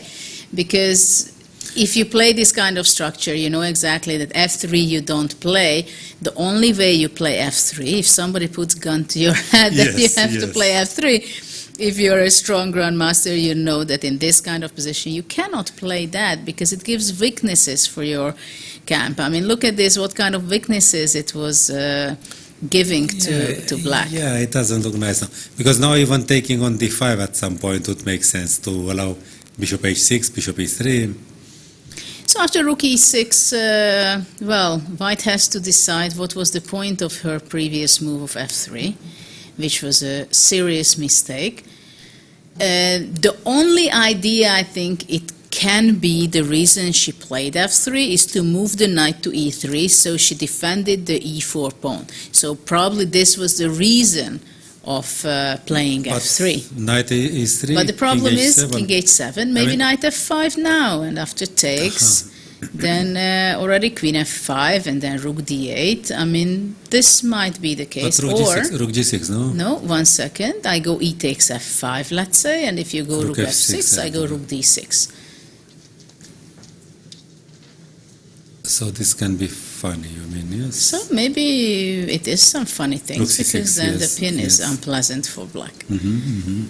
So, okay, let's say knight e3. After knight e3, maybe king h7 is not working. Well, it's not very obvious which is the threat now, actually. Well, maybe rook d8 I want to go, but I understand what you mean. But No, okay, if I for can instance, exchange... bishop f6, is it possible? No, because I'm going to give a check. I'm yes. going to give a check. And rook d8, okay. And, Yes, well, maybe yes. it's not over. I don't know. Bishop e8. But maybe I have to go queen c7 knight e6. first. Maybe I should go queen c7 first. And then, okay. After knight f5. Yeah, but the question is, if you have to go this way, why do you go king h7 to start with, right? Yeah, no, but generally speaking, I believe, okay, knight e3 has some ideas. You just showed some of them. But in principle, it's not what white should do. So what should white do? No, so if she played f3 with the idea of playing knight e3, it means she lost a bit the Okay, orientation. but we have this position. So after Yes. f3, what should she do? What is better than to open up the line for the rook by playing knight e3? No, I was thinking that maybe, okay, bishop b3 to provoke c4. I'm not sure if I don't want to do that anyway. Yeah, but then maybe knight b4 creates some stress, and also b3 can open the bishop. No, Fischer did that, provoking c4 because he loved this structure with d takes c5, d takes c5 in the Spanish opening. But of course, things are not the same here. So let's say black goes king h7, continue the Okay. idea. And knight b4, let's say. Knight Now b4. even f3 may make some sense. f4. No, I mean f3. Even f3. You mean, yeah, because this sorry. way also the... I said f3 thinking of yes, the e4 pawn, so it came out the f4. e4 is protected, so this Yes. is actually a help. Yeah, but So queen maybe I b6, was bishop wrong that b7. f3 is so bad. I mean, okay, there are some... no, I don't think that white can be better, but at least there are some ideas. So after giving a check, white goes okay, king like f1, or where maybe. would it go? Not a simple question. No, I don't play queen a7. I go bishop h6. This was my plan. Let me Queen continue. d8 maybe, no? Queen d8. I don't care about queen d8. I'm going to go, let's say, queen a7 check. So, okay, maybe king f1 to defend f2. I know But you want to bring up... can't it be dangerous with bishop f4 and bishop But then g3 I take on c6 first and rook d7, d7, right? yes. So this is something that you want to claim, that I'm going to be in trouble on the 7th.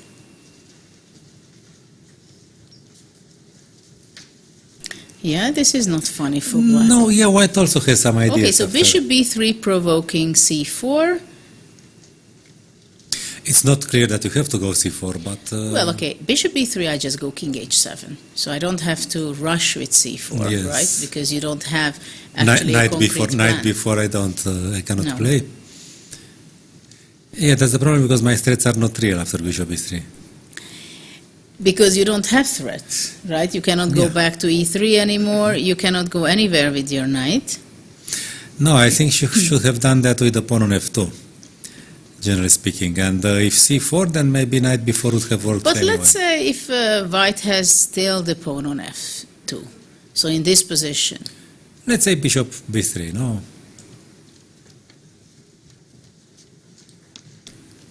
Yeah, of course, we feel that f3 is not a good direction for white. Let's say rook e6, and then white has to think how to continue. She can give a check maybe, Check, and knight yeah. c7. Yeah, there can be some.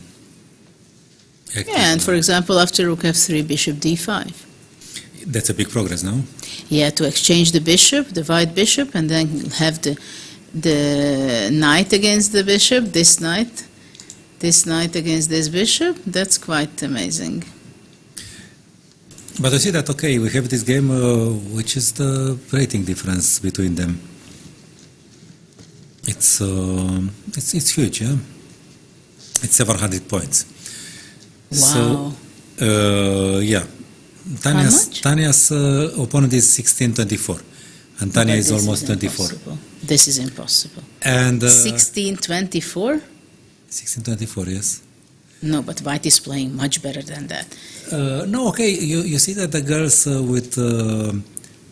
with Russian names from former Soviet territory, and you know that in that territory everybody was playing chess. So probably these girls are very young. I didn't check their ages, so you can never know what. The same thing as with the Indian young guys coming to you. Yeah, but usually you don't have such a big difference. I mean, this game, you're looking at it, white had a very normal opening,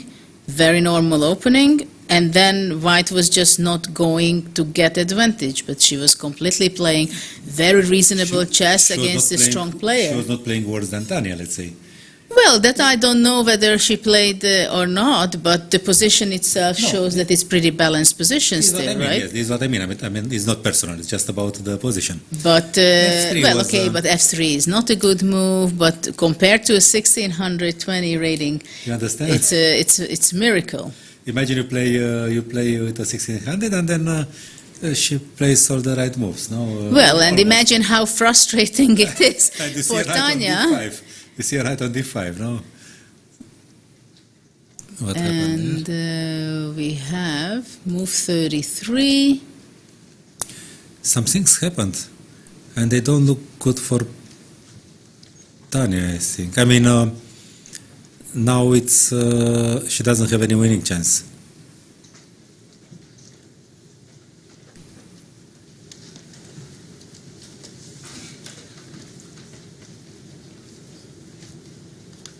Okay, so what happened? Well, some exchanges, and now, okay, it's just a symbolic advantage for white, but definitely no winning chance for Tanya.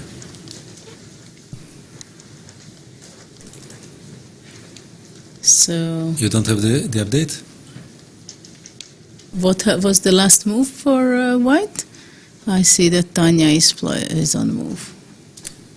So let's go back. No, it is very frustrating for. So f3, rook e6. F3, rook e6, yes. Queen d8. Queen d8, check. King h7. Yeah. Queen h4. Well, yeah, Queen h4 is. Bishop h6, g4. Yeah, now it shows the rating maybe. But you see, it is so tricky that you told me how big difference in rating it is, and already I see that but g4 it's kind of tricky. No, also. but actually it paid off. HG. HG? Which maybe not, I don't know. HG and g5. G5 I don't like. Oh, it was a must? Oh, well, Oh, that's frustrating. That's my question. Maybe g4 only looks like a very bad move, but maybe concretely. No, but I think after g4, black should not capture on g4. Yeah, I also think that. Okay, so HG, g5, queen. h5. H5. Rook d6. Rook d6. Knight e3. Takes on d1, takes with the bishop. Queen d7, bishop e2. Very nice, like Fischer. She changes the diagonal. Queen e6, knight f5. No, but this bishop on h6, I'm sorry, but this gives me pain. Queen g6, queen g6, f takes g6. F takes g6. Knight e7. Of course, black shouldn't lose this. Bishop d7, and this is the position. Well, this is should be roughly. Yeah, I mean, black shouldn't, but okay, how frustrating that black doesn't have any idea at all. I mean, here you have, but okay, maybe black has some ideas. Knight d5, knight c7 to force you to advance the pawns. She goes knight d5. Well, I'm pretty sure that this girl who is playing this game, just I saw also on the camera, the movement, the way she sits there, Yes. the moves she makes, she's going to be very fast at 2300 player. No? But you understand, 1624, and she plays like this. It's no. We'll have to look into her games in a later stage also, I think, because this is something very wrong there on her rating. Knight d5 on the board.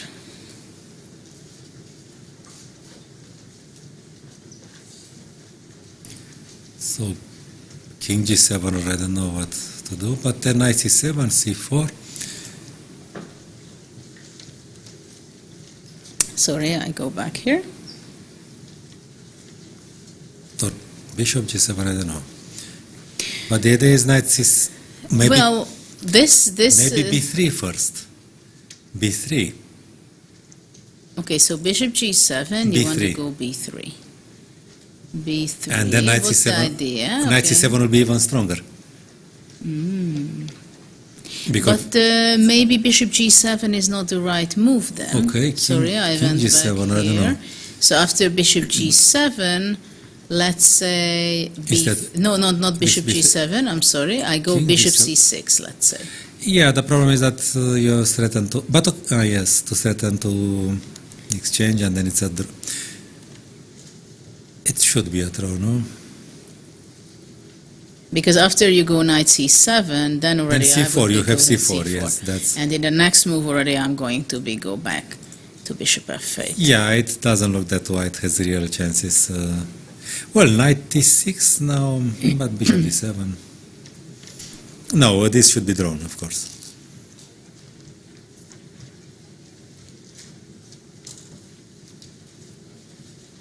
Yeah, Tanya is uncomfortable handling this.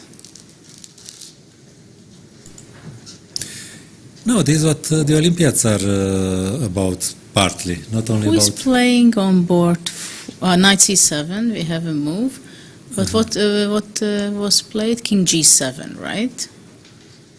King g7, yes, king g7. King g7 is the, okay, and knight c7, yes. So she did not play b3 first. She missed her chance, no? Actually, it's strange why she goes knight c7, right? Why not b3 first? No, b3 looks very unpleasant. Then I believe that white has chances. Well, king f7, knight c7, Yes. the pawn is there, hanging. If b4, then okay. Well, it's a draw because you can go simply king e7, Bishop b5, king d6. king d6, yes. yeah. Okay, but you lose the second pawn. I don't know. What is this well, endgame? well, I think. It's not obvious, right? Yeah, you know, you cannot It's be like sure. 2 pawns down. Eventually, one day you can F4, create yes, with yes, f4. yes. Of course, with your king, you come to c4. No, maybe it's lost.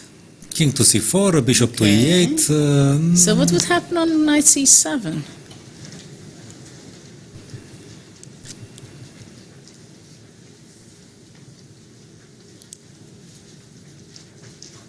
Okay, so what do we have there? On king g7, knight c7 was played. Yes, and c4. And c4. Well, now it's I think that kind now of black, saved, right? No, black and no, even Tanya stood up. We say that she was probably uncomfortable about b3. Well, I for can understand her. understandable reasons, right? Yes, yes. No, now I don't see any reasons for black to worry. But your suggestion was bishop c6 earlier.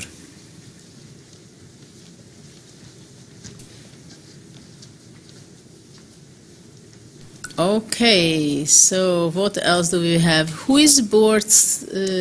Which games are still running from this? So let's have a look.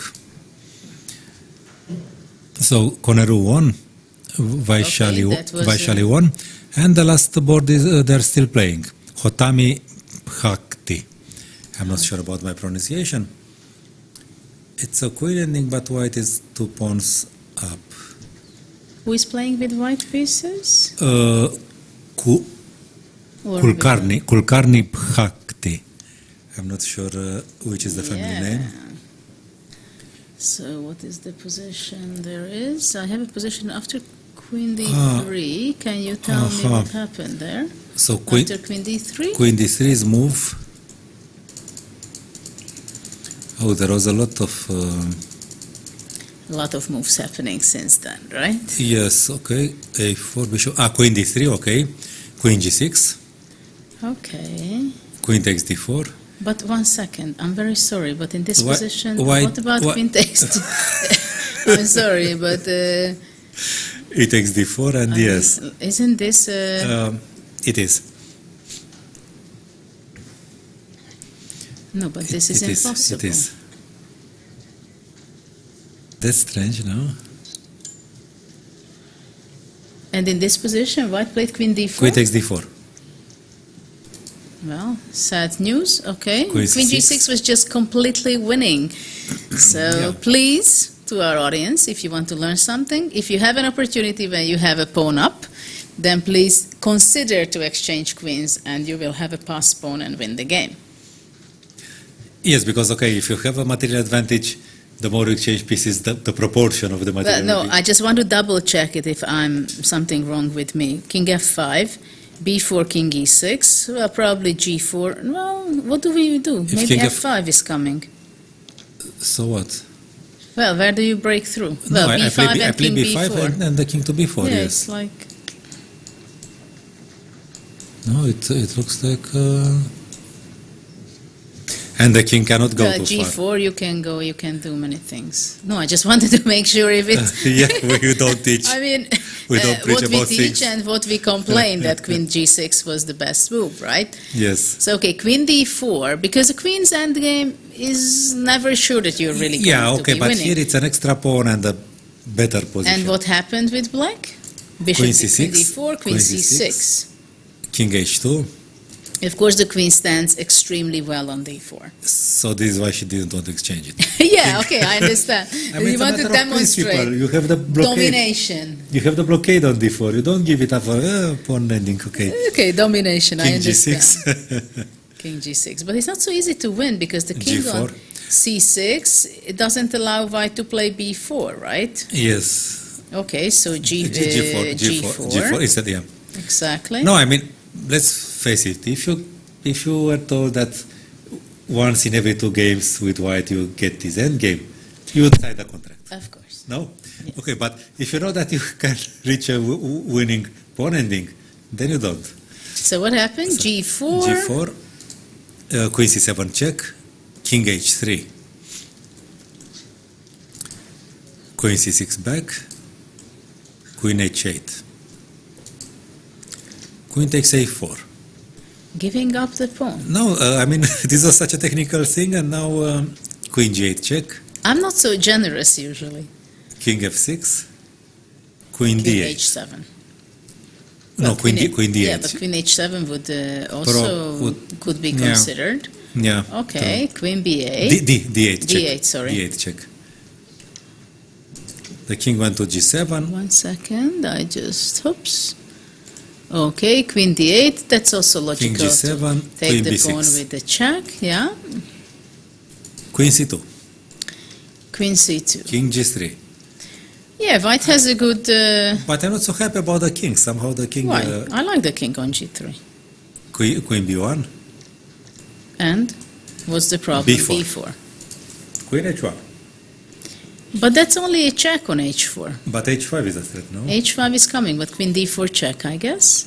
Queen D4 check, F6. Mm-hmm. Queen takes D5. Oops, that hurt. Check on H4.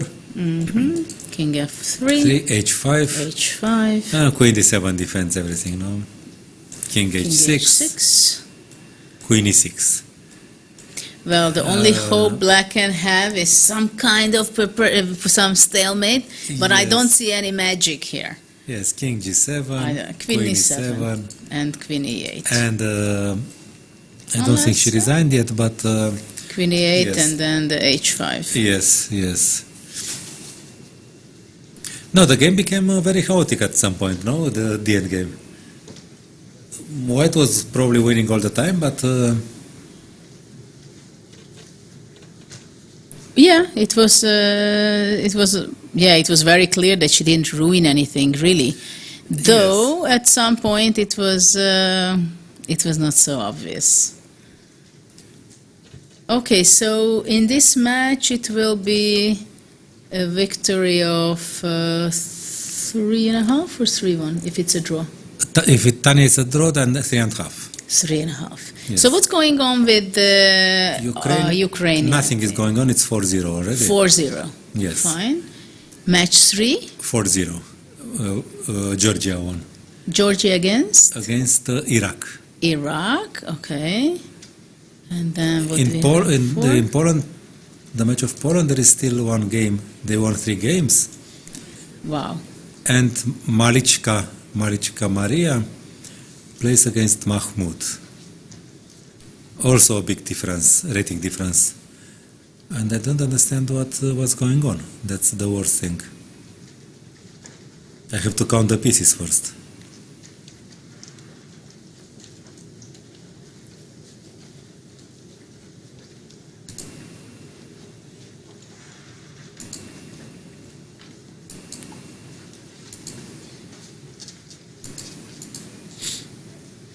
Okay, so which game is this? Azerbaijan against UAE coach sitting there. This is a very typical setup when the coaches are sitting on the end of the chair and the arbiter is there as well. I think there was a finish and White scored full point.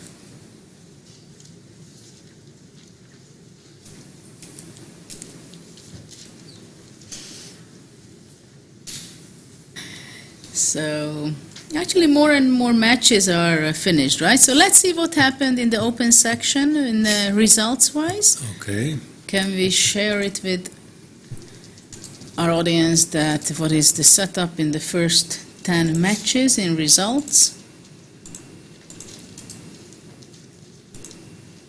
So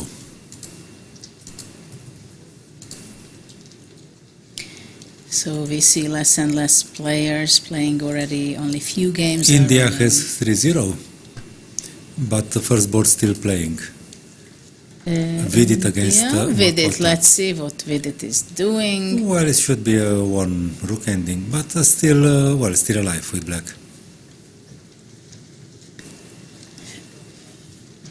And well, we'll go back. Actually, it seems like an extremely practical and good playing hole, because I've been playing in some Olympiads where the seats were very close to each other, right? Well, and look at Bled, here. Bled, you mean, maybe now? I think other tournaments also, where Istanbul, usually 2000. Istanbul also, but Yes. in many places it's a problem that you don't have the space big enough to be able to have the optimal. I mean, look what kind of distances you have here between the chairs. This is how we started playing at the Olympiads in Saloniki. There was a lot of place, but much fewer. Even there, I think it was less. I mean, here you just But there are much more teams now. That's true, but objectively, yes. looking at the space between the boards, it is very optimal. Yeah. By the way, Shankland has a lot of space now in the end game. Now he reached, I don't know how he did that, but he reached the optimal situation. Yeah, we'll go back, but first I'd like to see the Vidit game on the board, because we have an interesting rook end game there as well. And if you see this position... Yeah, it's an extra pawn, and the rook on the 6th rank is kind of... Black just played in the last move c5. So 13 this will be a Zugzwang, no? For instance, G4, isn't G4 a Zugzwang? Well, the question is whether... Or Rook B6. Why necessarily... Yeah, the question... No, G4 of course is... G4 is not necessary. Rook B6, let's say. Okay, so after Rook B6, Black can go King F5. But then Rook D6. Provoking. Then Rook D6. Let's say Rook D6. Let's say black goes check on e7. King has to go back F2, probably. maybe, no? And then goes back again. But then check on d5. Well, also possible maybe to go g4 first Or immediately. g4 and king, And yes, win the check. pawn already immediately. It simply wins the pawn, okay. Yeah. That's Okay, us. so after rook b6, if let's say black goes rook to a7, Still rook c6, no? well, rook check and king d4. Aha, that's your idea. Okay, no, that's not so clear, maybe. Not clear at all. Well, maybe still rook c7, but it's you have to count. Yeah, this is not Technique. necessarily what whites want. Obviously, it should be winning because the pawn on Yes, h5 yes. is very close to queen. But when you have a one ending, you don't want to count. Well, Sometimes you have to count. but I think yeah. he will not be able to avoid that. Yeah, maybe. So let's say in this position, going back to c5, what is the most optimal and easiest win for white? This is the question. Because maybe rook b6, really, that's what white has to do. Maybe there is no better than that. The question is whether to go h6. Is it a It's also a good good question. idea or it's worsening the situation? In some cases, it just bring the pawn close to the pawn. Let's say rook b7. No, Because, for example, if white, what do you do? rook b7. No, I don't Rook see b7, anything else. yes. And rook c6. Because my idea was rook b3, king f2, king And rook c7. No, king d4, rook c7.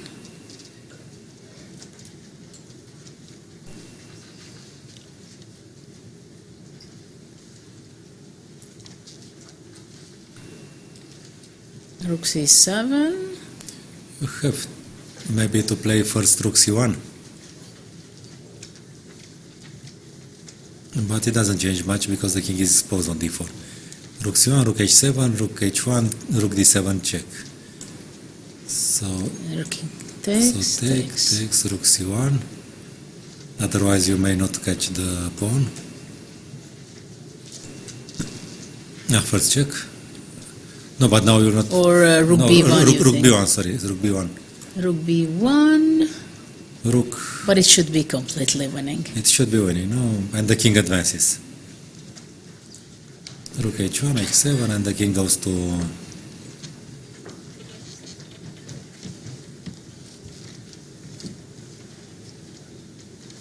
What happens?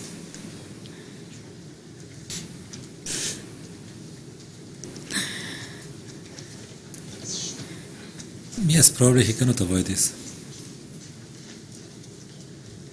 Yeah, we are going to have some graphics on the screen highlighting the effort of women in chess. Actually, it is the year of FIDE, of women in chess generally, and also there are quite a few players playing and competing in this Olympiad. We have a total of 13 women playing in the open section, which I'm very proud of.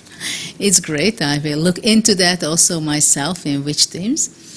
But I do hope that it's going to be also growing the number of women players competing in the open section, trying to excel as much as possible and to give all those efforts that they should really become the best they can. Whether they play in the ladies section or in the open section, it does not really matter. But I think the most important thing is that the girls, the coaches, and everybody is encouraging also girls to get the maximum potentials they can have. So I hope we will also discover some of the great talents here. The youngest participant is also a girl from Lebanon, I think. And so that will be also something very interesting to follow. At the same time, we see Judit. Look how stressful he is. He's shaking, he's looking. What is, he's calculating. But what has happened? He played rook a5, right? Rook a5. He wants to make sure that black's rook is completely tied down to c7, right? Maybe it's a technical move because now if king d6, then rook, the white king can advance. if rook c8, then rook a7. Yeah, so again, we come back to the Zugzwang situation, Maybe, yes. right? So if rook goes back, then rook a7. And again, we can talk about how important it is that you win in a comfortable, in an easy way, your winning position. Without needing to calculate the rate. Yeah, why to risk it? I know that it should be winning, but I have to calculate. And if something goes wrong, and of course you have to make many inaccuracies and moves calculations. But if I can do it without it, that why not? But you know what the complicated problem about technique is? Because usually the classical technique is that, yes, you win without allowing any counterplay, without the need of counting. But there are endings where you cannot win without taking a decision, without counting. Yes. So you have to understand in which situation you are. But, yes. But in rook endings, with a weakness on c5 and then pawn majority on the other side, you should be in the first situation when you should not allow counterplay. Well, we see and understand, and of course Judit is a top player and a great player, so he understands that the position itself is completely won, right? Yes. So this is something very clear. So the next question is that what is Black's plan, which is very obvious that Black wants to go rook b7 and go all the way to rook b3, because this is the only way how Black can look for counter chances, right? Yes. To push back the king from e2, from e3 to e2, and then Black starts looking for counter chances and grabbing the pawn on c4. So this is something extremely straightforward. So there's one way of calculating all the way, or looking for an option that, well, maybe I just make a prophylactical move, and you know what? Yes. I'm not going to be calculating now, because why should I do that? Why should I give activity for the Black king? And let's just tie down the c7 rook to the c5 pawn. And then let's to see. the h7 pawn. And to the h7 pawn. That's the drama for Black. If king f5, then maybe g4, king e5, and rook b5. And again Zugzwang, no? Sorry, if you go If king what? f5 now, the only neutral move. Then g4 maybe, take a square away from the king, this, and rook b5. Yeah, and the idea is that if Black goes back with the king to e6, then already yes. White optimizes his king This to is already e4. An easier win. Yeah, but generally speaking, this also we would say it's an easy win, right? It's only a matter of... No, easier, it means more obvious. I mean... yes. Yeah, If that's rook true. c6, then rook b7 probably, no? Rook b7. Rook c6. Rook c6. Rook Rook b7. b7. Because if rook to the side, then first check. Yes, On e7 yes, and then this is take a the pawn. neat, this is Yes, very yes. important, No, little because otherwise- small detail. Otherwise, we are more or less in the same situation. But yes. Yeah, this is the problem for White. If rook takes h7, then Then rook again, check, it's probably king winning, here. but Well, White- it's dead winning. I'm sorry. I know now it's really winning. It's really winning, but still you don't want to make calculations. Yes, of course. Right, because Yes. why to make effort if you don't have to? Yes, of course. So It is really, not only effort, because okay, you are chess player, we are supposed to give everything, but you have to be sure. yeah, You have to avoid any, it's just any it's just remote easier chance, to yes. do it that way Yes, than to yes. give any counter chances. And also sometimes if the opponent feels that they don't have the counter chances, they give up easier. Yes, or they open the gates themselves. Yeah. And if rook c6, rook b7, h6, then we return with the rook to b5. And again we have the... Well, of course, rook d7 is quite okay. quite promising to move to d5, That's push more back the king. I agree, that's more straightforward. That's, I mean, there is not only one way of winning. Yeah, but I just wanted to Yes. show the idea of reiterating the Zugzwang. Yes, king f5 was played, so let's see if g4 will be on the board shortly, but of course... Maybe you need g4, because otherwise you cannot immobilize the king. Judit's opponent is, he knows that things are not going on his way. You don't want to see the beautiful things happening in the Sam Shankland's game. We're going to see that just in a second, because I see that there are happening. So let's move to the Shankland game. And yeah, so what we see here is a pure, beautiful, instructive Zugzwang. Look at this. After bishop f3, what you want to highlight that first of all, after king e6, king c5 is winning. Yes, and the if king goes to b6, yeah, okay. yeah, it goes all the way to b6, right? After black goes away, b6, king c7. So it's going to be a win, victory.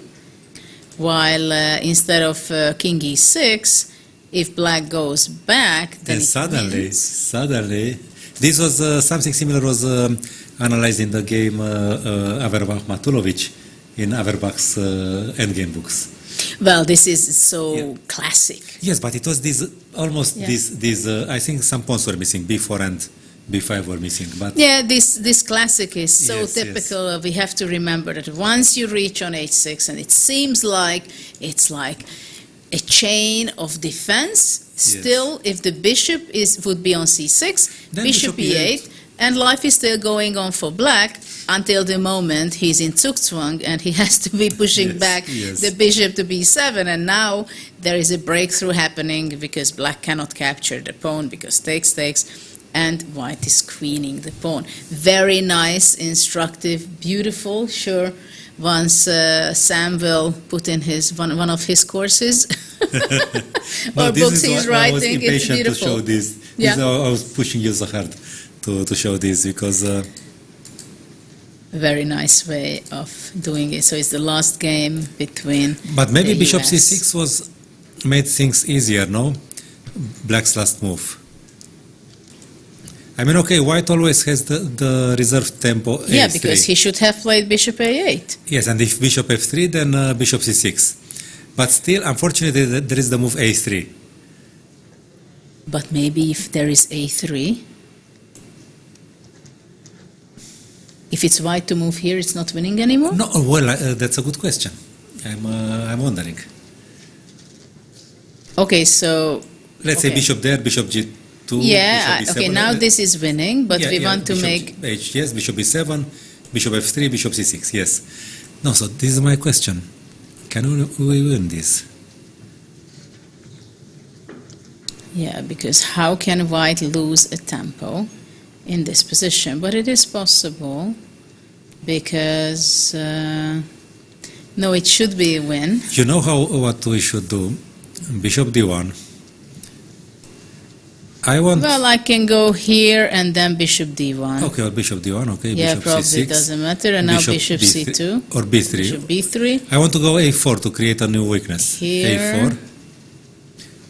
If we manage to create a new weakness on b5, then we win.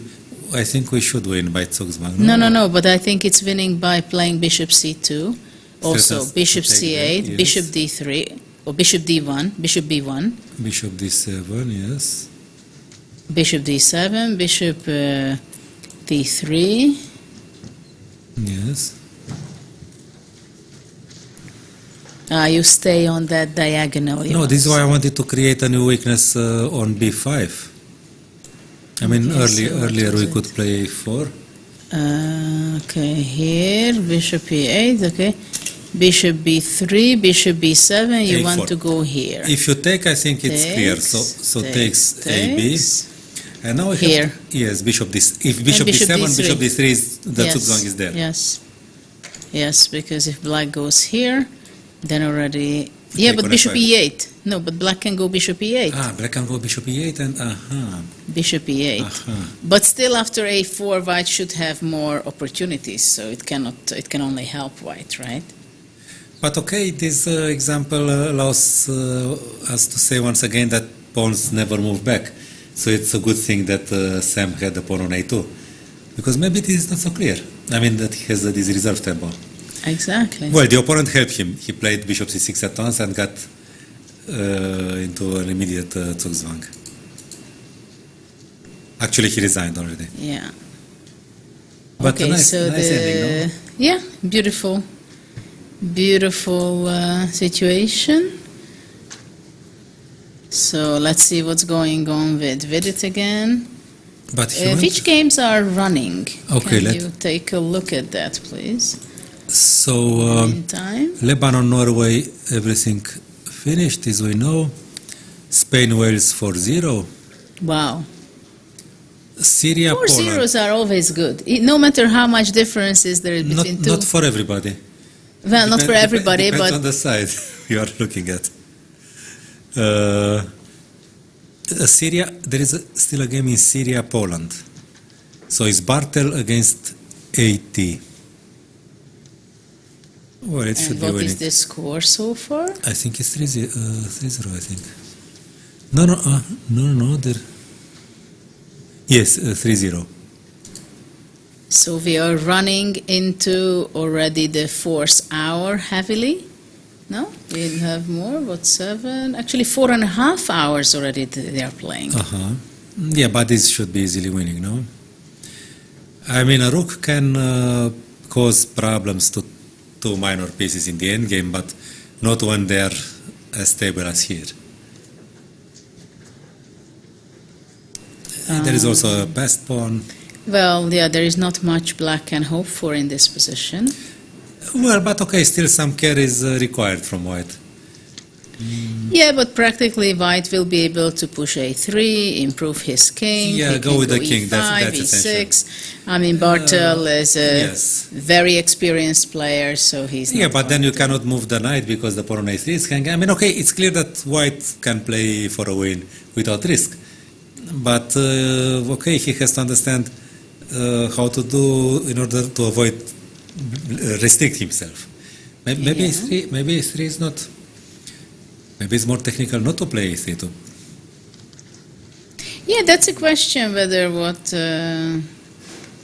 Maybe knight e3 and king f3, I mean, to defend. But okay, this will be a win, right? But of course, it should be a win. Yeah, There's let's no- go. I will pick some of the games which is still running. I don't know with Volokitin. Do we have any information on that? So Azerbaijan, Algeria was Volokitin, 4-0. Holland, where is Volokitin? Volokitin, I will look for it. For Ukraine, how is it going in the open section? Yes, I go. Ukraine, Thailand, they have 3-0 and Volokitin is still playing. All the pieces are on But board. it's incredible. It's only moved 21. No, but there is something wrong, no? There something is missing here, I think. No, this is... The board is missing there. Let's see what Havel is doing. Howell Also,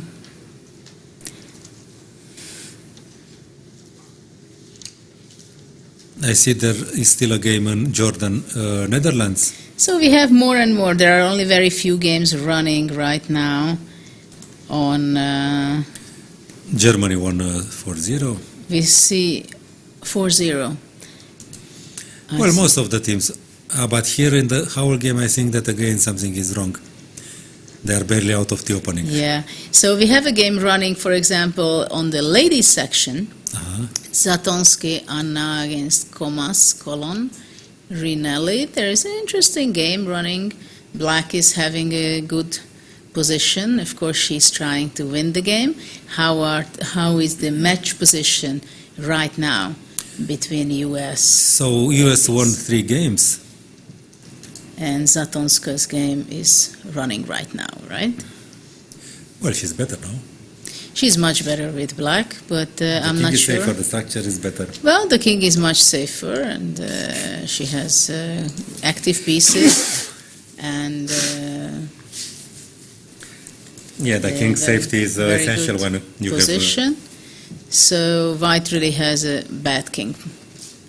But it will be a question whether black can be able to. Well, probably king g7 seems to be a very logical move continuation. But no pawn breaks, that might be a problem, no? But king Well- g7, rook d7, rook e7, forcing you to... That's what. sorry. Yes. That's what you showed. Okay, Yeah, okay. rook d6, rook e6, and stuff You'll like have to that. abandon the... Because, okay, the queen stands well on e3. But if it has to move... Probably queen f4 should play after rook e6. Well, I want to go king g7. I think it makes sense with black.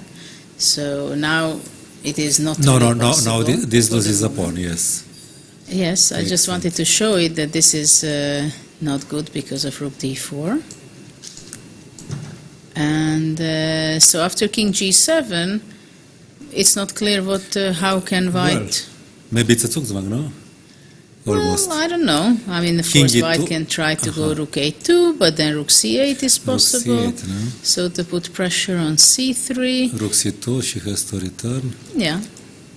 Oh, maybe that's not that tragic. Of course, it's extremely dangerous for white, right? Yeah, actually, they used to call these type of positions the fourth phase of the game. Positions with the queens and the rooks. Because it's not a middle game and it's not an endgame. But it's both of them. Yes. Because the kings are in danger. I mean, if the king is open. Yeah. Okay, so maybe rook a2 is a reasonable move. Well, of course, I mean, white is just making a move, right? I mean, black Let's can say go rook d6, yes, your move. Yes. And trying to go rook e6, I mean, that sensible. Or rook d7 is also, that's another way, also rook d7 and rook e7. Maybe, no, this was what I suggested, but I believe that rook d6 is more active because sometimes after queen f4 you can take and play rook f6, maybe. Well, I think both has its plus and yeah, minuses yeah. because after rook e7, queen e6 can be powerful. While after rook e6, queen e7 can... I mean, yes. both, I don't see the big differences right now. Yes. Yeah, white is like a hedgehog, no? With the pieces grouped around the king. But if the pieces will have to move away after rook e7, then... so let's say rook c2 now. No? If rook c2 back, rook e7... Queen f4, I think, is forced. Yeah, okay, but queen black e6. goes queen e6, right? And it has very... Queen f2 is... Queen f2, queen f3. Yeah, now the forced. king on h7, maybe not so optimal. Queen b3, queen d4 check. Okay, but maybe in the position with the queen on e6, you can just go king h7 first. Yeah, yeah. Yeah, king on h7 looks nice. It's always good to ask white what she's going to play, no?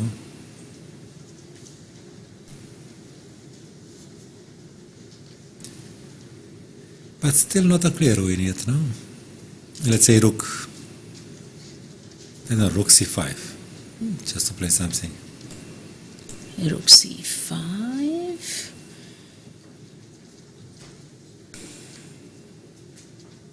Maybe queen a2, rook c2, queen b1. And then it will be impossible to Check. defend. No, of course, it is extremely difficult, I think, for white to defend because the Yes. king is so vulnerable that they're so easy to go wrong. Yes, no queen d4, Right. no queen f4 here, yes. That's... Yeah, so probably white will lose coordination very soon.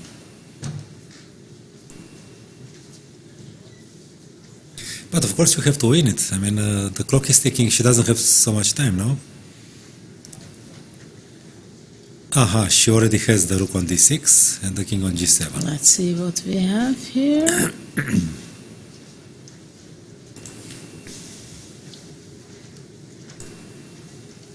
This is the position we have on the board.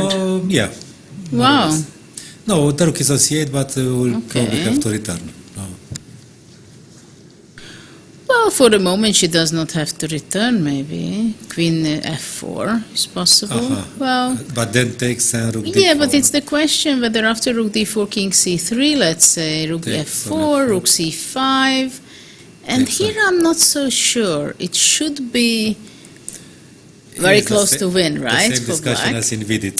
Yeah, but now the pawn is still, they are on the same level, right? None of them Yes. cross the half road, so rook if h1. so, then- And after all, black has The king a bit more. black active, starts no? first. Maybe king c2, but we don't have time for king c2, no? Well, it should be a win, right? I mean, there is three, I think this should three be a win. pass pawns. I mean, who can stop Yes, those? Yes.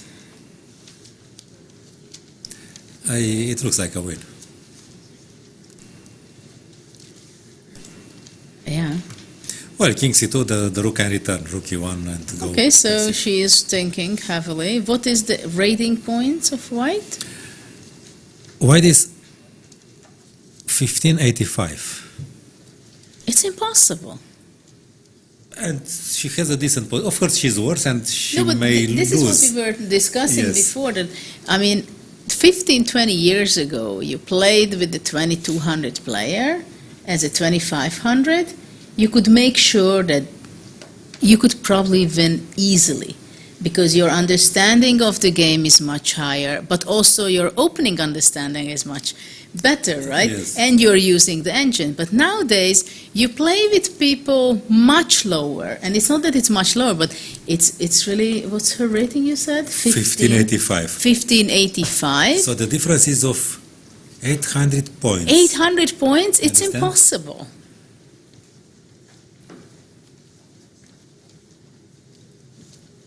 It's really incredible. Of that, course, she may lose this game. It's not like Tanya's no, opponent. but it's a fight. But the game is still there. Yes, it's move 51. It's no material down. yeah. It's not outraged position that it's only matter of technique. It's a Yes. position which could happen between 2,600 players, right? And Yeah. it's already move 51. Let's say 26 against 2,500 players. You would think that, okay, he outplayed him, but it's 800 points. No, You I mean, understand? normally, okay, between 250, 300 rating points, it's Yeah, okay. yeah. But not 800. So very surprising. No, of course, statistically, most of the matches ended in 4-0. And maybe this one will also, but I think- it's about the fight. Yeah, I think about black will win. That's not necessarily the question. The thing is that simply the 800 point difference, I think they are not even calculating anymore this difference into rating. You can't even win rating. They don't count this 400 points? I think more than 400 or 500 No, points. it was 4 the last time. Yeah, but it's 800, so... No, if you win, no, but if they I think they raise your opponent's rating, no? I don't know, but you can barely win, I think. So, but anyway, the main point is that the game itself is a fight, right? It's still on So- it's material equality, so yes, it's really remarkable. And it's a big game. It's a fifth hour. They are heavily into the fifth hour. And black doesn't have that much time.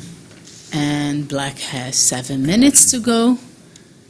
But, And you see that she's fully concentrated and of course, she wants to collect this point. not looking like somebody that is winning only because You she's cannot better. take it easy. Yeah, This is one of the greatest yes. example already Yes, in round yes. 1 for that. No, we had Aronian also. The Aronian. But okay, we could see the difference in Aronian games when his opponent accepted a draw. Just when he could accept Yeah, the but points. okay, I but mean- then it happens. The That's- psychological, yes. yeah. But here is not about holding a draw with black, it's about winning. The Let's opponent. see if we have, what do we have? We have Tanya's game. Is the Tanya's game still running? Move Ah, really? 57? Actually, she's better. She's better. Tanya is better, yes. Yes, Oh. we have this game How running. did the bad bishop get to f4? Well, I guess very easily because after c4 she was able from here, this incredible, nasty, bad bishop, put it on f4. But why didn't the knight stand on d5? Well, let's see, because she went probably bishop c6, bishop e6, so she didn't want to, White did not want to keep it on d5. Maybe she was not aware that it's just going to be A draw. because of king c2 and b3 later on. But even without that, no? Well, probably without that too. So she started to be playing. No, but the knight Well, is... it's also hard to believe that this can be won with black, though but b4 will be yes. happening. So let's say b4 takes. Now knight b1, knight c3, knight d5 may still... No, but bishop d7. Bishop d7 I would think of, no? Or Knight c3, I go anyway, I believe. bishop d7. Yeah, okay, it's the same thing. Oh, sorry. I go anyway, knight c3, King c5. king c5. Yes. So black really wants to enter to d4. If knight d5, then bishop a4. And King c3. Bishop G3. And what is this? Why can't I take on c4? I don't win with Bishop E1, no? Sorry? No, I thought I would win with No, Bishop Bishop E1. E1, Bishop D1 you can No, go, but it's not, I don't know. Yeah, It's maybe not not necessarily. Bishop G. So it's okay, but the idea would be probably to bring the knight to D5, no? Otherwise,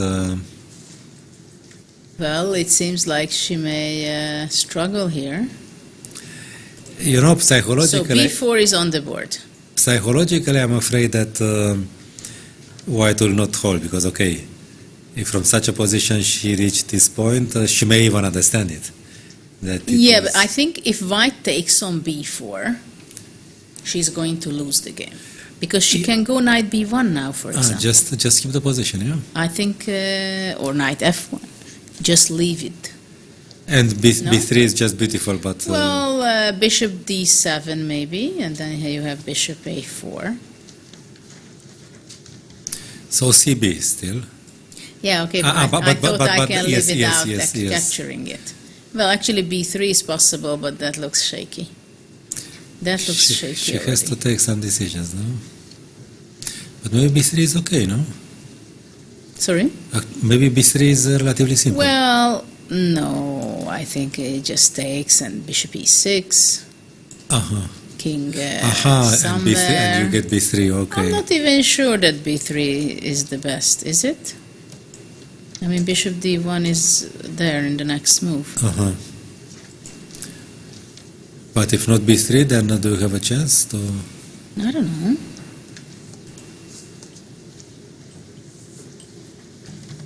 Well, maybe taking on C3, Takes with the knight and king D4. king but D4. then knight D5, probably, no? Yeah. Well, it's a bit on the edge, of course. No, this how is it? It cannot be the edge anymore. No? Bishop Yeah. D7. Yeah, okay. No, it's still uncomfortable for white. But there is this barrier created by the knight and bishop. No, the question is, how is she going to be? Actually, she did make a move. She went knight B1. Aha. She did play knight B1 because she didn't want to give away. So bishop D7, Tanya Okay. playing. Let's see her technique. How is she going to be able to squeeze the full point out of this pretty drawish endgame? But of course, her play, I mean, she's for a long time playing competitively, though she was not playing, I think, Tanya, too much during the pandemic time. She was more making the commentary, and that was what she was connected to in chess. But of course, it's a very big thing for Indian players Yeah. that India is organizing the 44th Chess Olympiad in Chennai. And so far, everything seems to be extremely well organized. And actually, the playing hall is something I envy. The chairs are fantastic, no? And the tables. I don't know, simply the space. Everything, The air yeah. condition and the space is something exceptionally nicely done. Well, as we've seen Tanya's body movement before, she was more upset. Now she has already I'm playing for a Yes, win, right? yes, It's this- me who is playing for a win already. There are no talks, discussions that it's White giving her a hard time while... And there is also the dialogue. Now she put some, physical pressure on the opponent, because earlier the opponent was she understood that Tanya is unhappy, but now she may see ghosts, because she sees that Tanya is hoping for something, and she cannot know how real this is. That's true, and okay, we shouldn't forget it either, that basically, being so much lower rated than the opponent, of course, she knows exactly that she's playing against a 2400 player. So, maybe now she should be taking on b4. What do you think? And knight c3, no? But can black go king d4, or that would be exaggerating? Probably it's nothing, because... No, knight c3 and bishop Yeah, d1, bishop and D1. then check on d5. So king has to take back on b4, knight c3, But king this d5. we had, This is no? what we were discussing, right? So maybe now wasn't it? b3. Maybe Maybe it now was not- b3. Yeah, b3. Maybe b3 is the simplest now. Takes, and then king d4 And knight d5, knight and- d5. And it's only optical. Well, no? yeah, there is the no barrier. breakthrough. Yes, the barrier created by Yeah. a knight and a bishop placed on squares of the same color at a short distance. They create such barriers. Yeah, there will be no way for black. Of course, So- the white king has to stay somewhere on b3, b2. But okay, it can be also But- very confusing for white, because don't forget that when she played knight b1 in the previous move, she decided that I don't want to give up this tension, playing c takes b4. While after bishop d7, maybe she still thinks that no, I don't believe in that, I don't want to take on b4, I have to do something else, which was b3 from our end, right? But maybe it is also a sign that he wanted to play cb4 followed by knight c3.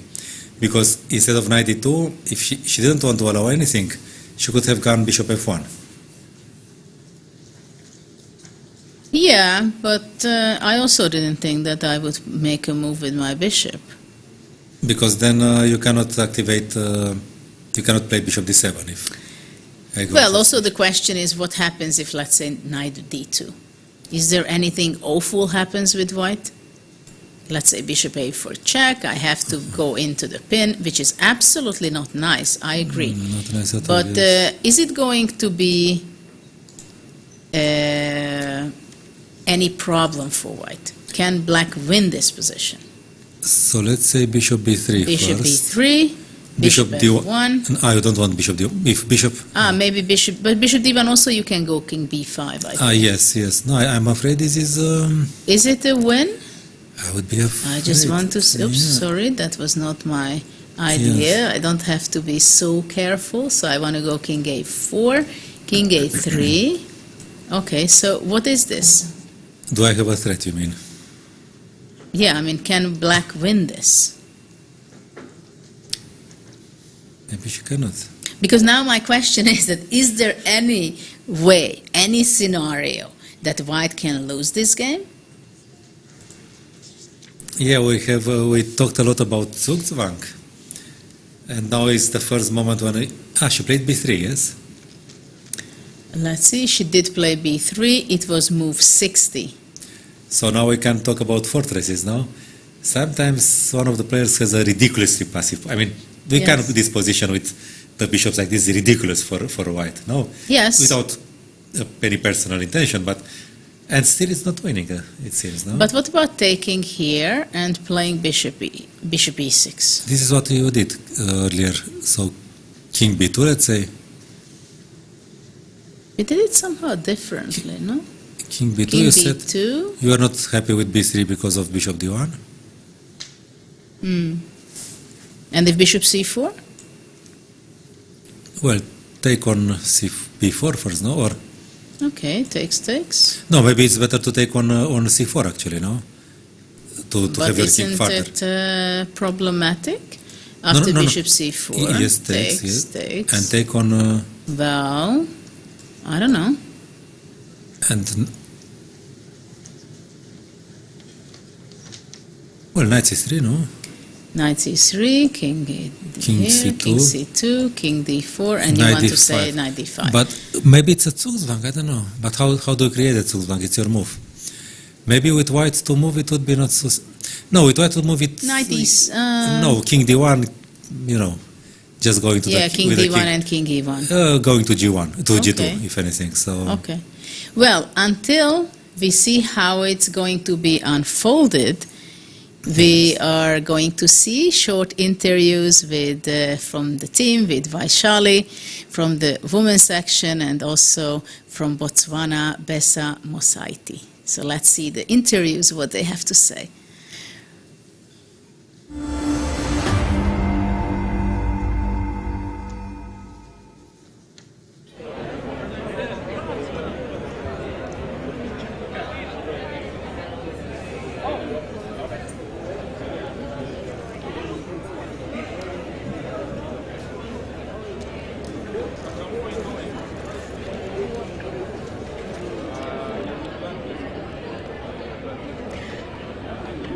We have Vaishali R from Team 1 India. She was playing on board number 2. How did it go for you, Vaishali? Yeah, I played white. We played against Tajikistan. I played white against Sabrina. It was a Sicilian head-off. I played NB3 variation, just one line here. And it kind of transposed to Keras attack, and I got a good attack out of the opening. Then, I did not convert very well, but I'm very happy with the game, you can say. I'm happy with the win. So the Olympiad is taking place in Chennai, in your home state, very close to your hometown. How does it feel to be playing in Chennai? Yeah, it's just great. This is also my first over-the-board Olympiad. So also in Tamil Nadu, very proud. The organization is very excellent. Thanks to Stalin sir, All India Chess Federation, Government of Tamil Nadu, Central Government, everyone, all the volunteers, they are doing great job. And it's just amazing. Thank you so much, Vaishali. Thank you. Good luck for the future rounds. Thank you so much.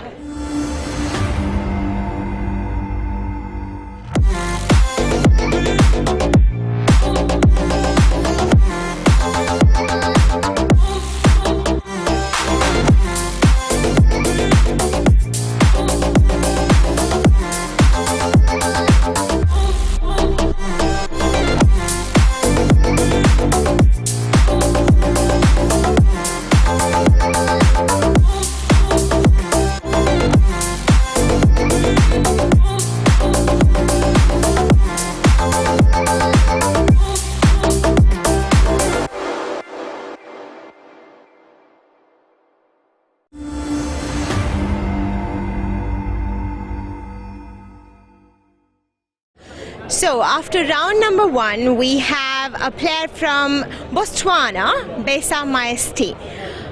How are you, and how did it go for you? I'm good, thank you. Our team Botswana was playing Armenia on board 9, and we all lost our games. Yeah. But you were playing a very strong team. How do you feel about your match, and how's the experience to be here? This is my second Olympiad. But this round was very interesting. I think I played it really well. I was playing Grandmaster Elina Danielina, and I had the initiative from the word go. But then when we reached the transition from the middle game to the end game, I think I got worn out, and I was misplacing my pieces, and by experience and all these things, she was able to convert her advantage into a win. I saw you smiling with your teammates. It's great to see, you enjoying the event, and I saw you talking about other players, how you have so many of your ideals, your heroes here. So how does it feel to be in India and to be with these heroes? It's so exciting, of course. The weather is hot, but I've never been to Asia, and it's a privilege that I'm representing my country. I can't wait to meet the GMs. Like Magnus Carlsen is my favorite player. I can't wait to take pictures with them and enrich my experience here. Thank you so much, Paisa. Thank you. Good luck for the future rounds. Thank you.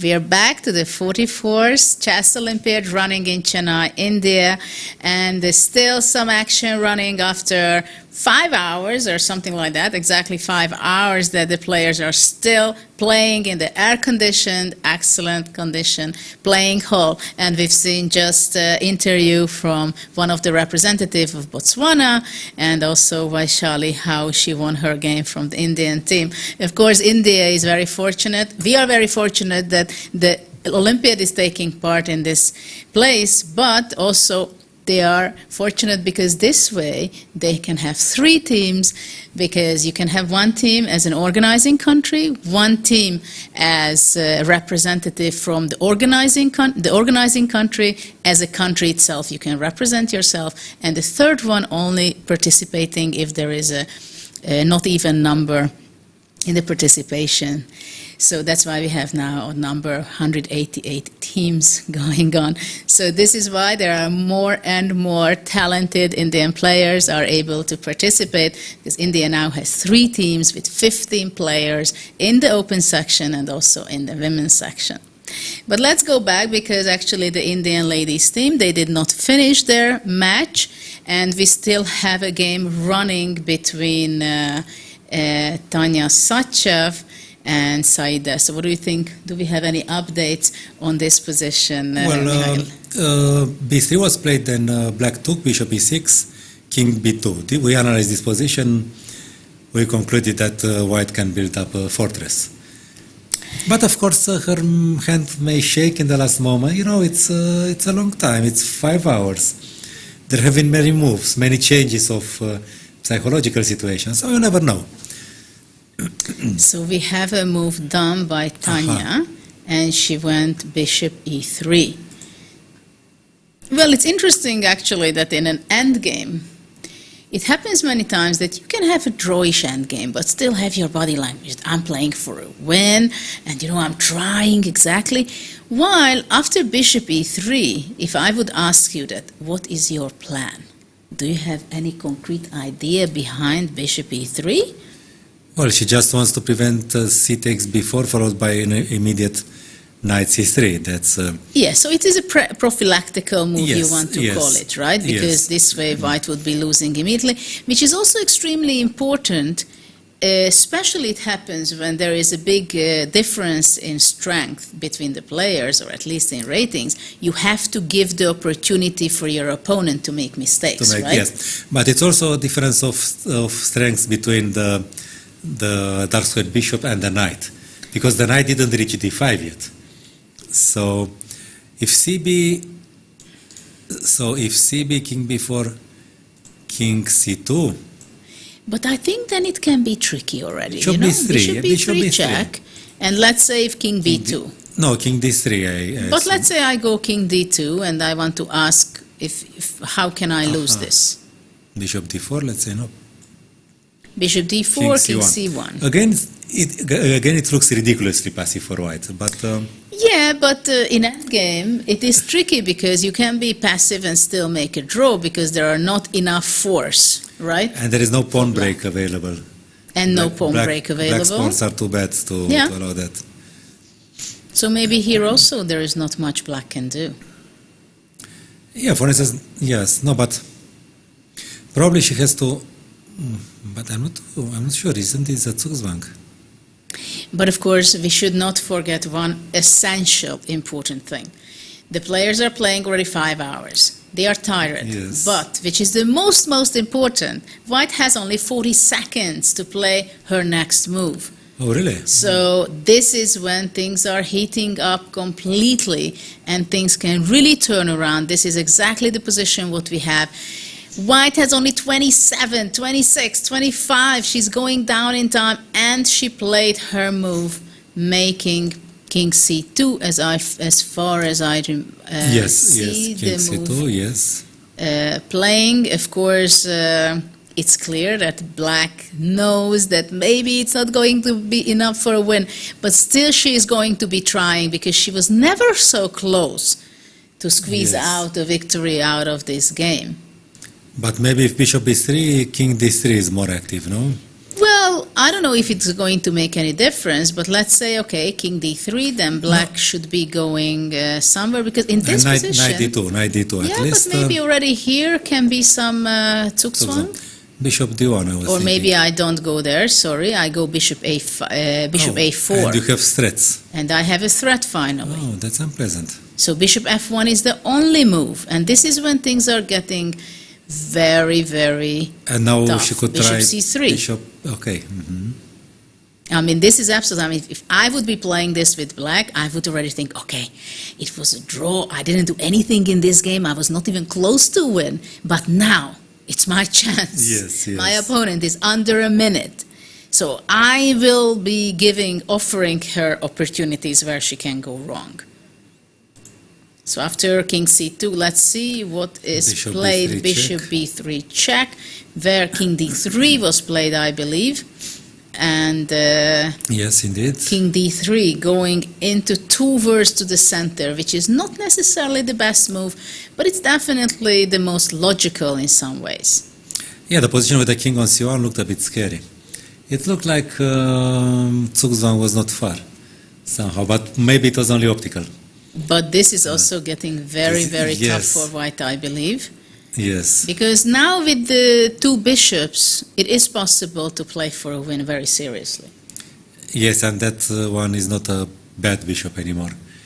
You can call any name you want to the bishop on e3, but not a bad bishop. It is not a bad It bishop. can be a nasty bishop, I don't know, whatever, but not a bad bishop.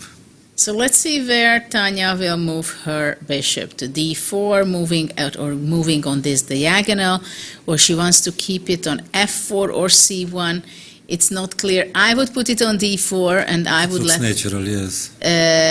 Basically, white is limited with the moves for her knight. Because right? if bishop f4, then knight c3, no? Well, yeah, that's the other point. That exactly. I don't know, knight c3 is not... yes, it's possible. Okay, yes. It is possible. So Knight after C3. knight c3 and reaching out to d5, But- there will be nothing. Yeah, and it's with check. Somehow there is no Zugzwang. I mean, if Unless- king c5 now...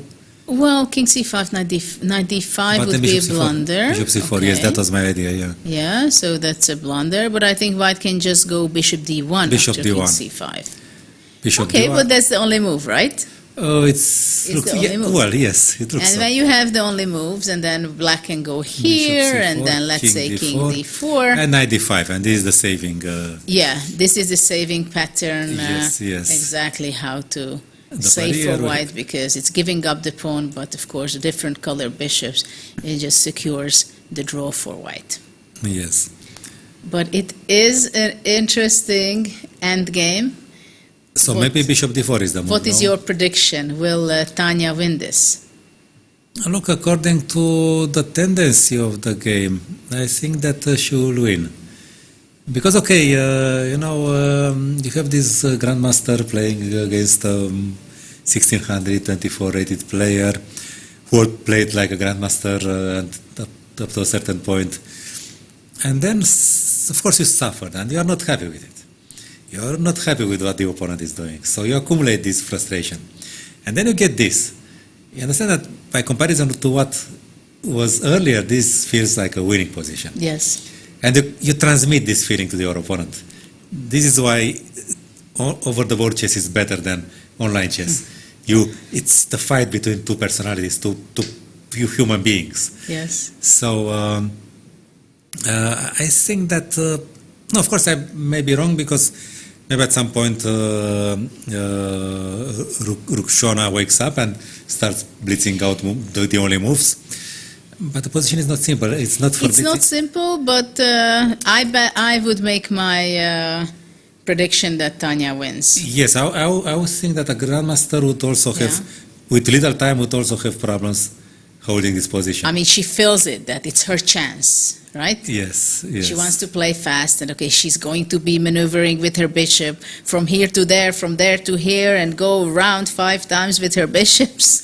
But does he have an alternative to bishop d4? Because she's spending almost... That's a strange thing, why she's not playing bishop d4 instantly. She's down to 2 minutes.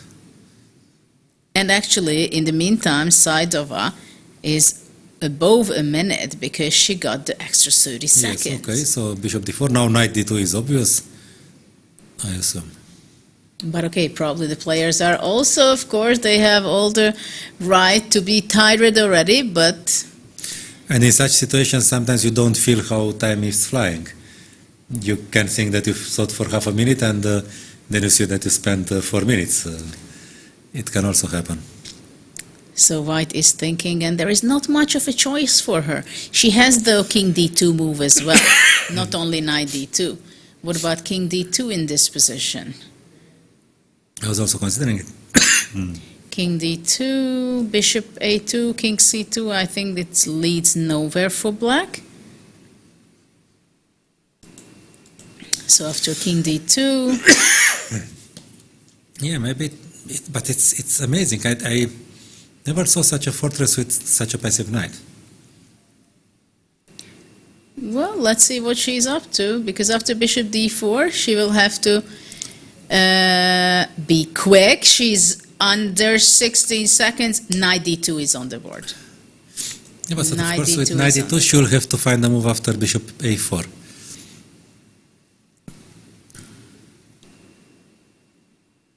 Yeah, and there is a very big chance of blunder. She has only 5 seconds on the clock. 34. Bishop a4 is on the board. 30 seconds. And if she didn't see bishop f1 in advance, then... Again. Of course, after bishop f1, it's not going to be easy, but... Knight b1. She went knight b1.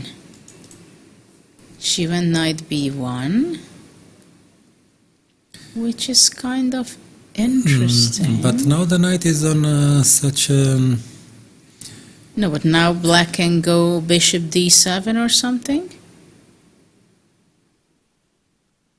And if... bishop d7, king d2. So white wants to go king d2. King c2, maybe, no? But now she wants to go king d2 next, right? It's not... That's the only move. If it's white to move, the only move would be king d2 here. Yes. Which still... No, actually, if it's white to move... No, it's a draw king d2. And the problem is for black that... I think she will make the draw. Saidova will make a great defense. But I must confess, I never saw a reliable fortress with such a passive knight. Usually you lose if you have such a knight, no? Dominated by the bishops. Well, it happens, I think, because black's pawn structure is not good. Well, the pawn structure is not that bad because in some scenarios, if the pawns were normal, let's say the pawn not on g6 but on f6. Yeah, but on f6 it's also no big difference. But then the knight can go to g3, f5 or h5. True. And at least the knight is human. I mean, not human, it's hippic, or how do you say it? Yeah, alive there. Yes. But like this, if you go with the knight on g3, then you just risk getting into Zugzwang. Let's say if it's king and bishop against king and knight. But it's king d2 and nothing happens to it. Well, maybe there is not much Tanya will be able to play for, actually.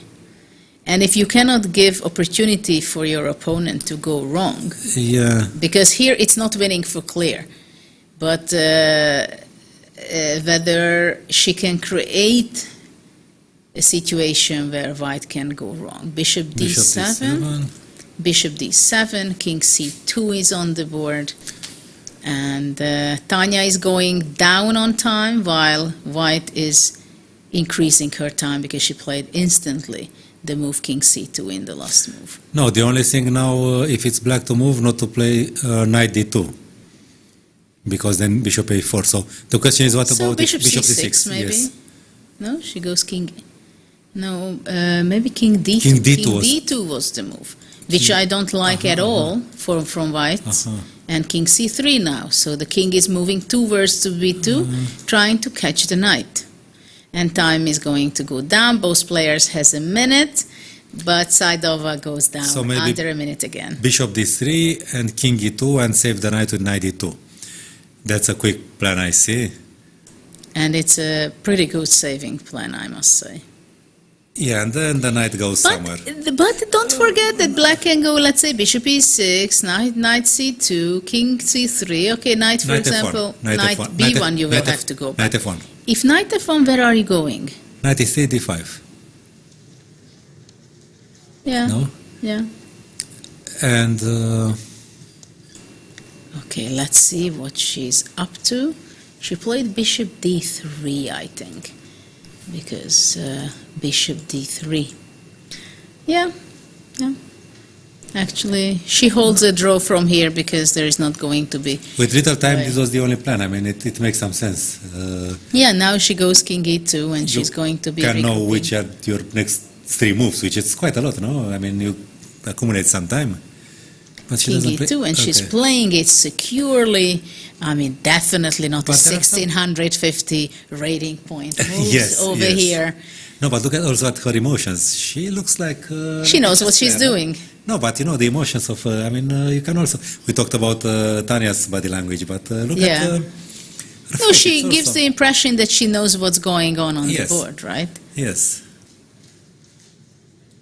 No, there are She's some. calculating the moves ahead, some plans, because this was a planning, right? To Yes, regroup yes. the bishop A to simple plan, but to yeah. d3, to king to e2.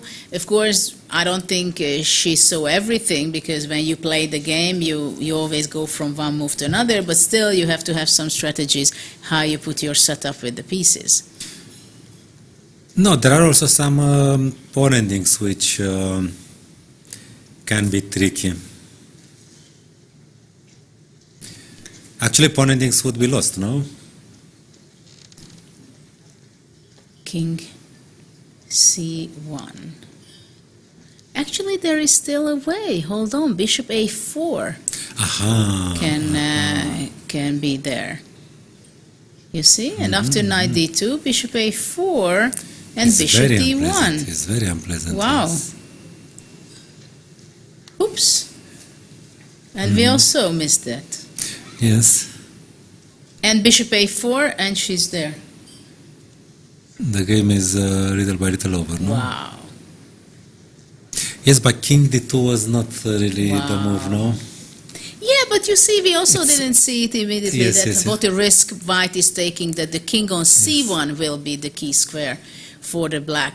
And the bishop is so powerful here on d4, on a4, and from d1 But it's let's- going to be, Let's say bishop c4 now. let's say bishop c4, I bishop d1, king king d3. I mean, okay, this Bishop is not over. c2, king here. Okay, but then knight b3 check. Yeah, knight b3 check, and you still save Well, yourself. I'm still alive, I don't know. Okay, but you have to play bishop c4 already, so maybe after bishop c4, maybe bishop a... Bishop a6 doesn't make, I want Bishop c4 probably. I want to king- go bishop f7 for instance. Maybe king c2. And she makes the move bishop c4? Yes, I think it was something in that direction. Incredible. No, she Knight went c4. knight c4. No, she went But knight c4. Knight c4 is not a Knight thing. c4, and no, I mean that would be incredible if she goes to Yes, making yes. slaving move with the bishop c4. But now, unfortunately for white, it is falling apart. Though it's not over yet, but bishop d1 is on the board. But white didn't improve. I mean, sometimes it's good to lose a pawn if you King get something. e1. Bishop takes f3. But is the white king dominated now? The black king. No, but look at that. After bishop f3,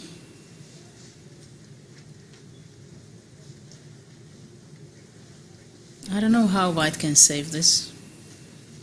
It's still at Zugzwang now. I mean, I was happy that the black king is dominated. Almost, no, it's immobile. So after king e1, Tanya is thinking, what is she thinking here? Right? There's no other way than to grab the pawn. And bishop f3 is grabbed. Knight d6, sure. d6.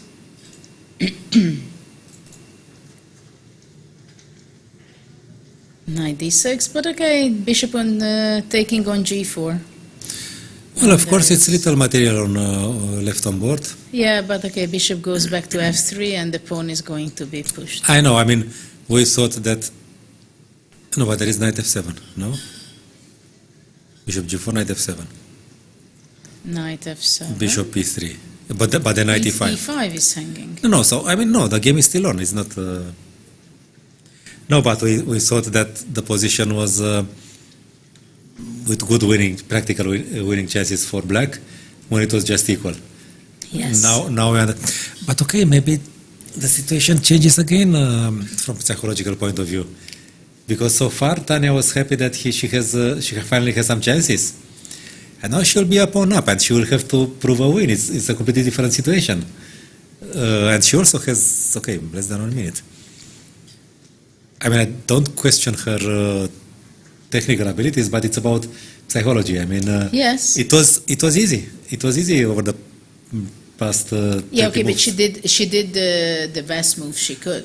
Right? It was miracle. It was So miracles. miracle It was that- miracles yeah. what she did. Of course. But now she has to win. It's a completely different task. Yes. Now she wins a pawn and she has to win. But I think she will be able to do that because not to win this, it would be very painful. Okay. I can agree with that. What did she play? Maybe she went bishop e3. But then bishop e2. Why did she play bishop e3? Then bishop e2 and suddenly the game may be on, no? She sees it, that bishop e2 she blundered.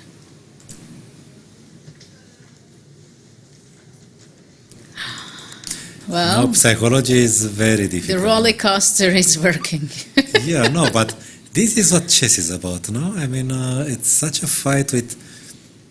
Sometimes you do things...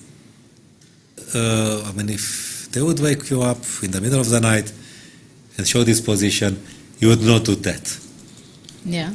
But over the board is not the same thing. You have been playing for 75 moves. Well, you had your hopes, your fears, your whatever, your discontent, whatever. And you get here with a whole, inheritance of emotions. And they are playing already 5 hours and 20 minutes, so they are extremely stressful and also tired, I believe. But I have to say that Saidova deserves to make a draw in this game. That's what I would think. The way she defends. Yeah, and bishop d3 was not a bad move.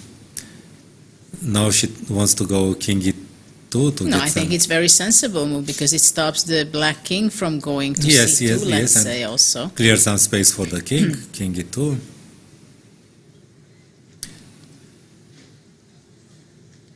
Well, Tanya is going under half a minute. And if bishop g2 at all times, then maybe bishop f1, not to allow any funny ideas with bishop h3. So... yeah, but would it be something special with bishop h3? Bishop f3 is back on the board, if I see it correctly. Bishop e2. Yes, bishop g2. So she's just gaining time, I think. The question is bishop f1, no? She's not going to go bishop f1. Did she go bishop f1? I don't believe bishop d3 anyway. Yeah, actually you're right. King e2, yeah. Sorry? Yeah, I mean bishop h3. Well. I would have avoided this, maybe. Maybe she's going to go bishop h3 and king c2 and try to reach to d4. So to attack. Yes, I would have... And that's the move she made. Bishop h3, bishop e2, king c2, I believe. No, this is why I might have considered bishop f1. But maybe takes and king Takes what? If she had played bishop f1. But okay. My first candidate was bishop f1. But optically even there it's not... No, this I think it's already a bit more playable, but maybe knight f7, knight h8, knight xg6. Well, so in this position, let's say king c2, you want to play knight f7, bishop f4, knight h8. Knight h8. What a nice way of looking for counterplay, right? We are talking but about... now bishop g2 and your pawn is dropping off. Yes, okay, this doesn't work. So this still can be, and king c2 is on the board. Okay. Yeah, maybe what a fight. What a wrestling. Bishop f1, over the point. Yeah, I told you I'm not so happy about this position. One of the very few games which is still running. And, well, actually... Maybe knight f7, bishop f4, and now king f2. Knight f7, bishop f4, king f2. I mean, I have to get some freedom. So my bishop is somehow out, but I can go king d2. And so I'm getting closer. Bishop f3. Bishop f3. No? What about bishop e3? King g3. Bishop f4. And I cannot take the pawn. You cannot take well, actually you can. Yes. So this is a nice way of handling it, I have to admit. Probably this is the best chance. Is on the board. What did she make? Knight f7 is on the board. Knight f7. Okay, she can go. So the question this is... was, and my idea was king f12. Okay. Knight f7 is still Oh. correct. What about playing bishop g2 now? And on knight e5, bishop f4. Look how tricky. But I can take on g6. I understand. I just want to show a checkmate. How didn't funny. see it. I blundered it. mean, you can still go blundering things, but now you go here. And king c3, and you can just go there. It still looks tricky, but okay. Well, the only thing is that after this, bishop e4, The knight is, e7. but knight e7, yes. Yeah. And knight f5, and it's. So let's see. The position is bishop f4. Now white has to pay attention a lot, not to go knight h8, because bishop g2 is a threat. Yes. So white has to go king f2. Or bishop f3, maybe. Bishop f3, maybe. Let's see if bishop f3, then king d3 would be my idea. Because somehow if I could be going here. Yeah, so king f2, no, but not yeah, king then f2. now you go king f2. So, this position is slightly different because the king is on d3, more exposed maybe. For instance, if bishop e5, king yeah, g3. but now maybe, yeah. Well, you have king g2, king d2, and ask me what I want. But maybe I want knight h8, no? Check, but I attack the bishop. King f3 here. Take on takes. g3. This should be not a problem. Yeah, it should be somehow holdable for white, right? Because if bishop f4 you take, and suddenly you have an extra. So let's see, bishop f4. What was played? It's already move 80. And she has. Okay, she moved bishop f3. Okay. Probably bishop f3 is a bit more accurate than king f2, no? Incredible fight. Yes.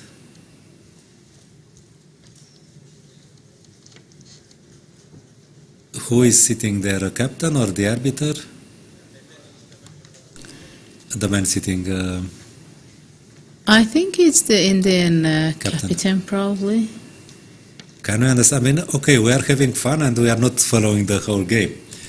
But can you imagine his feeling? I mean, he's very much part of the game. Well, I was a captain myself. You were a captain yourself. We all know how stressful it is to handle the mistakes and the opportunities, missed opportunities as a captain, right?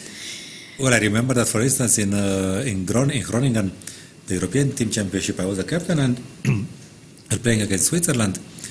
And then the score was 2-1 for us, and one game going with an extra piece for our player. But I had the intuition that I should tell him to offer a draw. Because the position was, okay, some very vague compensation. I mean, not winning, but clear advantage, let's say. And I had a feeling that I should tell him to offer a draw. But then I was afraid that he will never forgive me for that. I mean, it's his individual result, no? And I didn't, and he lost the game. His opponent got some funny compensation, and little by little, you know how it goes. It goes all the way down. So I told him afterwards that, well, I had this, but he would not understand me if I did that, if I told him to offer a draw. He would not understand what my feeling meant. I could not prove it to him. But to tell you the truth, I don't think it's a good rule that the captain can intervene and give us a suggestion. Because it means that knowing who is the captain, if it's a grandmaster or an amateur player, it makes a big difference. It gives a hint to the opponent, no? Or to... And it gives a hint to the opponent, so it's not... I'm not even sure if it's legal still. I think... maybe it's not anymore, I don't know. I will have to check it. I never liked it myself, nor as a captain, nor as a player myself. It looks a bit strange. It sounds a bit strange. I mean... it doesn't make any sense. Accepting or rejecting the draw, this I can understand. It's very logical. I mean, if the player is for the draw, as a captain you can judge the position. I even that don't agree. But it has a long tradition. Let's say, maybe... There are some traditions which better not to keep.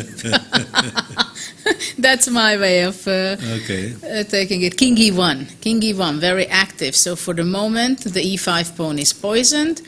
Because after that, bishop f4 It's actually a mate. Wow, what It's a a beautiful mate. It's a so mate. poisoned Yes, that yes, it's yes. over No, immediately. the knight cannot move. That's even more painful.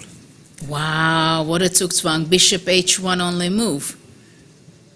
Bishop g2 looks suspicious, no? No, but this is lost, I think. Because It's now very bishop active. f4 already. Don't you think so? Or bishop, yeah. No, this is Very something much on very the close. edge, you know? But why not bishop f4? Isn't this winning? But if I take, E takes f4.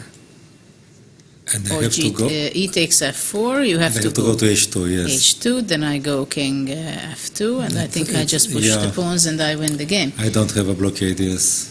Wow. Bishop g2. That was my question, yes. But then But bishop f4. g2, bishop f4. F4, King King h3. h3, yes. Wow, still hanging on. Still hanging on. What a bad bishop on g2, my God. Bishop e2? No, but it's not going to be hanging on forever. And knight e7, knight f5. Probably, No, but knight e7 here, knight f5. Ah, you don't care about the pawn. I Maybe understand. maybe it's not that important. But I'm not sure it's correct. But it is, you think? I will have knight d6, Simply you know. knight d6 and knight And d8. you need a lot knight- of effort to attack that knight. But of course you cannot I be sure. wonder what her rating will be after this Olympiad, what her score will be. Saidova, I remember her name. Her K is something astronomical, I think. No, with this rating. Sorry? The K. Ah, yeah. Yeah. I don't know if she now feels quiet or resigned. I'm not sure what her. No, it's incredible saving moves what she's doing. But you see, she's very, very, very Bishop quiet c4. somehow. No, actually, it's a very difficult position to save this, I think. But okay, knight e7, right? And knight goes to f5, and that will be it. Yeah, if the knight reaches a decent square, then. Move 86. 5.5 hours. But she went king h3. Well, yeah, I don't- because she wants to take the pawn on e5, right? That would be an achievement, no? And if bishop f4 should go to h3 anyway, so. Yeah, she's forcing Tanya to play bishop f4.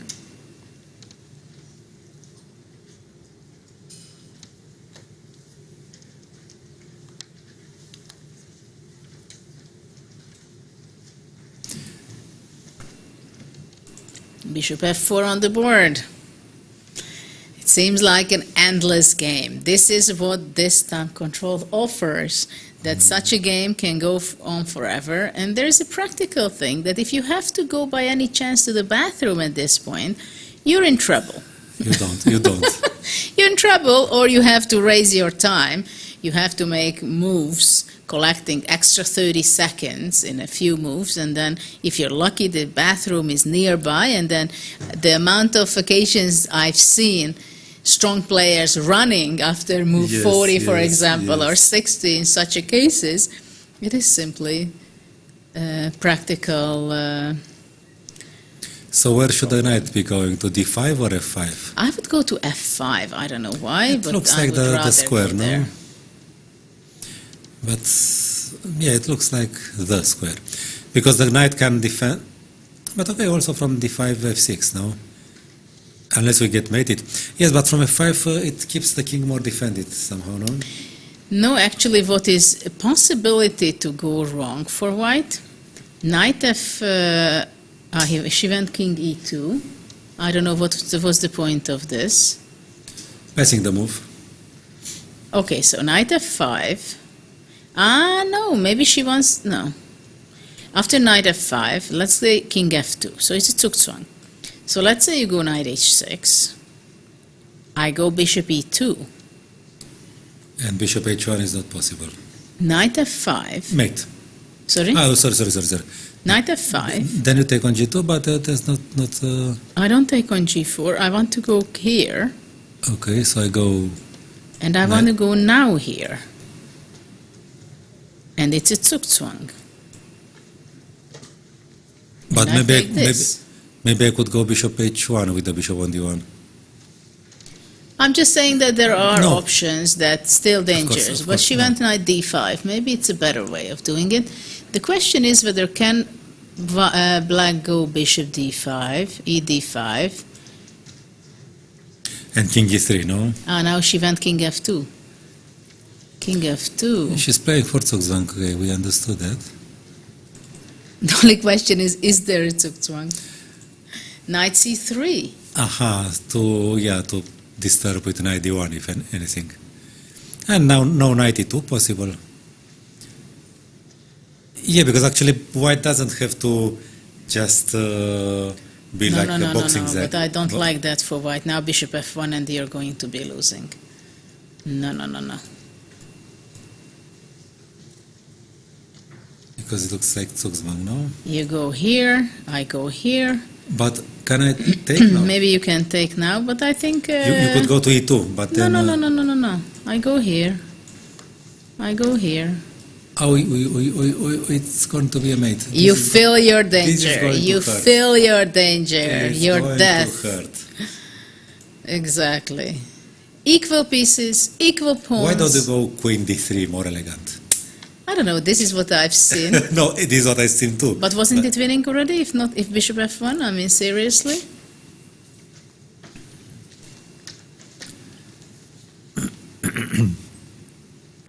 But if she had bishop f1, no, she could have played bishop f1 and she didn't. She didn't play because bishop now, f1. But now knight d1 check. Oh, the knight again goes... No, the only thing can go wrong for white. If, let's say, somehow... Oh, she's going to lose her knight. Yeah, somehow knight d1 was not... No, this was not a good thing. All her pieces are on the edge. I mean, it's losing coordination, losing counterplay, 26 seconds, 25. And the knight has to go to h1, no? To reach f5, right? With knight g3. yes. No, but he cannot go. She cannot go knight g3 because then exchange and the white bishop is winning. The white square bishop. We are going to reach move 100 in this game. What a first round battle for Tanya Sachev. No, this was not a game which you win just because you are better. And king e2. And now she's going to win the game because after king e2, knight h1, she's going to be going whatever, bishop d3. And look at this position. King cannot make a move. Bishop cannot make a move. Only the knight, which is also going to be regretting the move because of takes, and king e3. What a fighting spirit these ladies have.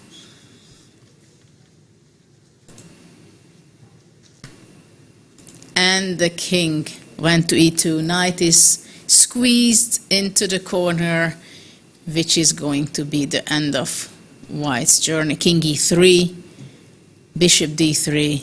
Many of the moves are winning because the bishop and the king cannot simply make a single move.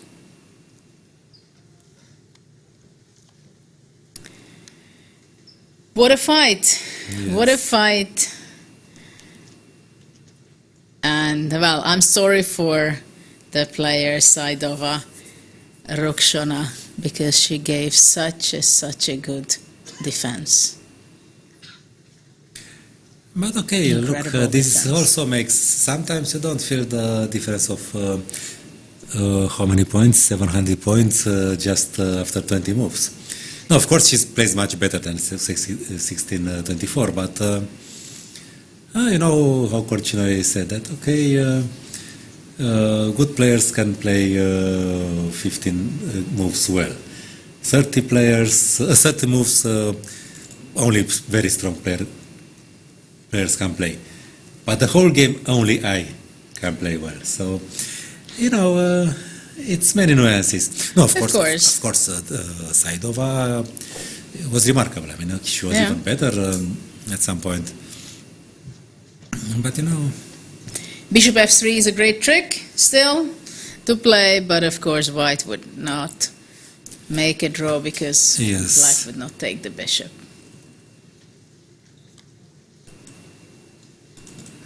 King e3, and the e4 pawn is falling off. Move 95, I believe, is maybe the longest game of the day. I'm not sure because we can follow the top 10 board on the ladies' women's section and also in the open section. And now you can see Tanya is relieved after the fact that she sees that she is going to be winning the e4 pawn. And she understands that from here on, she's not going to be let it go. There still is a game, Erwin Lamy against Ahmad in the open section. But okay, it's just a one rook ending. But it seems like maybe it's an interesting rook end game, so we can switch to rook and two connected pawns versus...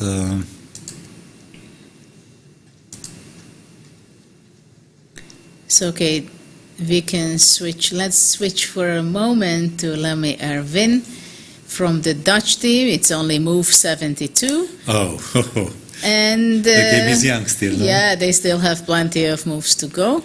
But here, white should be completely winning. No, of course, right? the theoretical ending. Rook. Moving the rook away to g7 or G5, somewhere. yeah, okay. So the g5 is a draw.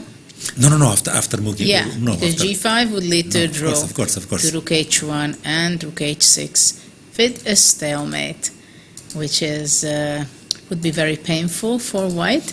But of course, Erwin will not give this option. She's an endgame specialist, first of all. But okay, this is common knowledge. Rook b7 will be played probably by him. To offer some shelter to the king if when the king starts to advance. Yeah. Is there any other game running? Okay, let me look. I think this is the Volokitin, but that was something wrong. And Howell was also something wrong. Sultan Nihal Sarin. Okay, so we still see this. We'll see.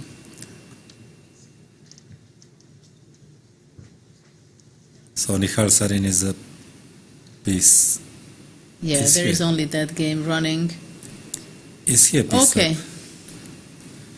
So we go back to Tanya. Let's see her how she's going to be finishing. Yeah, it's simple somehow because the king and bishop ensure the advance of the e-pawn. So e4, king d2, e3.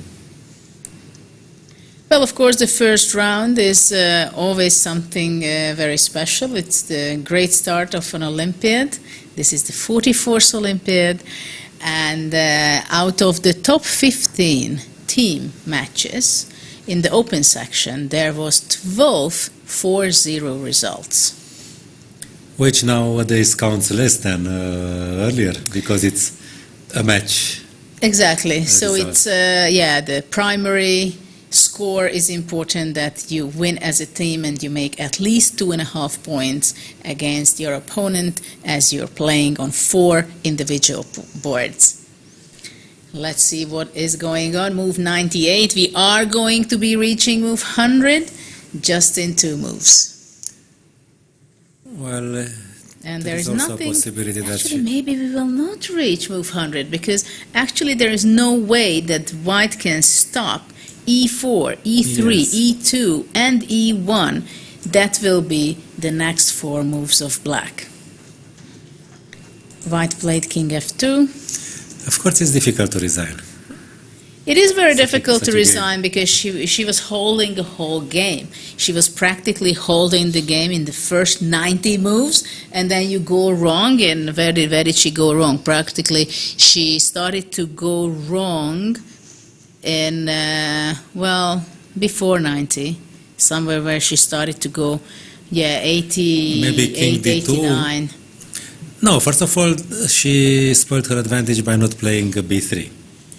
And after that... There were quite a few inaccuracies. And even after that, okay, black has a decent position, but if the white knight goes to d5, then it's a draw. I mean, Yes. before the pawn break. Yes, So. yeah. So she made it little by little. This is how you lose a game. When this is the fate. Move 100, bishop e4, bishop takes e4, and well, it's understandable a little bit that white cannot give up this game because it is very painful. When you think that you make a draw, you were so close to make a draw and you were hanging on and you gave such a difficult moments to your opponent who is much stronger than you are. And still she's playing the next few moves, but I don't think she will be playing too much. She still probably tries to make some drawish, stalemate, but obviously black will not fall into anything like that. Too many squares, no? No, of course, it's generally difficult to resign a game, but especially such a game.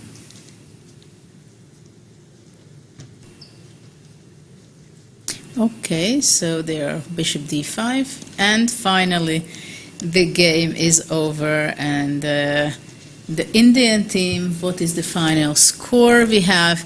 They had a long fight. It was 4-0.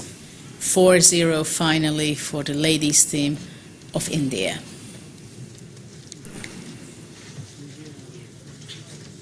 So I think we have, in the women's section, out of the top 15 top boards, we have 14 matches finishing with 4-0. And you see the playing hall where practically there is very little thing happening and going on right now because it was a very long day. Thanks for all of you who were watching us because we are really going into the end of the 6 hour. What was going on today, it was some very exciting games and some of the much lower players really showed great resistance towards the top grandmasters like Aronyan made a draw and I'm not sure he was not extremely happy with that draw. So this is the 44th Chess Olympiad in Chennai in India where chess is the home of the country. So I would like to thank you for being here and following the Chess Olympiad, and I would like to remind you that please select the best game which you think your team, your country played something exceptional, some very beautiful move or a very nice game, because we've seen only the top boards, so let us know about it, what you think, which were the best games outside of the top boards, so we can highlight some of the interesting moments out there from other countries, even weaker countries. So the hashtag Best Chess Olympiad 2022. So we are waiting for your suggestions, and probably we are going to pick one or two that we also consider that it was the best move of first round. So thanks very much, Mihail, for today. Thank you, Judit. Thank you, everybody, for being here with us. And let's pray that we'll have at least one such game per round, which makes the Olympiad really interesting. Well, thanks very much for being here, and enjoy the evening, or it depends where you're staying. We'll be back tomorrow right here with the second round, and hope with at least as much excitement. See you tomorrow.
Welcome, everybody. My name is Jan Nepomniachtchi, former world chess champion. Are starting a new course here for Chessable. A very special chessable course. Master your chess with Judit Polgar. You know what? I learned a lot.